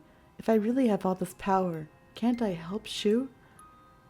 I desperately look around for Hikaru, only to realize that he, Shenji, and Tatsuya have been fending off Aeolius this entire time. It looks like Aeolius is easily keeping the three of them busy, just by throwing around fireballs the size that he threw at me. Tatsuya is trying to get close to Aeolius with his ice blade, while Shenji is directly attacking Aeolius with water. Hikaru is blowing all of the fireballs off course so that they hit different parts of the ballroom. But I can't care about anything else right now. Professor! Hikaru dodges a fireball, but he doesn't seem to hear me. I look down at Shou's completely battered body and choke back a sob. Hikaru, help me! This gets his attention, as he looks directly at me in clear confusion and distress. When he sees Shou, his eyes go wide. He glances back at the literal firefight Genji and Tatsuya are having with Aeolius, and then runs over to us. There was a firefight! My gods! He kneels down next to us and touches one of the few places of Shou that's not burned. Hope swells in my heart as light emanates first from Hikaru's hand, then moves to surround his entire body. I feel like I can breathe when I see Shou's long eyelashes flutter. Shou! I start crying all over again when he takes in a shuddering breath. Hazy gold eyes stare into mine. My heart feels like it's being gripped in a vice as he struggles to focus on me. I take his hand in mine and intertwine our fingers. Kate, so you're okay. Shou's lips twitch and I realize he's trying to smile. All of the words I've been thinking tumble out against my will. I would have been fine. I'm not worth it. Oh. I would have been fine. I don't know. I would have been fine. I can't die. Why did you do that? I would have been fine. I probably would have been. That's not what you said. I probably would have been fine. I can't die, you silly boy. After all, I'm supposed to be unable to die. Your life is so precious, Shou. Don't risk it for me. My imitation of a life is nothing compared to your real one, Shou. Shou's voice is cracked and dry as he tries to respond to me. Don't ever say that. Your life, it means more to me than mine. So don't say that. I try to scrub the endless flow of tears away from my face, but they won't stop. Why do I feel like why does he... My head's a scrambled mess and nothing makes sense. But I know I have to hold on to Shou. Have to help him. No, none of that matters right now. We can talk about it later. All that matters is that you're all right, Shou. We're going. Hikaru's going to fix you up, okay? Kate. Shou manages a real smile this time, even behind all the bruises and burns. That sounds good. But from the look on his face, I don't think that's going to happen. No, don't say that. Don't say that. Not like this. God! No, God, please, no! No! No! Not like this. No! Not like this. Not like this. There's something important that I wanted to tell you later, but I think I have to say it now. No! You can tell me later. No! You're fine. You're awake now, so you're gonna be fine. I'm gonna protect you too, Shou. I'm not gonna leave you, so please don't leave me. Shou lifts his hand to try to touch my face, but it starts to fall. I grab it before it can and hold it to my face for him. Thanks. I'm sorry that I've always been so useless as your partner, but despite his best efforts, Shou's voice fades to a whisper, and I can't hear what he's trying to say. He closes his eyes with a big sigh. The tears continue to stream down his battered face. Shou? Shou! I can't hear his strained breathing anymore. The hand that I'm holding goes limp, and I can no longer see those gold eyes that I loved so much. Shou. No, no, no, not like this. Please open your eyes, Shou. Please. Please don't. Stay with me, Shou. You can't. You can't leave me. Not like this. Though But the daddy tears... is a state of mind, you know what I'm saying? I'm your daddy. You even told him that he died for nothing. Why did you do this? Another one dies. Ugh, my poor boy. My poor boy. Ugh. Though the tears freely flow. Yep. That's how I feel inside. This made me cry so hard when I first played it. I'm trying to not lose my shit. My poor boy. No. Let the tears freely flow from my eyes. I fight to choke back a sob. Shou. My voice sounds so small. My poor boy. He should have got good. My poor boy. My poor sweet Shou. Shou, He's slipping away and I can't hold on to him. I stare vacantly at his battered, tear-stained face, not understanding. Not wanting to understand. I can feel someone's hand on my shoulder, giving me a little squeeze. When it moves back, Shou's eyes were closed. A shudder goes through me. With one gesture, I'm forced to accept the reality of the situation. Despair descends upon me like nightfall over the earth. No. No, it can't be. It can't be. I stroke his cheek numbly, hoping that the sensation will wake him up. Suddenly, Shou's body feels warm in my arms, and a ray of hope cuts through my despair. Shou? I excitedly look up at Hikaru, unable to stop smiling through my tears. He feels really warm all of a sudden. Could you check him? I think he might be okay. Kate, I think you should... Huh? Golden specks of light appear around Shou, shimmering. They dance slowly around him, and he looks almost otherworldly. He feels so hot in my arms. Shou? I feel a sense of something for just an instant. Kate! Suddenly, Shou's legs just disintegrate into ashes. Higher and higher, I watch as Shou's body slowly crumbles into dust. It doesn't even feel real. I can't comprehend what I'm seeing. That is, until it reaches the part of his body that's on my knees. Still holding his hand, I embrace his head with my other arm in a vain attempt to protect some part of him. I place my face against his, but I feel it turn to ash beneath me. The hand I was holding simply slipped through my fingertips. I'm unable to move, unable to think, unable to breathe. I half lie there on the pile of ash under me, stunned into silent horror. Eventually, I feel a hand on my shoulder. Kate. When I don't move, I feel Hikaru start to gently rub my back. I can't help but remember that night with Shou, where he held me and did the same thing. I really am in love with you, Shou. My hands automatically tighten and dig into the ashes. And that's it. That's when it hits me that he's really gone. I mean, I think it would have happened, but yeah, it probably would have helped. I feel like my heart bursts into a million tiny fragments and I start wailing like a child. Why? Why, Shou? My life isn't worth anything, especially not yours. Distantly, I realize that both Shinji and Tatsuya have walked over to us, breathing hard. Shou. Shou! Are you quite done? My sobbing slows as I come to realize that Aeolus is still here. Aeolus, the one who took Shou away from me. I lift my head and look at Aeolus.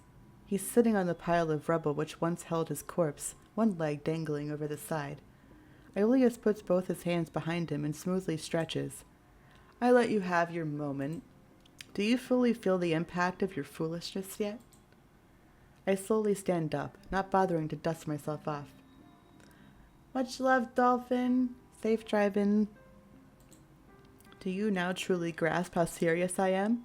That you cannot win? Give yourself up and none of your other friends have to die. Choose not to, and I'm more than prepared to continue to break you, my little butterfly. This is a situation in which you cannot win. No, don't even think about it, Kate. Takumi walks slowly out towards our group, keeping an eye on Aeolus the whole time. He glances at me, and his expression becomes severe when he looks down by my feet. I can't even think about what's left of... I need to focus on avenging him however I can, and saving my friends. Shou. Kate! I know what happened to Shou. I saw it myself. But that doesn't mean you should give yourself up. That wouldn't be honoring Shou's sacrifice at all. I flinch when I hear the word sacrifice. Sacrifice. That's why what Shou did, it was a sacrifice, and it happened because of me. Takumi is right. There's no point in giving yourself up. We can handle this, Kate. No. I couldn't protect Shou. I won't let anyone else die for me. I start walking slowly towards Aeolus. In my mind, this is the only thing that makes sense. Do you swear to leave them alone if I give myself up? Aeolus stares at me, trying to gauge how serious I am. I stare dully back. Once they're out of here, I'll have nothing left to lose. Takumi starts to move toward me, and I see Aeolus' eyes go toward him. I turn to him and hold out a hand. No! Stop! Takumi stops walking right where he is. But the action is so unnatural I realize that it was actually my magic that stopped him. What am I even doing? Sorry, Taku. I can't let you get hurt. Kate, please. I swear not to harm any of your friends, as long as neither they nor you try anything. Fine. Do whatever you'd like with me. As long as you keep your promise, I'll keep mine. I'm glad you finally understand there's no way out. We have a deal. Aeolius stands up and walks towards me. I glance at the other guys, but Tatsuya is staring at Shou's ashes in some kind of silent horror. And Shinji doesn't seem to be staring at anything at all. Only Takumi and Hikaru are watching us. Takumi is struggling and straining against my magic. When I see how frustrated he looks, I shift my eyes away. Only Hikaru seems to be willingly accepting my decision. Our eyes meet, and I feel like he's searching me for something. I stare back, confident in my decision. Hikaru eventually gives me a slight nod. He mouths something imperceptibly. Stay strong. I nod back. Hikaru's small kindness is almost enough to make me start crying again, but I hold it back. Aeolius comes to stand next to me, not bothering to even touch me. He sneers at the guys and folds his arms. It's all I can do not to beg them to take me with them. I watch Hikaru drag Takumi out, kicking and screaming, while a dazed Shinji and Tatsuya are herded out ahead of him. I pointedly avoid looking at the remains of Shou and concentrate on not crying. When I hear the doors of the ballroom close, all of my remaining hope is extinguished. That's when Aeolius turns to me. His smile sends a chill down my spine. Now the real fun can begin. Despite his haunting words that kept me paralyzed in fear, Aeolius merely led me down a hall to the room where I would be staying. I can't tell when he's just messing with me or if he's going to do something awful. A thought enters my mind then. Maybe he's deliberately trying to mess with my head. This is where you'll be staying from now on, my little butterfly.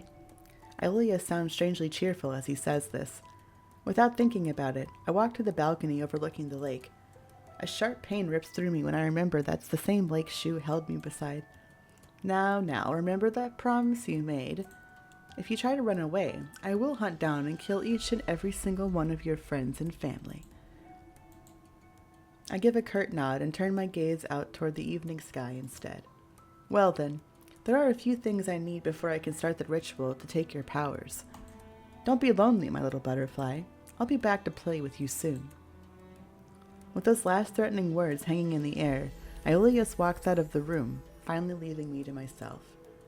To be honest, as much as I fear him, I almost fear being alone more right now. Images of what happened to Shou come creeping into my mind, mixed with the dread of what Aeolius is about to do to me. The last ritual that was done to me was against my will too. Remembering the pain and helplessness of that night, I find that I can't stop shaking. After a few minutes, my spiral of hellish thoughts are interrupted by a shout so loud and angry my breath catches in my throat. Was that Aeolius? The yelling continues, and I'm able to confirm that it's definitely Aeolius shouting, though I can't tell what about. A few moments later, I hear loud footsteps, everyone causing my anxiety to rise. When the door slams open, I jump. Aeolius strides in the room and throws something on the bed. Upon closer evaluation, I realize it's the hilt of some sort of weapon. It would seem one of your little friends found the time to snoop around my mansion and broke that.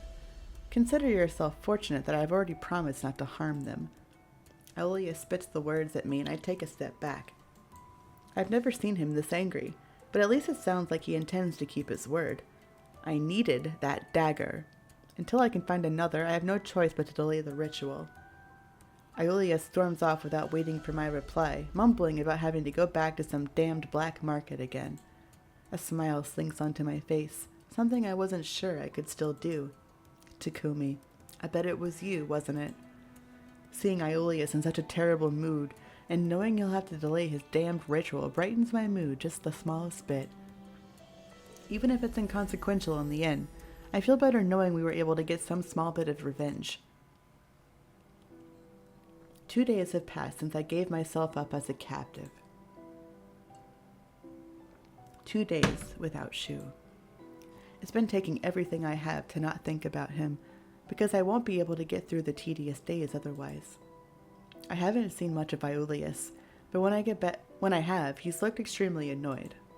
For my part, I've just done my best to avoid him and the horrible thoughts. I've been allowed to have my run of the mansion and the mansion grounds. Or rather, Aeolius just doesn't seem to care when I finally got the courage to ask him. No one stopped me, and I haven't even seen anyone besides the person that gives me food, but they never say anything. The mansion is eerily silent most of the time, save for the sound of waves against the lakeshore at times, but I can't bring myself to visit the pier so I'm exploring the little forest path I found near Aeolius's mansion. At first I thought he was that arrogant to think I wouldn't run away just because he told me not to. But I quickly came to realize that there are people who are always watching me when I caught a glimpse of the girl with the blue earrings. It was only for a moment. She was gone before I even registered who she was or where I'd seen her before. I thought that I might be hallucinating, but there's no doubt in my mind that Aeolius has his people watch me. I can feel their eyes on me.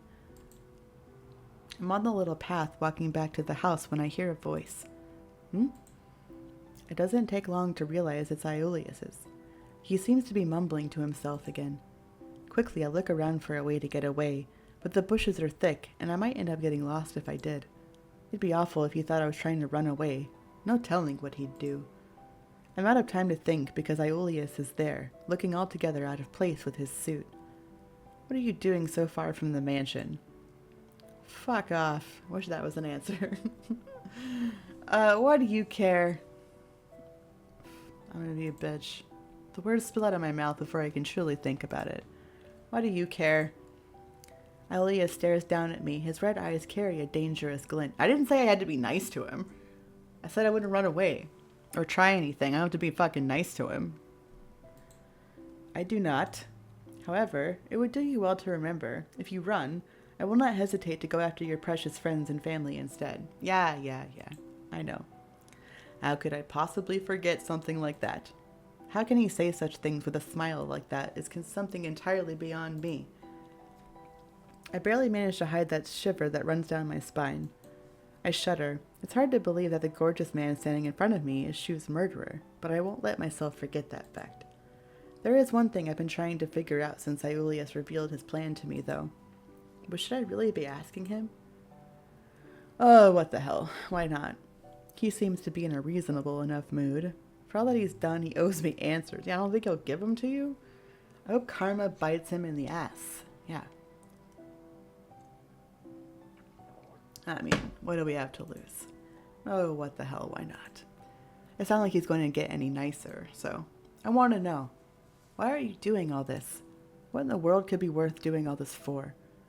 My question lacks feeling, but I'm just far too tired of everything to even feel. Aeolius stares at me for a moment, his expression unreadable. You want to know my motivations, then? I assume you imagine it's something rather monstrous, perhaps the ever-so-cliché take over the world? That perhaps I was driven to madness by the lust of power, or simple boredom. There has to be something more than just boredom. Even your lust for power has to be more than just simple. You must have had some higher goal to do all of this. Did he just look sad for a second there? No, can't be. I'm imagining things, I'm sure. And what if there wasn't any higher purpose? Oh, I see now. You wish to know if your boyfriend died because of something more. Are you going to answer my question or not? I suppose I'll entertain your need to know. Follow me, then.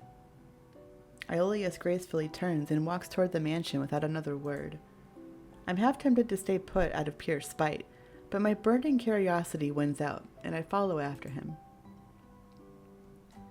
Aeolius stops when we reach the manor lobby and turns to me. He begins to speak before I can even think to open my mouth and ask him anything.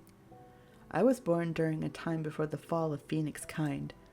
We were blessed with gifts from the stars, such as the power to resurrect.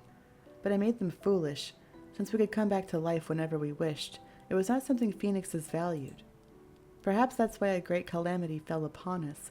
Many died, and we lost our land. During that time, Phoenixes were taken under the protection of the Empress Laurentia, and she gave us a place to live, and I was given away as a token of gratitude when I was but a child. Given away as a child? Like he's some sort of kitten or something? The first Empress didn't see me as anything more than a toy, and an eventual bed warmer, but the next one was even worse. Aeolius pauses here and looks away. I feel like, for once, he sounds normal. All traces of pretense are gone from his voice, leaving only what I interpret as profound loneliness. Some time passed, and other beings known as dark phoenixes began to appear. I myself became one through unusual circumstances. We were shunned from society. We are hated, called corrupted, and abominations. Throughout my long life, I have worked to protect them and give them a chance at life they may not otherwise have. I alone gave them homes and helped them however I could. And with your power, I can use it to truly better the lives of dark phoenixes, to make Phoenix society see the truth. I don't know what to say. Whatever I was expecting, it wasn't that. Can my power really help so many people? And Aeolius, he himself must be seen as a hero to his people. But why did he have to kill Shou like that? Why use such ruthless methods? Aeolius reaches into his jacket pocket and pulls out a phone. What is it? I turn away from Aeolius as he talks, feeling conflicted. It's clear Aeolius must have felt an immense amount of pain in his lifetime, but what about Shou's pain? Shou didn't deserve to die like that. Behind me, I can hear part of Aeolius's conversation. Ah, excellent work finding the dagger. Thank you. Finding ancient weapons that still work is always such a bother. I'll be able to finally start the ritual. Did he just say he found another dagger? I back away slowly as dread takes me in its icy grasp. I realize that my relatively peaceful time is coming to an end and briefly consider just running away. No. No one else is getting hurt because of me. I take a deep breath and turn on my heel, quickly walking away from Aeolius. Chapter 11. We got 2 chapters left. Embers. Without thinking about it, my feet take me back outside to the one place I had been avoiding. The pier where Shou and I were last able to have a happy moment. I grip the pier's railing, my knuckles white. Despite my reaffirming my decision, the fear still hasn't left me. There are too many emotions and so much terror, I can't handle it and start to hyperventilate. He said he'd stab me, over and over. He said I couldn't die. Oh God, help me. The thoughts turn over and over in my mind, but as I watch the setting sun over the lake, a strange thing happens. I start thinking of Shou. I'd managed to repress all my thoughts up to this point, but now it feels as if I've lost control and everything is leaking out. I think of his smile, that adorable pouty face, his overly emotive text messages, how he always tried his best to be cheerful.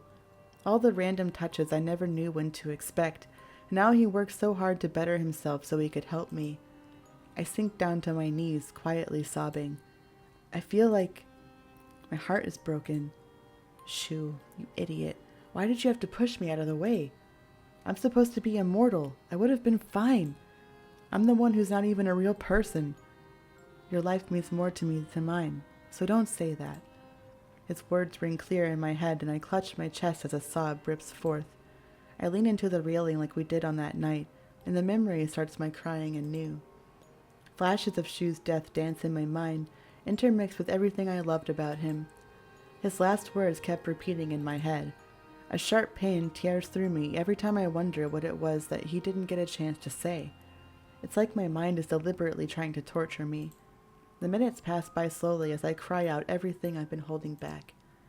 Watching the sun sink into the horizon, it feels like I'm saying goodbye to Shou. When night falls, my tears have all been cried out. I feel empty, like I'll never have any more tears again. As I sit there, listless, my mind drifts to a strange topic. I find myself thinking of my mother and the only father I've ever known, Shizuka and Rokuro. When I think about it now, I do really think she loved him. The way they looked at each other, it was the sort of love that can't be faked. In my memories, the only time Shizuka always seemed like she was truly smiling was when she was with Rokuro. I don't think she realized it, but those were the only times I saw her emotions slip. Her love for Rokuro was so great, she simply couldn't hide it. Is this what you did? Is this why you did what you did? So you didn't have to watch him grow old and die, being able to join him in the afterlife? Is that why you were sorry at the end? Because you felt like you had no other choice? You had to do something, anything, just so you could be with him fully? In that moment, I feel like for the first time I truly understand Shizuka, my mother. Right now, there's nothing I wouldn't do just to be with Shou. There's nothing I wouldn't give to be able to bring him back. In this strange world where anything's possible, could I do that? Is death something anyone has conquered? If so, how do I do it? How do I bring him back? I sigh and wish that I had someone to ask, like Hikaru, or even Shinji. Shinji seems to know a lot of things, maybe even obscure things, and they were best friends. If it's possible to create a life, why couldn't one be resurrected? Maybe Shinji would help me bring him back. If anyone would be willing to do that sort of thing for Shou, it's him. If I survive this, whatever Aeolius is going to do, if enough of me is left, I'll find some way, even for one moment longer. I want to see you just for one moment longer, even if it's just to say goodbye. Leaning against the railing, I close my eyes and drift off, never realizing that I'd started to cry again. With a start, I wake up to sunlight streaming through the stained glass of the ballroom. What the hell? Desperately, I try to think back to the last thing I remember. I was at the pier and I fell asleep. So why am I in the middle of the room here? I try to move, but quickly realize I'm bound by chains to a chair. Fear moves through my body in waves, but after a brief look around, I confirm that Aeolius is nowhere to be seen. I notice that the damage that was done to the ballroom seems to have been repaired in just days. Did Aeolius do something to mess with my perception of time? Could he even do something like that? Remembering the incident in Shou's room, I wonder if fixers were the ones who did it. He did mention there being rumors that are connected to shady business, and Aeolius is nothing but shady. Even though I know it's futile, I try to pull my hands and feet out of my bindings. What's the point of even trying anyway when Aeolius will just hurt everyone else? Still, when I hear the sound of footsteps, my heart feels like it sinks into my stomach. Even though I can't turn around, I already know who it is. Aeolius soon comes into view. He holds an odd-looking, intricately carved box in one hand and some sort of jar in the other, though I can't see what's in it. He sets it on a gold leaf and glass table that's placed near where I'm sitting. Aeolius stands in front of it so that I can't get a better look at the items. He just stares at me, vaguely smiling about I don't know what. Just stare back, fuck you. Time seems to almost slow down under his gaze, but I refuse to let him see me snap. There are a million questions I could ask him, a million things I could yell and scream, I could cry and beg, but none of it seems like the appropriate answer. In the end, I know it's just going to be a waste. I stare back at Aeolius quietly instead. A number of emotions run through me: fear, frustration, helplessness, and despair most of all. I'm a mess, I know, but he may have won. He got me just like he wanted, but that doesn't mean I'll let this asshole see me cry. Unable to control anything else about the situation, I make this one last vow. No matter what happens, I will not cry. Instead, I try to glare at Aeolius with as much anger and hatred as I can muster. Seeing my expression, Aeolius chuckles in amusement. He moves closer and leans down so that his face is right in front of mine. Hate me all you like, little butterfly. It won't change a thing. My face doesn't change, though, and Aeolius walks back to the table. With his back to me so that I can't see, he begins to take things out of the box he brought. My fear has come to a boiling point, and I really, finally let go of the last remaining hope that I had. This is it. This is the end. Let come what may. I start to stare at the mural on the ceiling, and I'm again reminded of Shou. I'll just focus on the thought of him for now, until the end. But then Aeolius begins to speak, looking back over his shoulder. I'm going to enjoy this little game. Yeah. Eternally, that's what's happening, yeah. I'm going to enjoy this little game. I wonder if I can top my old mistress. I'm horrified when I think about precisely what he might mean. What do you mean? Are you talking about that empress you were given to? Aeolius stops what he's doing and turns completely around. Well, well, it seems that the little butterfly was listening after all. So you want to know? Well, why not? It's been so long since I could talk to anyone about it, so why not tell you more? Yes, my own parents gave me to Empress Laurentia as thanks on behalf of Phoenix Kind.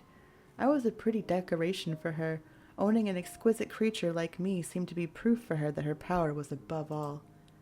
When I grew older, I became even more beautiful, so the Empress took me as her lover. I would too.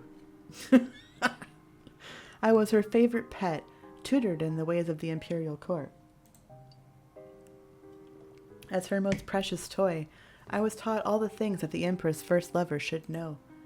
One day, as is apt to happen to so many, Laurentia was betrayed and murdered. Oh no. Everybody betrayed me. I fed up with this world. A new Empress took her throne, and so I was passed on to Empress Mariana, a vile woman who enjoyed breaking her toys. Breaking? That's right. Mariana was extraordinarily twisted and decided to test for herself the notion that phoenixes could be reborn. That was her favorite pastime, trying different ways to torture and kill me. Aeolius's eye became distant, and I feel sick to my stomach. I can't help but feel some pity for this beautiful, twisted man who must have experienced horrors beyond my imagination. But the thought that he intended to perpetuate them upon me, to try and top what she'd done to him, was quite sobering. I eventually killed her and escaped. That Aeolius says this so casually only increases my fear. It was around that time that other phoenixes started losing their ability to resurrect. Aeolius laughs. There were plenty of deaths around that time. It was before those fools realized they could no longer treat life as something trivial. But I've talked about myself enough. It's time to get started. I have plans for the future. Plans to get those pompous golden morons to realize that they haven't been true phoenixes for many centuries. My kind aren't some corrupted trash to be treated as worthless, or some plague on the otherwise perfect phoenix society. Aeolius finishes his little tirade with such vitriol that I'm actually surprised. I can see that he really cares about this, but it doesn't mean what he's doing is right. Aeolius seems to have realized his slip. He takes a deep breath and carefully schools his expression. Taking a step back, he takes something off the table. For the first time, I can see what's on it. My eyes are immediately drawn to the large glass jar that looks like it's filled with gold and black dust. My heart stops. No, not dust. I see you notice the urn. He slowly runs his fingers around the edges of the lid. I can't speak. An unsettling feeling spreads through me. I'm sure you missed your darling little phoenix, so I thought he could join us. The blood in my veins runs cold.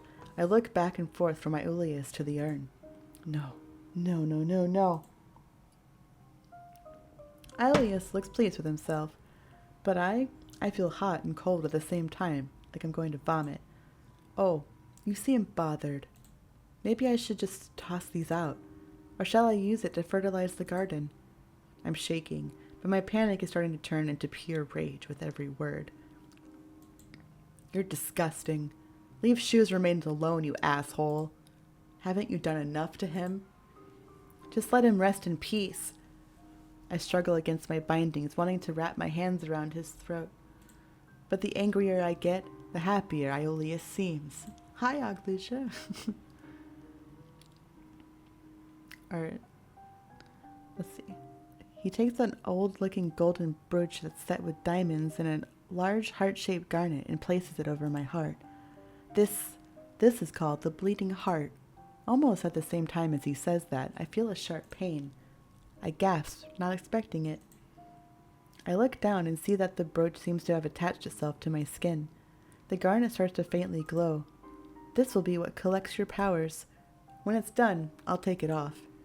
If you're fortunate enough to survive the process, then you'll be free to do whatever you like. Aeolius then picks up an ancient-looking bronze dagger. The blade and crossguard are made from bronze, and the handle seems to be made from some sort of bone. The pommel has a garnet set into it, and the garnet in the dagger is identical in color to the garnet in the brooch. They appear to make a pair. It took a while for Hiji to find another one. These daggers are very rare nowadays. Aeolius' voice is clinical and detached as he examines the dagger. Then he roughly grabs my bound arms and places the dagger alongside the underpart of my forearm. He casually drags the dagger along my arm, leaving behind a trail of blood. I wince, but gasp when the skin heals over. Oh, how curious. I didn't know it was going to do that. Drawing it again, Aeolius takes me by surprise with the dagger. This time, he makes a much deeper cut. I gasped from the pain, but I refused to cry out. Aeolus continues his attacks on different parts of my body, satisfying some strange, morbid curiosity. I grit my teeth as Aeolus continues with the dagger, keeping Shou's face in my mind the entire time. Out of the corner of my eye, I notice something's changed about the jar.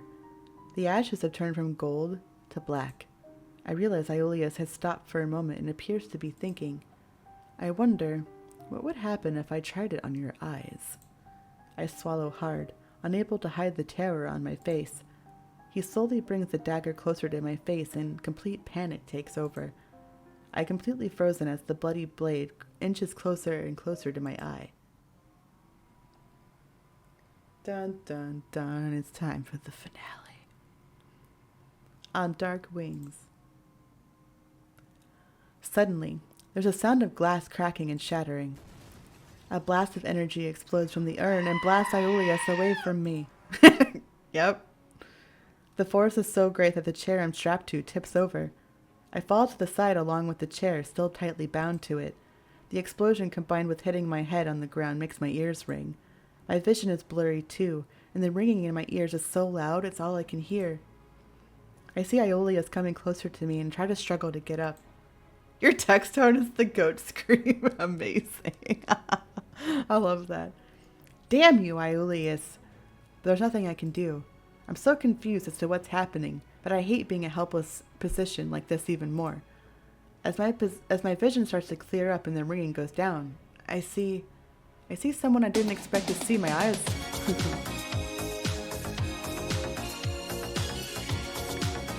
Yeah. Everybody get your celebration text or your celebration emotes ready. Are you ready? I see someone I didn't expect to ever lay eyes on again.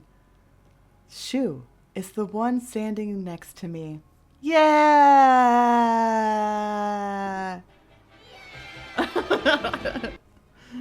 Yeah! He's back. Nice wins. Yeah, he's hot now. Hot Phoenix. But it isn't quite the Shou I remember. Large fiery colored wings are folded on his back, and while he reminds me of Shou, he looks totally different. No, that's not Shou. It can't be. He kneels down and touches my shoulder gently. I look away. Get away from me! As much as I want it to be true, I know this is just another one of Aeolus's head games. It's really me, Kate. I'm back. His voice is so quiet and gentle that it strikes a chord somewhere deep within me. Shou? Shou nods and works on getting my bindings undone by melting them. I can't stop staring at him. I'm too afraid to. I'm so scared that if I take my eyes off of him, I'll wake up from this dream. The bindings fall off and he helps me sit up. He takes the brooch that's attached to me and pulls it off quickly, like ripping off a bandage. I wince for a moment and Shou crushes it with his bare hands. Is this the afterlife? We're gonna hug him! I start to throw my arms around Shou, but he looks different. Feels so different, I'm a little nervous. Is it really him? The Shou that I knew? Something about this Shou seems somehow ethereal. Somehow? What do you mean somehow? Look at it. Something's different about him. I can't put my finger on it. Is it really okay just to just touch him? Sorry for taking so long. Shou. But how? I reach out and lightly touch his face, trying to figure out if he's truly real. His skin feels soft and warm, though. Most importantly, he doesn't disappear. He softly laughs. I'm a phoenix, remember? He puts his hand on top of mine before pulling me in for a hug. The feeling is so nostalgic that I naturally relax in his arms and hug him back. You told me that phoenixes couldn't resurrect. Aeolus said the same thing, and I saw you die. You disintegrated in my arms. It was the stars that decided. They deemed me to be a true phoenix. But I'm so sorry you had to go through all that. Feeling overwhelmed by his scent, his warmth, and how happy I am to see him, I nuzzle my head against his shoulder. I'm so happy. I miss you so much. I love you so much. I feel surprise go through Shou's body, and that's when I realize what I've just said. I stiffen and feel my face heat up, but Shou just hugs me even tighter. I love you too. Shou! I don't have time to be happy about this, though. Over Shou's shoulder, I see Iulius get up from where he was flung against the wall. He pulls out the dagger that must have stabbed him when the explosion happened and puts his hand over the wound, wincing. I figured you'd be back, though you're quick for your first time. Far quicker than any of the others. Shou and I pull away from each other to face Iulius directly. What? You knew he'd come back the whole time? The whole time? You bastard! Iulius takes down his hand and I realize what he must have cauterized it because the wound is gone. Liar! The others? What are you talking about? Why, yes, you've changed. Can't you tell? Yes, perhaps that quick resurrection was exactly why you physically changed so much already. I wonder, did you pay a high price for your timely resurrection? Well, no matter. You're one of us now. Black fire runs through your veins. Iulius laughs cruelly. I hope you like being a pariah, Shou. Being hated by all the true phoenixes. That self-righteous lot will see you as nothing more than a taint to their otherwise perfect kind.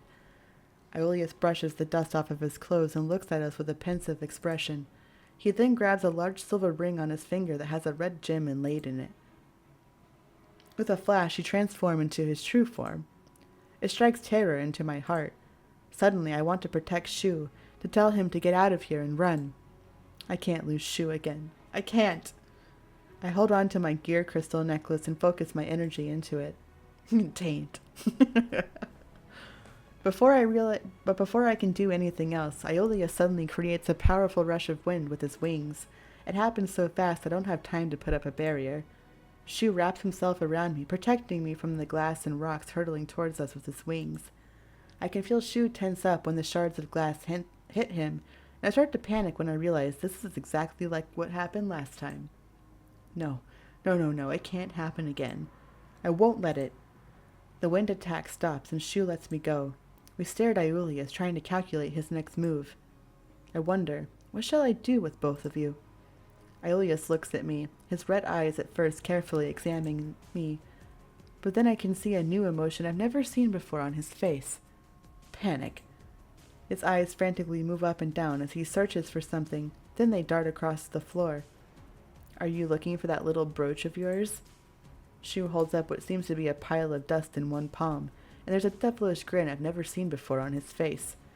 Your plan has fallen apart. I'm not letting you get near her again. The look of shock in Iulius's eyes is slowly replaced by anger. He starts shaking as his face twists and distorts with a myriad of emotions, pure hatred, rage, and loss. He summons black fire and starts throwing them at us again and again and again while he spits his words. You fool! You idiot! You've destroyed the last remaining brooch. You are the reason Dark Phoenixes will never receive the respect they deserve. You are the reason Dark Phoenixes will continue to be seen as a stain on society. You have destroyed our chance, and your own as well, you fool! During Iulius's tirade, Shou keeps me behind him while he deflects fireballs left and right with nothing but his hands. They hit the windows and the ceiling. Anywhere they hit, they explode and spread along the walls. But they never seem to hurt Shou. I look at his back, starting to fully understand that he is no longer the Shou that I once knew. Iulius's anger seems to rise with every explosion, along with the destruction of his ballroom. After a few minutes of this, Iulius stops throwing the fireballs, but is suddenly upon Shou, his deadly sharp claws slashing. And for what? You ruined an entire race. For what? A useless doll? Shou manages to dodge almost all of his attacks as he moved backward. But Iulius lunged forward again and again, until finally Shou tries to back up but runs into me. His soft wings fill my face and tickle my skin, oddly comforting amongst all the destruction. But the sensation serves to clear some of the terror from my mind. I know if I don't act now, Shou won't make it. I'll lose this feeling, and I won't go through that again. This time, I will protect you. The thought spurring me to action, I drop to my knees under Shou's wings and throw my hands out in desperation. A barrier springs forth between Iulius and us. As Iulius moves to attack again, his claws only slash at my barrier. I stand up, and I can feel the force of his rage and frustration as he rapidly claws at it over and over. Kate, you can leave this to me. Thanks, but now that I have you back, there's no way I'm going to lose you. On impulse, I lean in and give Shou a quick peck on the lips. That's the first kiss? No. And we'll have to do a proper one later. Aeolus suddenly uses his wings to propel himself backward from the barrier. Within seconds, he summons an immense fireball, the same size of the one he used to kill Shou. No! Will my shield hold this time? I move my body in front of Shou's, but he suddenly crouches down and then launches himself straight up. I look up at him. He flaps his wings a few times to maintain... Surprise, motherfucker! Pretty much, yeah. Surprise, motherfucker. I look up at him. He flaps his wings a few times to maintain altitude as he hovers in place. Whoa. I have no idea what he's doing, but I frantically expand my barrier upward to protect him too. But without me in front of him, he's an easier target. Aeolus throws the fireball without hesitation, and my entire body freezes up as it crashes into my shield. But this time, it holds. Aeolus readies 2 more in both hands. Shou, what are you doing? Shou summons his own fire, but it's not the usual color. It's black. So it's true. He really is a dark phoenix now. Shou looks down at Aeolus with an intense, somber expression that I've never seen before. The mature look would have looked out of place on him just a week ago, but this is not the Shou I once knew. I'm never leaving you again, Kate. But I won't forgive Aeolus for hurting you. Before I have a chance to comprehend what he's planning... Pretty much. He has leveled up pretty hard. Before I have a chance to comprehend what he's planning, Shou throws his fireballs. But they sail past Aeolus. What is he? The crash, they hit the pillar behind Aeolus. I watch in shock as part of the second floor collapses on top of Aeolus. Whoa, Shou. I let down my barrier when I see Aeolus isn't moving. Shou lands next to me, his expression grim, because this happened last time and he wasn't dead. I look at him, unsure what to think. He's gotten so powerful. I never thought he'd hurt a fly, much less attack someone. But he did it, to protect me. Shou tenses and I turn to see a light coming from under the rubble. This time, I throw up my barrier before Shou even has a chance to move. Rocks hit the shield and bounce off in every direction. Aeolus, clearly enraged, runs towards us and attacks the barrier with his claws over and over again. His attacks are no longer precise or calculated. Anger completely clouds his judgment, and I know he'll never stop. How do we stop him? How do we end this? Suddenly, an idea comes to mind, and I decide to take the initiative. Shou, I'll finish this. Trying something new, I let go of my barrier with my hands and hold it within my mind. I focus on Aeolus and use my 2 hands instead to imitate the motion of ripping something apart. Aeolus lets out a horrified yell as his wings are pulled off by magic. He falls to his knees, clearly not expecting my attack. His wings burst into green flames and burn into ashes as I step forward and push one hand forward. Aeolus is slammed into a pillar by an invisible force, and I close my hand as if I were actually choking someone with it. We're fucking Darth Vader now, let's go. Blood forms at the corners of his mouth and slowly drip down his alabaster skin, providing a striking contrast. Aeolus looks down at me with tired eyes as I approach him. It's over. I won't kill you only because I know it's pointless. You'll just keep coming back. If you truly want to make a better life for Dark Phoenixes, you need to find another way. Don't even think about coming after me, or Shou, or anyone else I care about ever again. Because I will beat you down again. And ripping off your wings, that will just seem like nothing compared to my vengeance. I can see the defeat in Aeolus' eyes, and I let go of both the power that was holding him and my shield. He tumbles to the ground like a marionette that has had its strings cut. I turn to Shou, who's simply staring at me in amazement. A teary-eyed, triumphant smile forms on my lips. Shou, I did it. It's over. We've defeated him. The moment the words are out of my mouth, a wave of exhaustion comes over me. I almost fall to my knees, but Shou catches me just in time. The world suddenly changes position, and I realize that Shou has picked me up. He walks toward the door, carrying me in his arms. You did well, Kate. Rest for now, and I'll take you home. I give Shou a tired smile. I could swear I catch a glimpse of Shenji and the guys standing at the door. But before I know it, I fall asleep in Shou's arms. Oh, I thought that was the last one. I keep saying that every time. I absently stare out the window, watching the puffy white clouds gently float by in the crisp blue sky. It's been a little over 3 weeks since the events at Cairo Mansion, and life is mostly back to normal. However, normal it might be to live surrounded by magic. I sigh and glance around. The place is completely devoid of any customers. Seems like today's shift is going to be pretty uneventful then. Without anything else to do, my thoughts drift to Shou.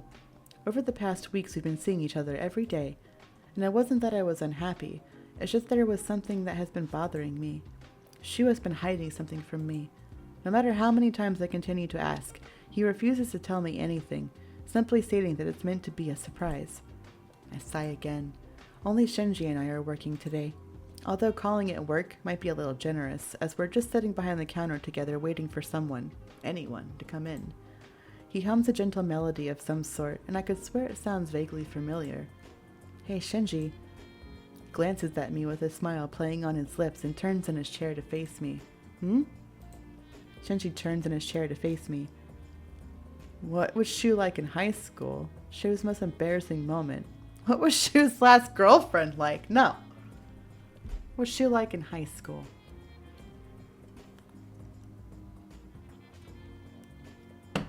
Sorry, take a drink. Well, he was pretty popular. I'm pretty sure he even had a sort of following of girls, though I doubt he ever realized it himself. He chuckles. Huh. So he had a fan club? No, not exactly. He's always been a very talented actor, even back when we met, and people could easily recognize it. Plus, you know how friendly he is. He pretty much got along with the whole school. Shenji suddenly stops mid-sentence. I'm about to ask him what's wrong when he pulls his phone out of his pocket. Sorry, one sec. He mumbles as he unlocks his phone. Oh, just a text. Shenji quietly reads it and starts laughing. Whatever it is, it must be quite amusing. He looks up at me with a grin. Go get changed out of your uniform. Huh? Why? Just do it. You'll see soon enough. Okay then. I decide to just go with it and quickly go get changed into my normal outfit. When I come out of the break room, Shenji only gives me a quick glance. Perfect. Now you can go wait outside. Okay. Utterly confused, I comply nonetheless and make my way outside. I barely make it out of the door when I hear it. Kate! Automatically, I turn around, only to see Shou sprinting towards me with a big smile on his face. Somehow, just barely, he manages to stop right in front of me without knocking me over. He manages to talk through his ragged breathing. Sorry if I'm late. Oh, no, I literally just got out the door, so you're good. Although I didn't even know I was going to be waiting for you.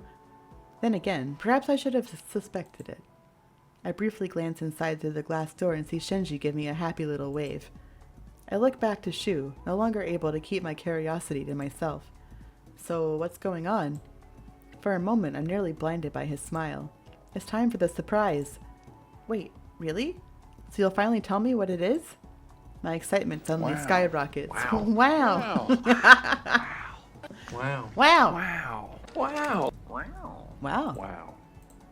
Wow. Wow. My excitement suddenly skyrockets.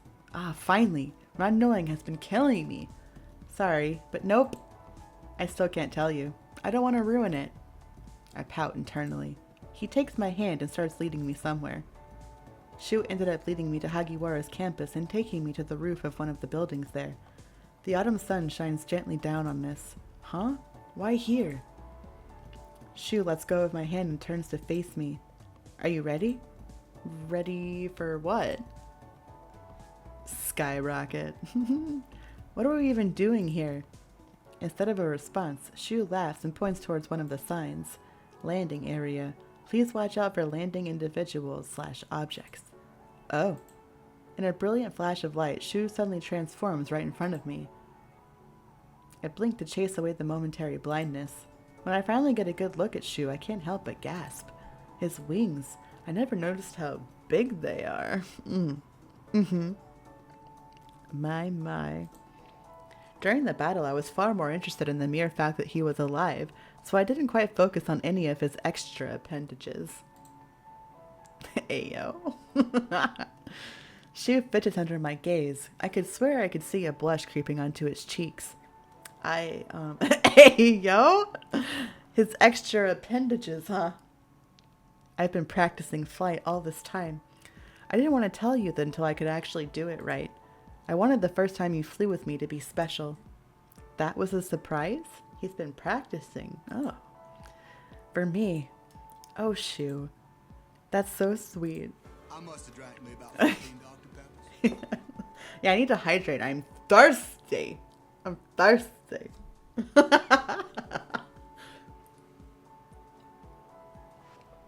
I feel a little scared at the thought of flying, but I know that I can trust Shou. I give him a little nod and he easily swoops me up into his arms, just the way he had at the end of the battle. Come to think of it, isn't this what they call bridal style? Ha! Yeah? I wrap my arms around his neck. His wings start flapping, creating a powerful gust of wind around us. I look down and see the dust swirl around us right before Shou suddenly takes off into the sky. With me securely in his arms, Shou flies up into the sky until we're high above the city. I look over Shou's shoulder and hold back a shudder. We're so high! Despite my own uneasiness, I can't help but be amazed at how small everything looks below us. Do you like it? Shou's breath tickles my ear. I hold back a giggle. Yes, it's absolutely amazing, Shou. Then I realize something. We're so high up, and yet I don't feel cold in the slightest. Shouldn't it be colder up here? I glance at Shou's face. He looks so focused, and that's when it hits me. Shou's body is so warm that it keeps me warm too. We've been flying for a while before I notice that Shou seems to be flying somewhere in particular, rather than just flying me around. Hey Shou, where are we going? The question slips out almost as soon as I realize it. He gives me a short glance and grins. That's actually the second part of his surprise. I'm taking you somewhere super special. You'll see it soon enough. I know he won't tell me anything else, so I nod and turn my focus onto the brilliant sights around and under us. What happens if anyone actually sees us? Won't you be in trouble? Don't worry, we're safe. Even if anyone does look up, we're way too high to actually see. At worst, we'll just look like a random bird. We lapse into comfortable silence as I marvel at how quiet it is up here. I'm starting to wonder if we'll reach our destination anytime soon when I see something. As we come closer, I gasp. Right in front of us, floating in the clouds, is a garden. How is that? What? Even in my mind, I find it hard to form words. Shou lands on the edge of the garden and gently places me down on the grass. Momentarily, I stumble, as if my feet were quite expecting to feel the solid ground. What is this place? How can it just float in the sky? How did you know about it? Is it safe? What? Okay, slow down. Shou laughs as I stop my rapid-fired questions to breathe in. This place is called the Celestial Garden. It can only be reached by the winged ones, which is something that mostly meant phoenixes before everyone lost their wings. Once, it was a place for meditation and self-reflection. It's a place of peace and safety. It's where the ancient phoenixes would meet during tumultuous times, because violence of any kind was forbidden here. Taking my hand, he leads the way through the beautiful garden. Yo, exotic, what's up? Oh, we're just hanging out with our hot phoenix boyfriend. How are you? I'm blown away by how elegant and majestic the place is. With fountains, numerous statues, and neatly kept greenery, it reminds me of some of the descriptions of Elysium that I once read. As we walk through the garden on one of the many stone paths, Shou continues his explanation. During the golden age of the phoenixes, the celestial garden was used as a place of worship. During that time, there was even a temple here where the celestial priests resided. Do you think the temple might still be around here somewhere? I'm not sure. It's been so long that it might only be a ruin now. I don't think I've ever asked this before, but what exactly did the phoenixes worship? Well, we still worship the same thing, the stars. Phoenixes were first created from the fire of the stars, and they're still considered to be the guardians of phoenix kind. Actually, this is where ancient phoenixes would come to feel closer to our creators. The stars, huh? I glance up at the still starless sky in wonder. Does that mean they're conscious beings somehow? The serene garden is filled with the sound of our footsteps. Hell yeah. He's just flying us around, you know. Doing good, all things considered. Last hour of work, might dip out early. Do it. Do it. I glance at Shou walking beside me. How do you know so much about this place anyway? Every little phoenix gets the history lessons, and once you have wings, it isn't hard to find. He pauses and looks around. This is actually my first time visiting the garden. I knew of its existence and where it probably was located, but... Shou looks down at me. His golden eyes sparkle in the sunlight. I wanted my first time visiting to be with you. I wanted to share this experience with you. Aww. Oh, Shou. Happiness swells inside me, threatening to spill over.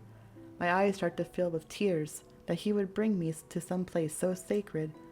I'm so happy that you wanted to share something so special with me. My voice shakes as I hold back the tears. Then, let's not waste this opportunity. Why don't we explore the garden together? Maybe we can even find those temple ruins. Yeah, let's do it. Who knows what else we might find? Yeah, who knows? Who knows what we might get into, you know. This time, I grab his hand and pull him along with me. My heart hammers away in my chest and we set off to explore the celestial garden. We follow along the stone path deeper into the garden. As we start getting closer to the heart of it, we see the number of statues grow. While we walk, I admire the intricately carved statues of humans, phoenixes, and various other creatures and beasts. Some appear so lifelike I half expect them to suddenly jump out at us. Past the elegant fountains and the scattered gazebos, we find what looks to be an ancient Roman auditorium. In some of the seats there are more statues of people, all too lifelike in their composition. Overall, the garden looks very neat and tidy, like someone's been taking care of it all this time. I wonder, Shou, do you think there's actually someone still here? Do you think it's safe for us to continue? Shou stops in his tracks at my question and carefully looks around. There might be some of the ancient priests remaining, or maybe some of the other dark phoenixes come to keep the garden neat. There could even be trouble ahead, but we can protect ourselves pretty easily. I bite my lip. If you want to leave, though, we can. Should we? It could be dangerous, but... I realize the potential risk of meeting something or someone dangerous, but my own curiosity wins out. No, hell no, we're not leaving. Angel himbos. I think I'd kick myself forever for not going on. Let's continue, but keep an eye out for anything just in case. We nod at each other and move on, hand in hand. We move closer into the heart of the floating garden, and there we finally see the temple ruins. It's mostly intact and clearly ancient. As we stand at the bottom of the stairs, I look up and feel an excited chill pass through me. For the most part, the place looks abandoned, although there's bronze braziers set ablaze in between the grandiose columns by the walls. That could be another sign of life.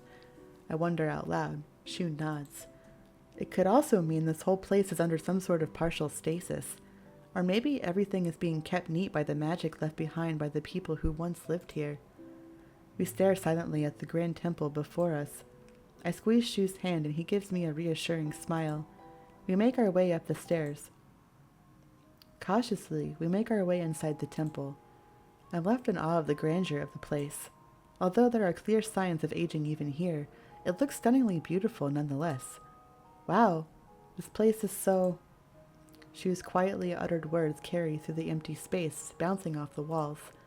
Even from where we stand, we can see a large, intricately carved pool at the end of the room. It's weird for water to be at the center of worship in a phoenix temple. Are you certain this was a phoenix temple then? Yeah. I mean, look at the carvings on the walls and the ceiling. Phoenixes and fire everywhere. Let's go check it out then. We move closer, only to find something entirely strange. The pool isn't filled with water. In fact, it's difficult to find words to describe the unusual substance. Black like the night, it's filled with countless tiny star-like sparkles. Shimmering, they swim and dance in the darkness as if in water. How pretty. I reach out to touch the strange substance, curious as to... Let's touch it! Gotta touch it. We would advise against touching that, yeah. A strange voice stops me in my tracks, my fingers mere inches away from the surface of the pool. I slowly pull away from the star-filled water. Shou and I both turn to face the stranger. The person standing before us smiles serenely. Even though I realize it's impolite, I can't stop myself from staring wide-eyed at the beautiful person before us. I can't tell their gender, but they have very long, sleek silver hair with skin as dark as the night. Silver freckles dot them and their eyes are so dark, it feels like looking into the vast emptiness of space. We are sorry if we startled you. Their voice sounds so strange, almost like a chorus of people speaking all at once. We are the Keeper. The Keeper blinks. They briefly glance at the pool, then smile again once more. You may call us Janan. We are the Eternal Keeper and Guardian of the Garden. We are pleased to greet one of the Star Children. Very few of your kind visit us anymore. Janan's eyes then settle on me. Well met, child of the green. We have not had the pleasure to greet one of your kind in millennia. Child of what? Oh, yes. Well met, Keeper? I sound a little hesitant, unsure of the proper protocol of greeting someone in such a situation. Beside me, Shou looks just as lost. He smiles nervously. Yes, nice to meet you, Janan. Janan looks neither pleased nor displeased by our greetings. They slowly glide closer to the pool. Shou and I move to make way for them. The celestial pool is a reflection into the universe. Once upon a time, this is where phoenixes would come to meditate to become closer to the stars that guide them. The pool also functions as a gateway into the stars for the phoenixes who have lived too long and wish to finally die. Shou and I share a look. Janan continues to speak. They would go into the pool to join the creators and receive their true death. They turn to look at me. Do you understand why we stopped you from touching it? I nod almost frantically. Yes, if I had touched that, I would be... I don't even want to think about it. From the particularly horrified and pale-looking expression on Shou's face, neither does he. Janan smiles at us and bows. Then we shall leave you now. If you need us, only call. With that farewell, Janan gracefully glides away, humming a melody I can't recognize. Left alone by the star pool, we stand in silence. Shou holds out his hand, and I take it without hesitation. Without any words, he leads me to a bench just a little to the side of the pool. When we sit down, I realize that from where we are, the stars reflect from the pool, creating an ethereal atmosphere. This is so pretty. I mumble quietly as I look around. Kate. Shou's serious tone captures my attention immediately. I look at him sitting next to me. Surrounded by the gentle light of the glittering stars, we hold hands, and even in the dim light, I notice the blush that dusts his cheeks. There's something I wanted to ask you for a while now, and He gulps, takes a deep breath, and looks into my eyes. He looks so serious. My heart starts to beat wildly in my chest. Shou gently squeezes my hand. I love you, Kate. I've loved you for a while now, maybe even longer than I've realized. When I think about my future, all the possible outcomes and routes it might take, not once can I imagine my life without you. Rich or poor, famous or completely forgotten, in the end, I don't care. As long as I can have you in my life, I'm happy. Every time we hold hands, I feel so happy. My heart sings with joy. Each and every smile of yours means more to me than all the applause in the world. I can't see my future without you. I don't want to. So, will you stay by my side? I know I took a while to officially ask, but will you be my girlfriend? Tears stream down my face. I don't bother to hold anything back. It's hard to say anything. His words lift my heart and make my body tremble with joy. I finally managed to respond. That sounded like more than a girlfriend. It sounded like you wanted to, I thought that we were going to be, married. Yes, of course, yes. Thanks, Kate.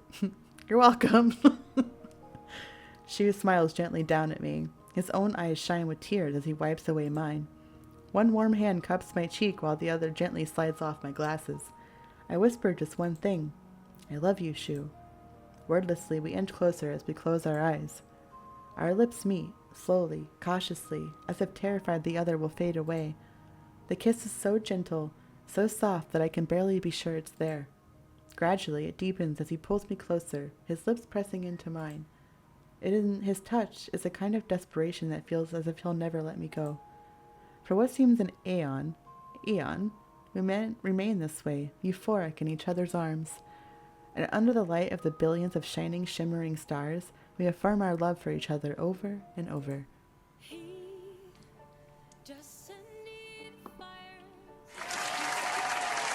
That's Shou. My baby boy. He's so cute. Such a sweetie baby. Great success.